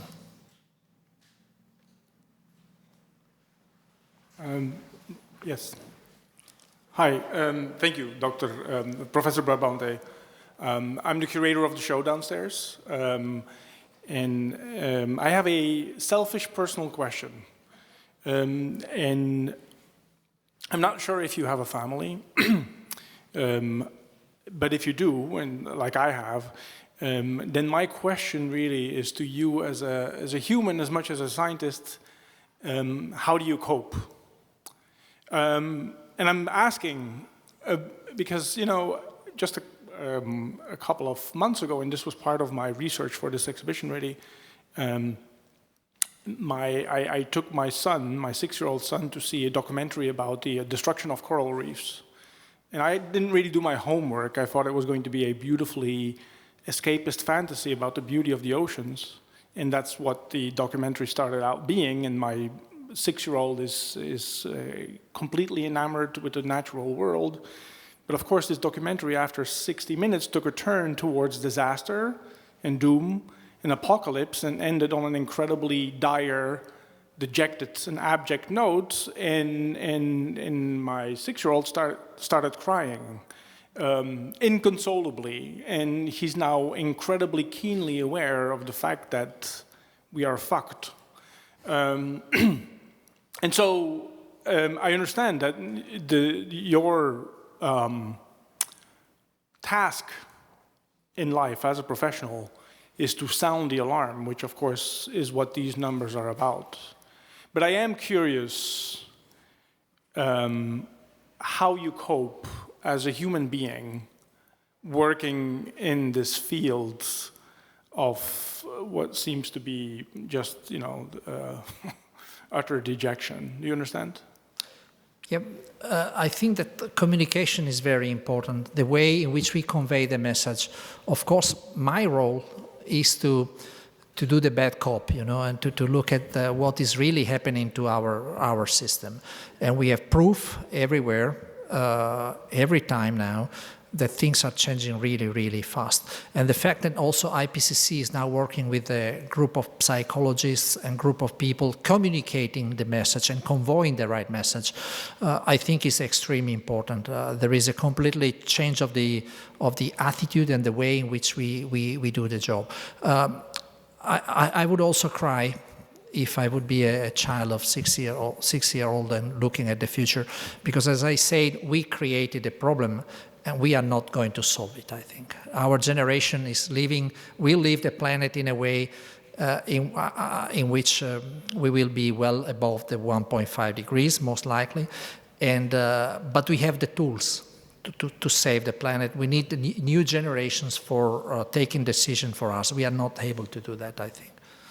So I'm positive. I'm not, despite what I'm showing, but I'm positive about the future because we have already the tools. We have the finance working. We have EU. I'm speaking for Europe. We have the tools from a political point of view, and we have a pathway for the future. So it's simply we need to be strong enough and to have the courage to go in that direction. We need a bit of a vision.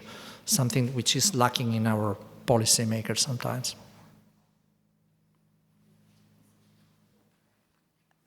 Volevo fare anche una domanda molto specifica. Negli ultimi anni i musei dichiarano sempre più spesso quali sono le loro ipotetiche emissioni. Mi chiedevo, lei cosa pensa di questo tipo di calcoli? Ora io ne parlo in quanto lavoro in un museo e quindi vedo che è una cosa che si fa sempre più spesso. Immagino che questa pratica sia condivisa anche da altri campi. Quanto sono seri questi calcoli e quanto sono effettivamente utili? Sono molto utili, noi dobbiamo dare un prezzo all'emissione carbonica e ovviamente poi utilizzare il ricavato per incentivare operazioni di ulteriore riduzione della CO2. I calcoli sono, devo dire, accurati, precisi.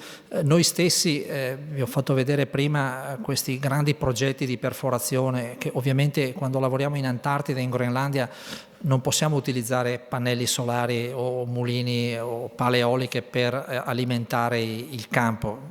La temperatura va spesso a meno 60 gradi, quindi non c'è pala eolica che tenga.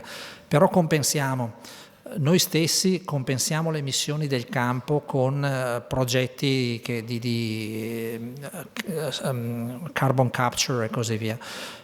I calcoli, come dicevo, sono precisi ed accurati. È chiaro che poi ovviamente dipende da chi li fa, ma ci sono delle agenzie certificate che li fanno e si può ben sapere quali sono per ogni attività le quantità emesse e le emissioni. Grazie. È acceso, sì.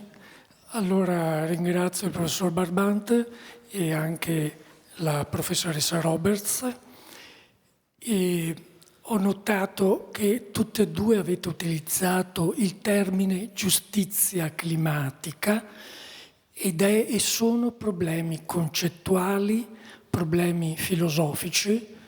Io mi occupo di filosofia e credo che l'IPCC, ho visto le ultimi report, ha preso molto a cuore, anche prima diceva gruppi di psicologi, la problematica culturale, perché è necessaria probabilmente, e direi, e vorrei sentire la vostra opinione, una svolta culturale che forse mai si è verificata nella storia umana, perché tutte le nostre culture, quelle occidentali dei paesi del nord cosiddetti ricchi, i paesi dell'Africa o del Sudafrica, hanno delle culture basate sulla stabilità del clima, da non confondere con il tempo atmosferico e il gioco con questa mostra di Prada,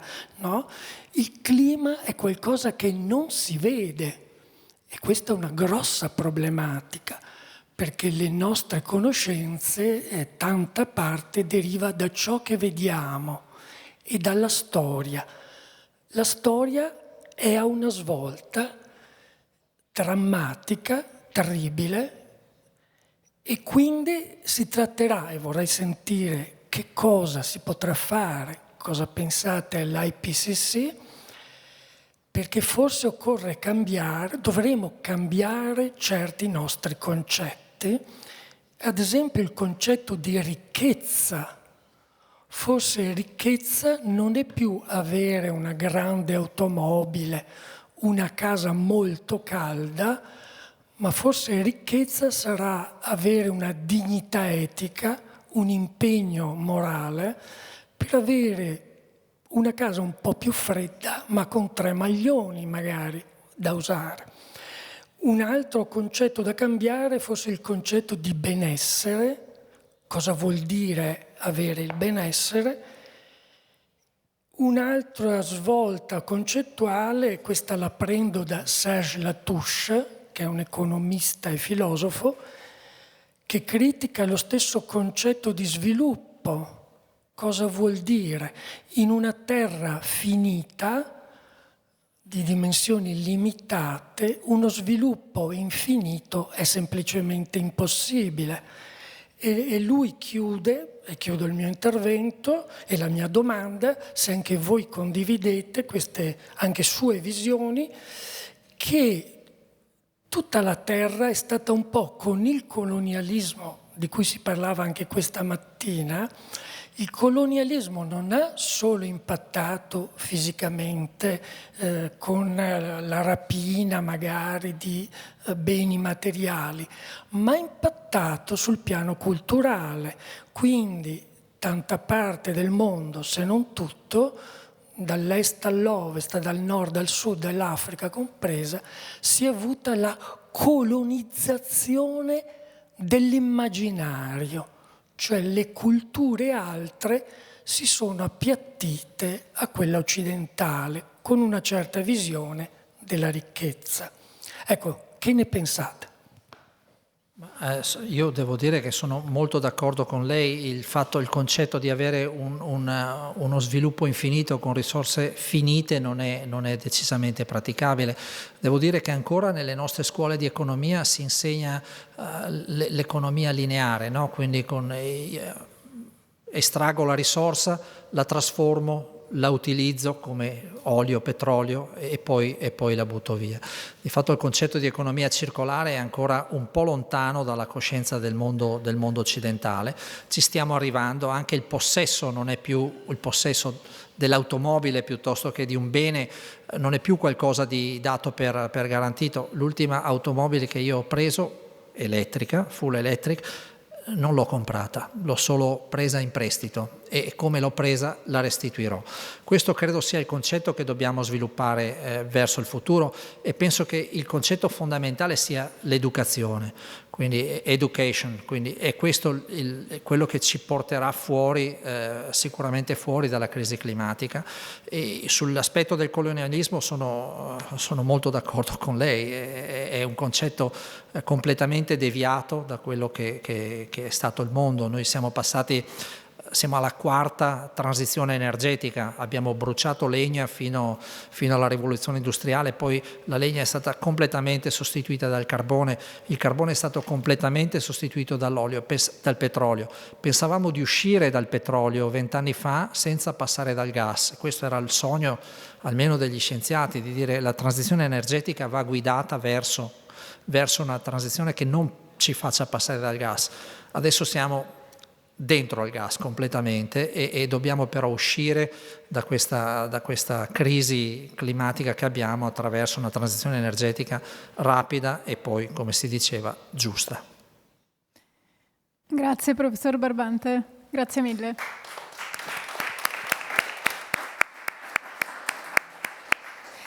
Allora, chiamerei il prossimo ospite, il prossimo speaker, che è il professor Giancarlo Comi.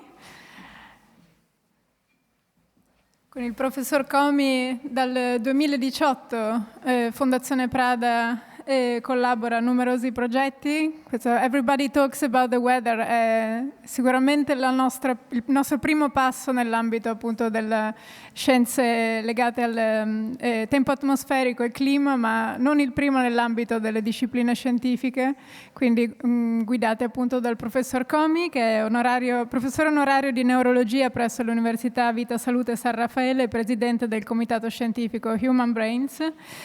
Nel 2004 ha fondato l'Istituto di Neurologia Sperimentale presso l'IRCS San Raffaele di Milano, che ha diretto fino al 2020. Dal 2013 è presidente della European Charcot Foundation, che è la più importante fondazione nel campo della sclerosi multipla e delle patologie a essa correlate. Grazie molte Cornelia, grazie agli organizzatori per questo invito. Grazie particolare perché mi ha dato la possibilità di essere esposto a una serie di informazioni e di dati estremamente rilevanti, anche per quello che noi in qualche modo nella Fondazione Prada per quanto riguarda Human Brains abbiamo in corso.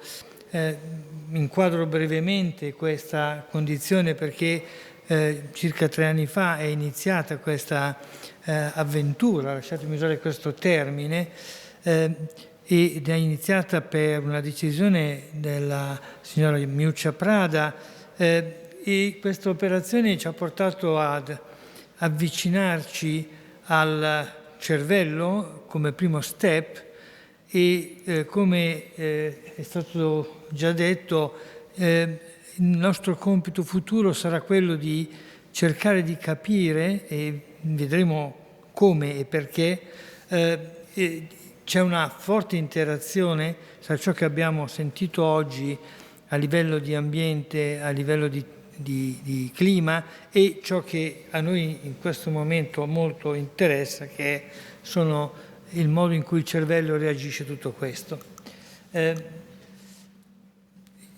Inizio con una nota molto semplice. Il cervello ovviamente è un organo estremamente complesso ed estremamente delicato, è l'elemento identificativo dell'essere umano e ovviamente con gli sviluppi che ci sono stati negli ultimi decenni della medicina, con un enorme allungamento della vita, il nostro cervello è stato esposto a una sfida senza precedenti, cioè come resistere all'età. Cioè in una popolazione che invecchia moltissimo, come riuscire ad allineare al cuore, che adesso noi, grazie a tutti i meccanismi di intervento sulla circolazione, possiamo portare a 120 anni di età, come possiamo però allineare il nostro cervello, perché godere della vita, della qualità della vita, dipende più dal nostro cervello che dal nostro cuore. Quindi tutto ciò apre un problema enorme, ed è il problema dell'invecchiamento della popolazione. Qui vedete degli schemi che riguardano 3 malattie che sono le malattie più frequenti, il Parkinson, l'Alzheimer, la sclerosi laterale amiotrofica, tutte e 3 come vedete, si impennano fortemente con l'avanzare dell'età. Ora, in una popolazione che invecchia, il problema non è soltanto dei paesi cosiddetti più sviluppati, ma è un problema enorme. L'invecchiamento, come vedete, anche in Cina per queste malattie avviene esattamente con la stessa dipendenza dall'età. E voi vedete sulla destra, ve lo faccio vedere, la predizione che abbiamo oggi di quella che sarà la condizione nel 2050. Anche qui abbiamo una catastrofe, ed è la catastrofe delle demenze, perché in questo momento, per darvi un numero, abbiamo circa 50 milioni di persone che hanno una ridotta capacità di utilizzare pienamente il proprio cervello. Questo valore verrà triplicato nel 2050.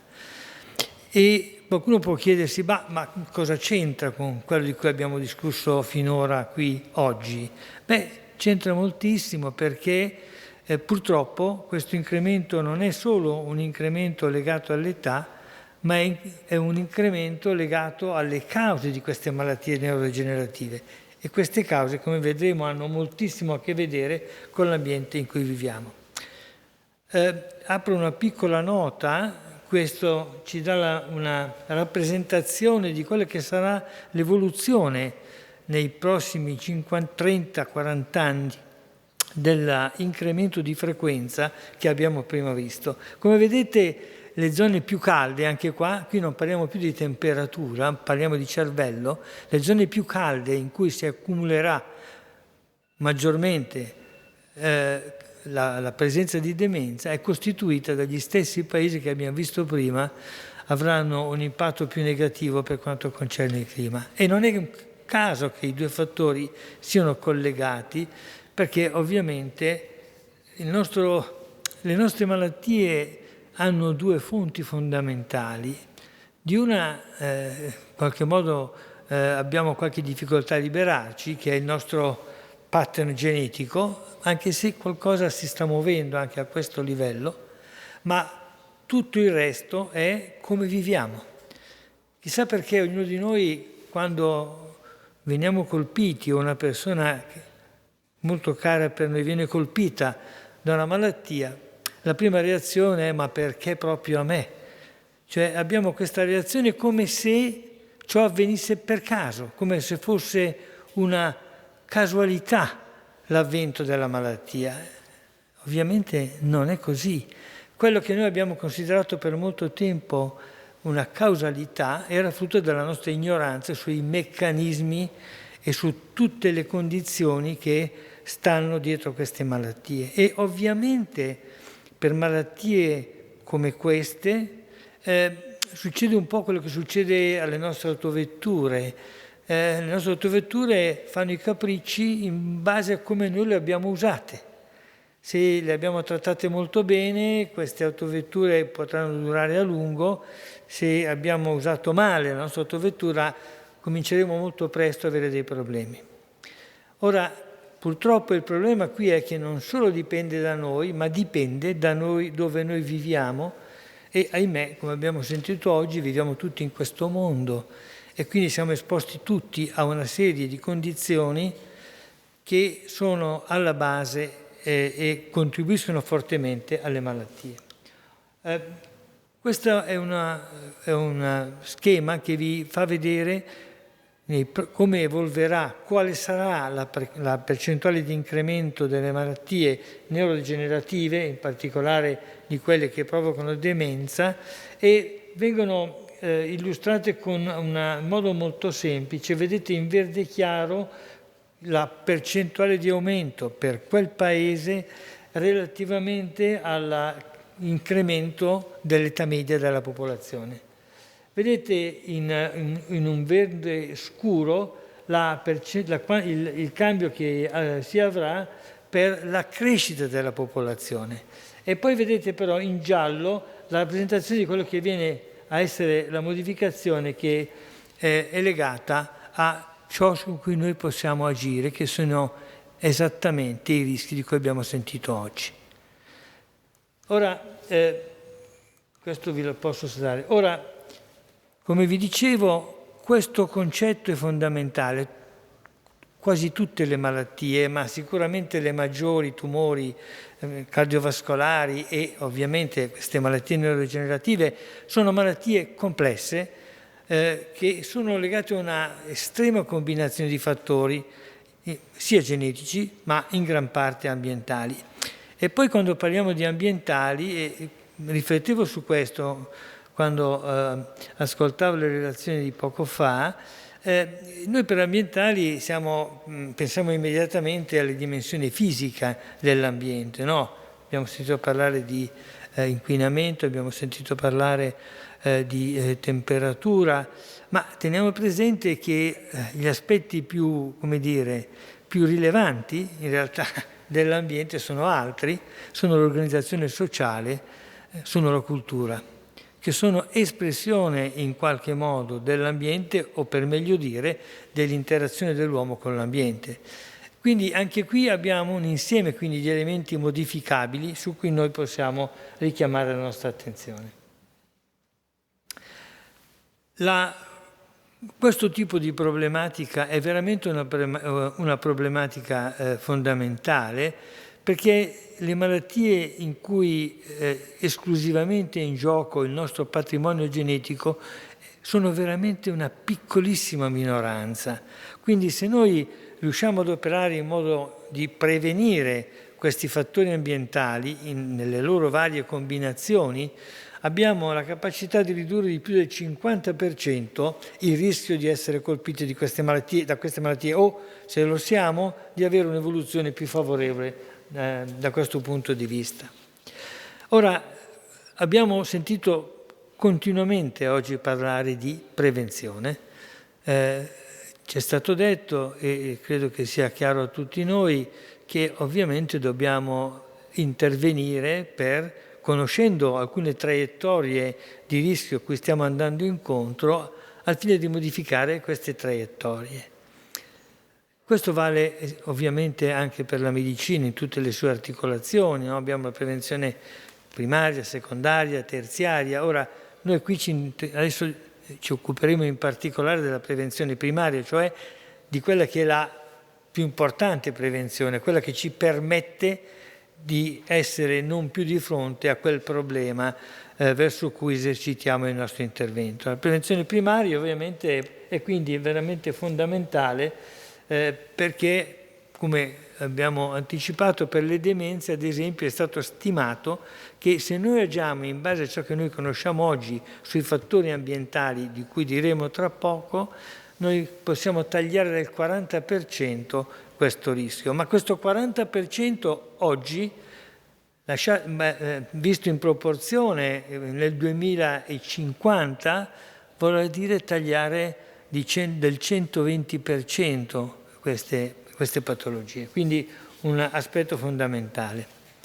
Ora, in questo schema, che non so se riuscite a leggere dalla parte più lontana, abbiamo cercato un po' di riassumere quali sono tutti i fattori in gioco. Ovviamente alcuni di questi sono individuali, ma alcuni di questi sono fattori che ci vedono tutti esposti più o meno nello stesso identico modo. Parlo ovviamente di inquinamento ambientale delle acque, l'inquinamento dell'aria, l'esposizione a tossici legati a certe attività lavorative. E poi, cosa su cui insisterò molto nel mio intervento, noi interagiamo con il nostro ambiente, nel senso più vasto del termine, attraverso due contatti fondamentali, che sono le superfici dei nostri polmoni, cioè le nostre vie aeree, e ovviamente il nostro intestino. E ahimè, molte delle cose che abbiamo sentito oggi producono fattori ed elementi che in modo diretto o indiretto influenzano fortemente l'interazione che abbiamo con questi nostri organi interni. Ora, c'è qualcosa di cui forse oggi non si è detto, ma che credo sia fondamentale. Tutte queste variazioni climatiche di cui abbiamo oggi avuto una chiara informazione esplicano una serie di azioni, diciamo, indirette estremamente rilevanti. Se cambia la temperatura nel nostro pianeta, si modifica tutta la composizione batterica, virale, cambiano le nostre esposizioni a una serie di fattori infettivi, talvolta in modo drammatico, anche per piccole variazioni, anche per le variazioni di cui abbiamo sentito oggi, con cui ci dobbiamo già confrontare. Cambia la caratteristica dell'agricoltura, cambia l'uso di pesticidi, di altre sostanze che hanno a che vedere con la necessità di fornire cibo a sufficienza per una popolazione che è in enorme espansione. Ovviamente tutto ciò impatta fortemente sulla nostra salute. Quindi non solo i cambiamenti climatici ci devono preoccupare per tutto ciò che abbiamo sentito oggi, ma perché non dobbiamo dimenticare che c'è una componente biologica fortissima legata a tutto questo. E questo è qualcosa che già oggi ci può dare un sacco di problemi. C'è una scienza nuova, direi abbastanza nuova, che si è andata configurando diciamo negli ultimi 50 anni, che è l'epigenetica. Come sempre in scienza più sappiamo, più ci rendiamo conto che le cose sono infinitamente più complesse di ciò che pensavamo.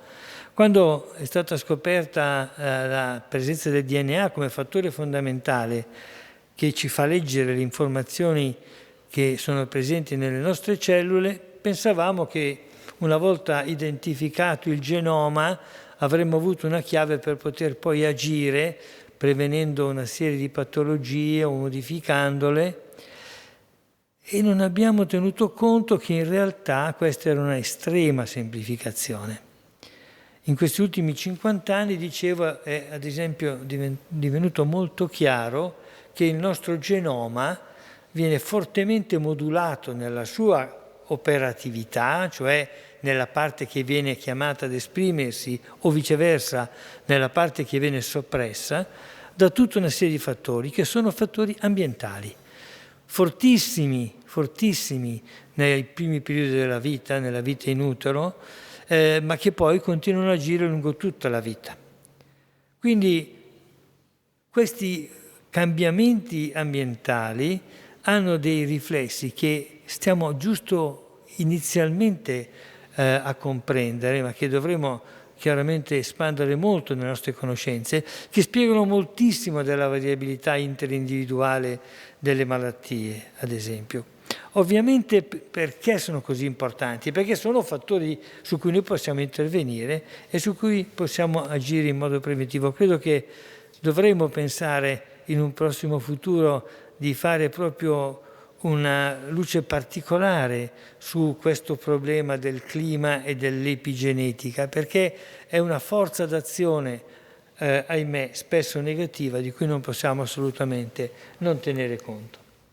Questo è uno schema per cercare di tradurre in modo comprensibile di cosa stiamo parlando, cioè le nostre cellule, qui abbiamo stilizzato un neurone, sono chiaramente un microambiente. Quello che c'è dentro la cellula è fondamentale perché la cellula abbia un suo equilibrio esistenziale.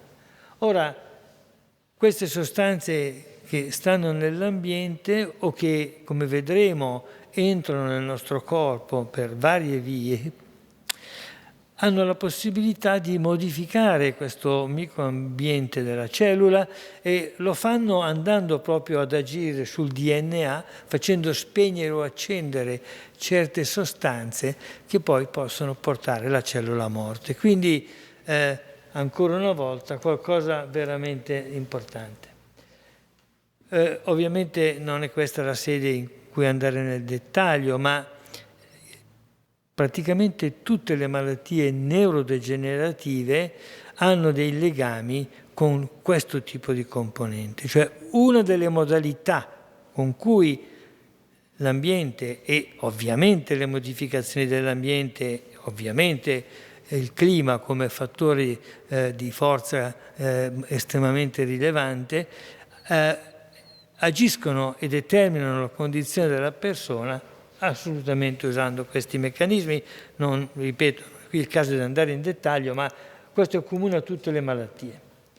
E poi il secondo modo, come vi dicevo, con cui l'ambiente fortemente entra in gioco in tutte le malattie, ovviamente io qui mi occupo in particolare di quelle neurodegenerative, come ho anticipato, avviene attraverso il contatto con le nostre mucose, la nostra superficie.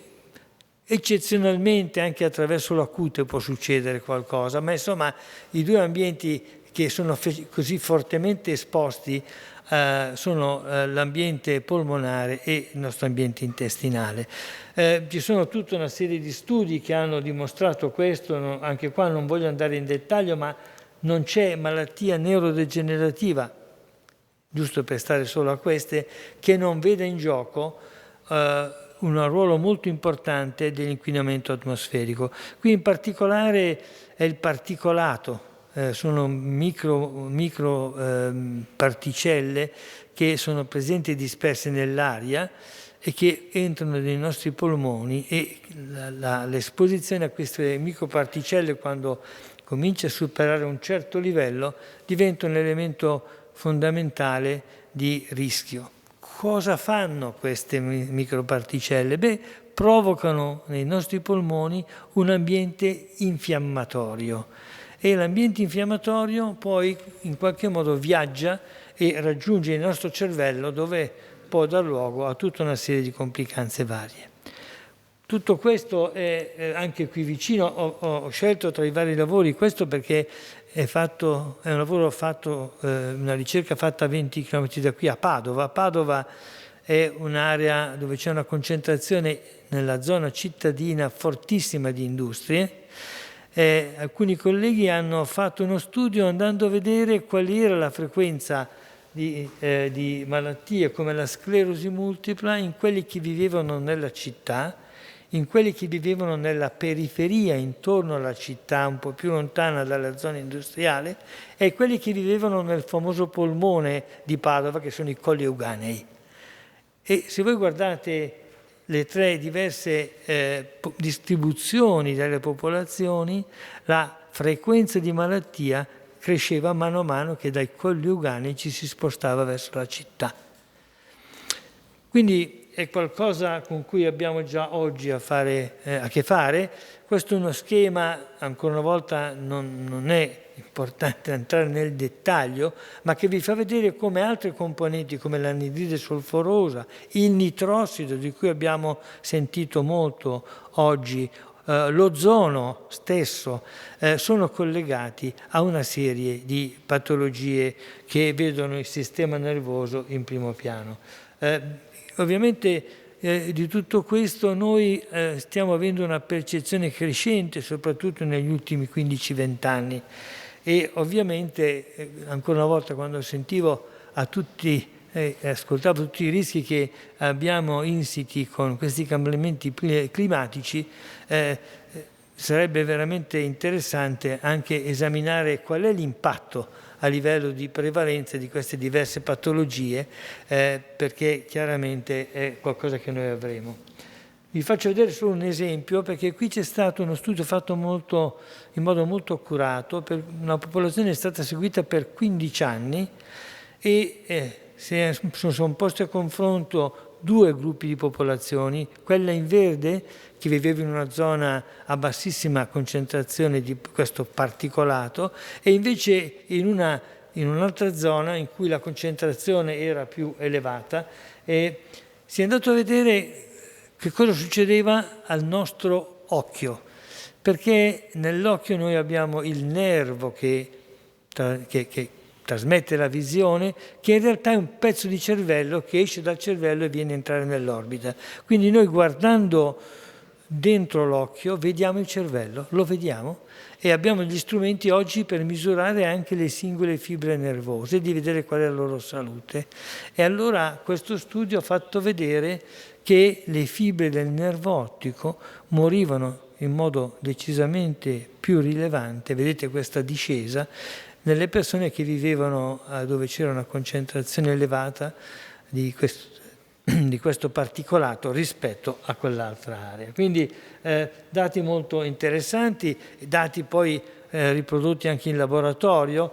Vedete quelli che noi chiamiamo dei vetrini in cui sono messe delle cellule nervose di sostegno del cervello, e quello che potete vedere è che se andate dall'alto verso il basso, queste celluline diminuiscono fino a scomparire, e quello che è successo è che queste diverse celluline erano esposte a delle sostanze tossiche che ritroviamo nelle nostre acque e che sono in grado quindi di danneggiare fortemente il cervello. Giusto per darvi un esempio, i pesticidi sono un dramma. C'è stato ovviamente, grazie ai primi riscontri che risalgono a 50 anni fa della tossicità nervosa di queste sostanze, c'è stato qualche tentativo di limitarli, ma ho visto questo lavoro recente fatto negli Stati Uniti. Purtroppo in realtà questi pesticidi sono tutt'altro che banditi. In realtà la quantità di pesticidi ritrovati a livello dei distretti agricoli è addirittura aumentata in questi ultimi 20 anni, e questo è uno dei più famosi pesticidi, sicuramente connesso con alcune malattie neurodegenerative. E anche ovviamente se noi andiamo in altri paesi, ho portato questo esempio dell'India. Le acque sono un elemento di fortissima trasmissione di inquinamento. In questo studio, ad esempio, le persone che si servivano di pozzi non controllati per le proprie risorse idriche, o addirittura che vivevano vicino a degli acquitrini, avevano un rischio di ammalare di Parkinson significativamente aumentato. Quindi non solo l'aria, ma anche l'acqua è un elemento importante di rischio. E infine un esempio diverso che riguarda un'altra malattia, che è la sclerosi multipla. Forse non sapete che ci si ammala di questa malattia solo se noi abbiamo da giovani, da molto giovani, un contatto con il virus del bacio, il cosiddetto, quello responsabile di una malattia che si chiama mononucleosi infettiva. Se una persona non incontra questo virus non si ammalerà. Se lo incontra non è detto che si ammali, perché occorrono anche altri fattori. Ma capite che cambiamenti ambientali che modificano, che hanno un'azione profonda di selezione o di espansione di una serie di elementi infettanti, può avere un impatto veramente estremamente importante. 40 volte in più il rischio di fare questa malattia.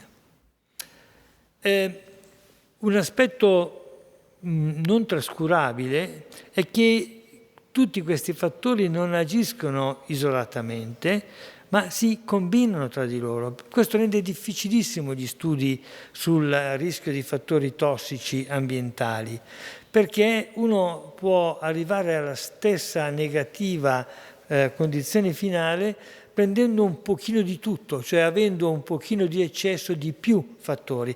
Capite che in questa condizione, quando io ricerco un solo fattore, finisco per assolvere tutti, come succede in molti studi, dimenticando che in realtà una persona non è che è esposta a un fattore isolatamente. Questo succede in un esperimento. Nella vita reale ognuno di noi ha una serie di esposizioni variabili, e queste combinazioni sono veramente molto importanti. L'altro ambiente fondamentale e che in questo momento sta richiamando enormemente l'attenzione è il cibo. Anche il cibo ovviamente può essere profondamente modificato dai cambiamenti climatici, no? L'abbiamo proprio sentito menzionato oggi. E il cibo per molto tempo si è pensato che ci potesse condizionare soprattutto per le sostanze chimiche di cui è composto. In realtà una delle grandi scoperte di questi ultimi 10-15 anni è che la popolazione di batteri che sta nel nostro intestino noi abbiamo circa 2 kg di batteri nel nostro intestino. Questa popolazione con cui peraltro abbiamo molte volte dei colloqui e delle interazioni molto positive. Ci pensavo stamattina quando vedevamo quegli esperimenti sui pesci, abbiamo altri modi di convivere in modo molto importante. Non solo dobbiamo imparare a convivere con i pesci, ma anche a convivere con i batteri del nostro intestino in qualche modo, perché in realtà ci devono essere amici e non devono essere fonti di problemi. E questi batteri che sono presenti in grande quantità ovviamente sono fortemente influenzati dall'ambiente, sono fortemente influenzati anche dal cibo, quindi noi dobbiamo prestare una grande attenzione a questo tipo di condizione, perché quello che è stata la scoperta più eclatante è che questi batteri colloquiano col nostro cervello. Non si guardano allo specchio come i pesci di stamattina colloquiando, ma vanno direttamente e comunicano attraverso un lungo nervo che si chiama il nervo vago. Quindi sono in grado di condizionare lo stato di infiammazione del nostro cervello, il modo in cui il cervello reagisce a tutta una serie di stimoli. Quindi la condizione del nostro equilibrio dipende molto da questi batteri. Una volta si diceva, ma quello ragiona solo con la pancia, era un modo di dire. In realtà non era così lontano dal vero, perché in realtà c'è sicuramente una via di comunicazione e in qualche modo possiamo dire che magari qualche oscillazione del nostro umore quotidiano quando ci svegliamo può essere un po' legato a quella che è stata magari una trasformazione intervenuta nel nostro microbioma. Ora, tutto questo ovviamente ci porta a una grande attenzione a ciò che noi in qualche modo ingeriamo nel nostro cervello, perché i messaggi che possono essere mandati al nostro cervello sono molto importanti. Devo dire, non solo al cervello, vanno anche al cuore alcuni di questi messaggi. Però sono tutti aspetti che hanno molto a che vedere con la nostra vita quotidiana.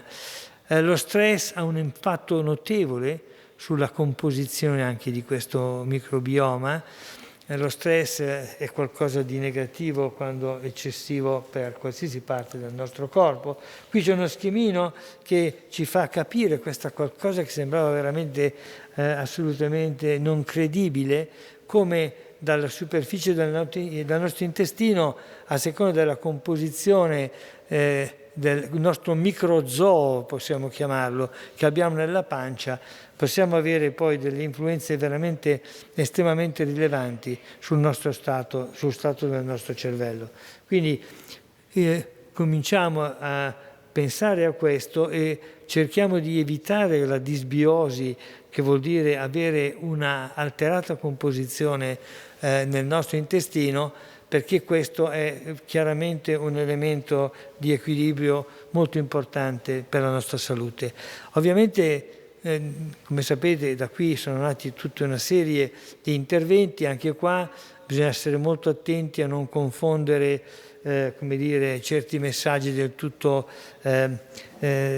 devianti rispetto alla realtà, ma scientificamente è questo un aspetto veramente importante. Qui vi faccio vedere giusto uno dei tanti studi in cui si è visto che i pazienti che hanno un morbo di Parkinson, non solo loro hanno una composizione diversa del microbioma nel loro intestino, ma addirittura la fase preclinica della malattia. Il morbo di Parkinson inizia di solito con una diminuzione dell'olfatto, qualcosa che può sembrare molto curiosa, ma è legata alle caratteristiche delle cellule dell'olfatto.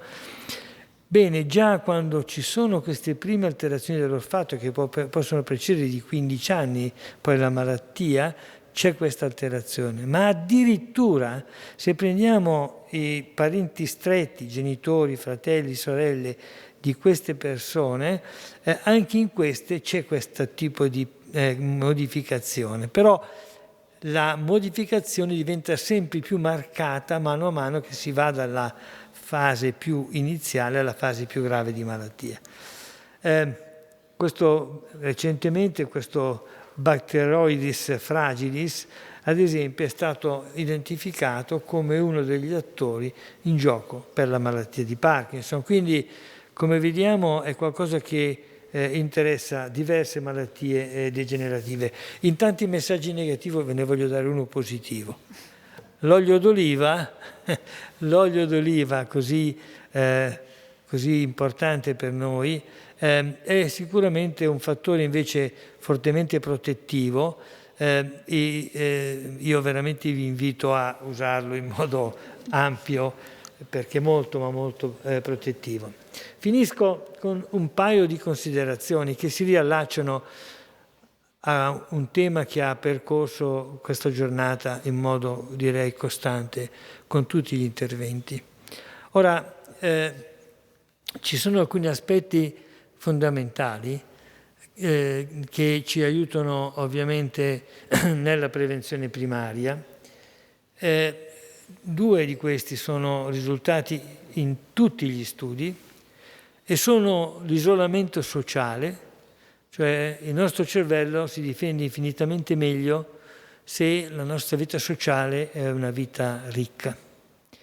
Ma la cosa importante è che questo effetto protettivo inizia dalla nostra infanzia e adolescenza, cioè diventa estremamente importante e ancora una volta tutto ciò ha a che vedere con ciò che abbiamo sentito. I problemi non possono essere affrontati in isolamento, è sempre una complessità che caratterizza questa possibilità di intervenire.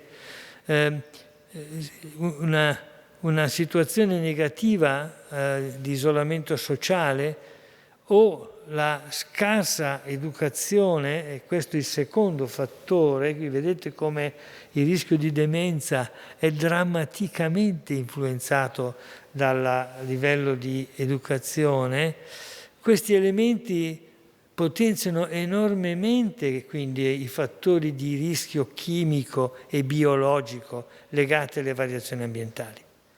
Abbiamo visto prima e l'abbiamo sentito continuamente, l'Africa, alcuni paesi dell'Asia centrale, dell'America centrale sono a maggiore rischio, ma a mio modo di vedere questo maggiore rischio proprio nella popolazione già oggi ovviamente insistente in quelle aree, proprio perché si sommano questi fattori, che non sono tra di loro dissociati, sono tra di loro fortemente interagenti. Quindi tutto questo è qualcosa che influenza fortemente alla fine la qualità delle persone.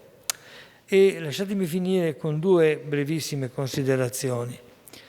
La prima è che abbiamo avuto questi enormi sviluppi di cui abbiamo sentito oggi per quanto concerne le conoscenze dei fattori climatici, ma anche, come abbiamo visto, altri fattori biologici. Tutto ciò è derivato da un'azione concertata, dalla messa in comune di informazioni, dall'aver messo insieme teste provenienti da varie parti del mondo e dall'aver raccolto una enorme quantità di dati. Questo del data sharing è un elemento veramente chiave in questo tipo di lotta e in qualsiasi operazione di prevenzione che noi vogliamo mettere in atto. La seconda è che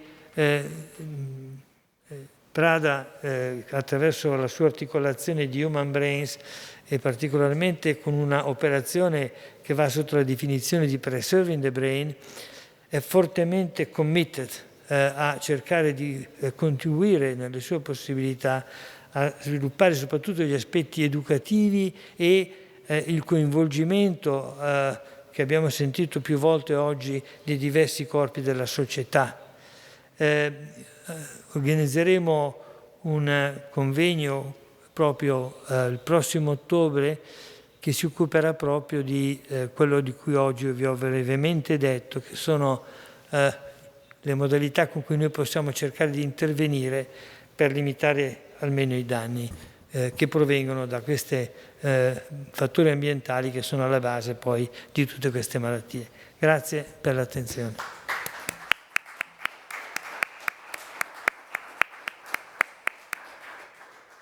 Grazie professor Comi. Volevo sapere se ci sono delle domande dal pubblico.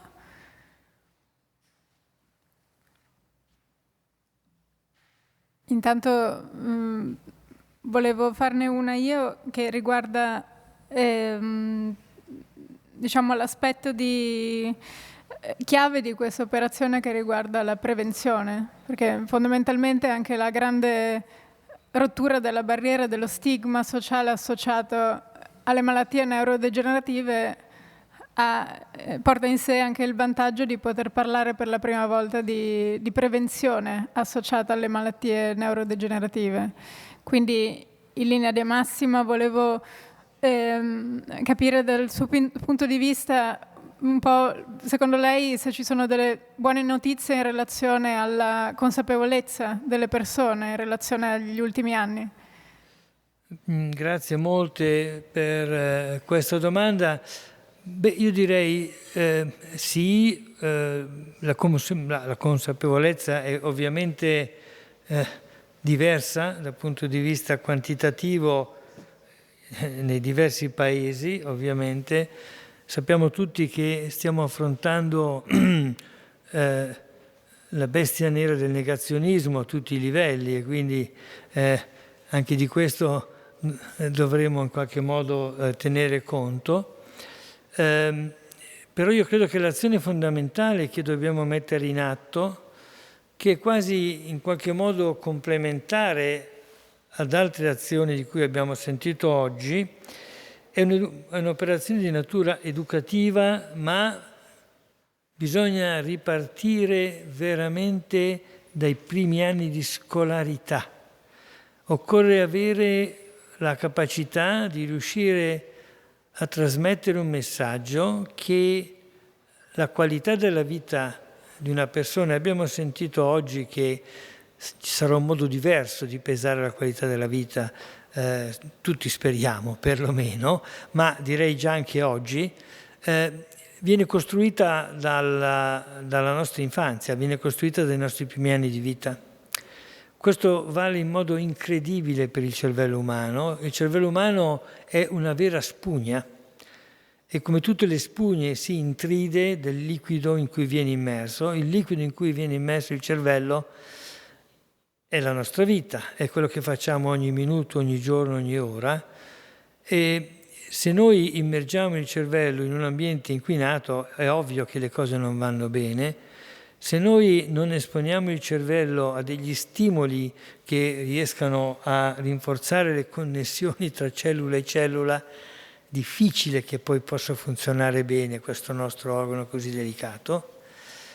Tutto questo sembra banale, ma in realtà è veramente poco applicato e non è mai insegnato. E questo è curioso.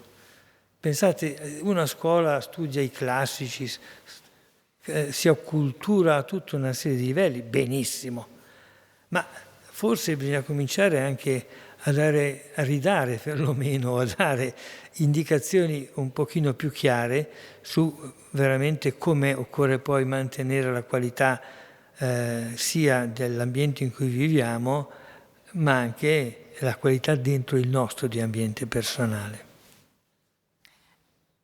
Vorrei concludere anche chiedendole un'ultima domanda che riguarda appunto diciamo anche il coraggio necessario in relazione alla nostra relazione con l'avanzamento scientifico, perché sappiamo che adesso è anche possibile effettuare dei test per diciamo, evidenziare la presenza della malattia neurodegenerativa anni prima che gli effetti stessi si manifestino.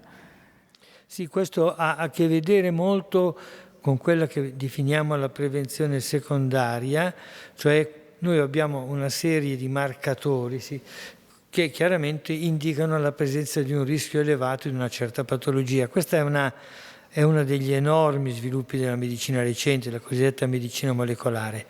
Questo sicuramente è qualcosa di estremamente importante perché consente di agire poi in modo selezionato su alcune componenti che sono le componenti ovviamente a rischio decisamente più elevato. Però mi lasci dire che oggi era una condizione un po' eterea per certi aspetti, perché abbiamo sentito parlare di scienza, anche di chi non fa scienza, in modo estremamente come dire, attento, preciso, condiviso. Non ho sentito una singola voce alzarsi contro una visione scientifica. Sappiamo tutti che purtroppo questa non è che sia proprio la regola di dove noi viviamo oggi. Quindi questo è un altro aspetto, credo, molto importante, riuscire a far capire che la scienza è neutrale, la scienza si nutre di una serie di dati, di informazioni, poi ovviamente uno non può fare l'uso che crede, ma la scienza è un elemento non soggettivo, è qualcosa che è intimamente legata all'esistenza stessa del mondo. Grazie professore. Grazie. Direi che possiamo concludere la nostra sessione pomeridiana, quindi ringrazio tutti gli speaker e permettetemi solo di ringraziare che prima non sono stati nominati anche gli studenti del master e dottorato appunto guidati dalla professoressa De Chan, che sono Lorenzo Campus e Soraya Melinato, che sono stati appunto autori anche della selezione di tanta della ricerca scientifica che è esposta appunto nella mostra Everybody Talks About the Weather. Quindi ci rivediamo qui con la sessione di domani mattina alle 10:30. Grazie a tutti.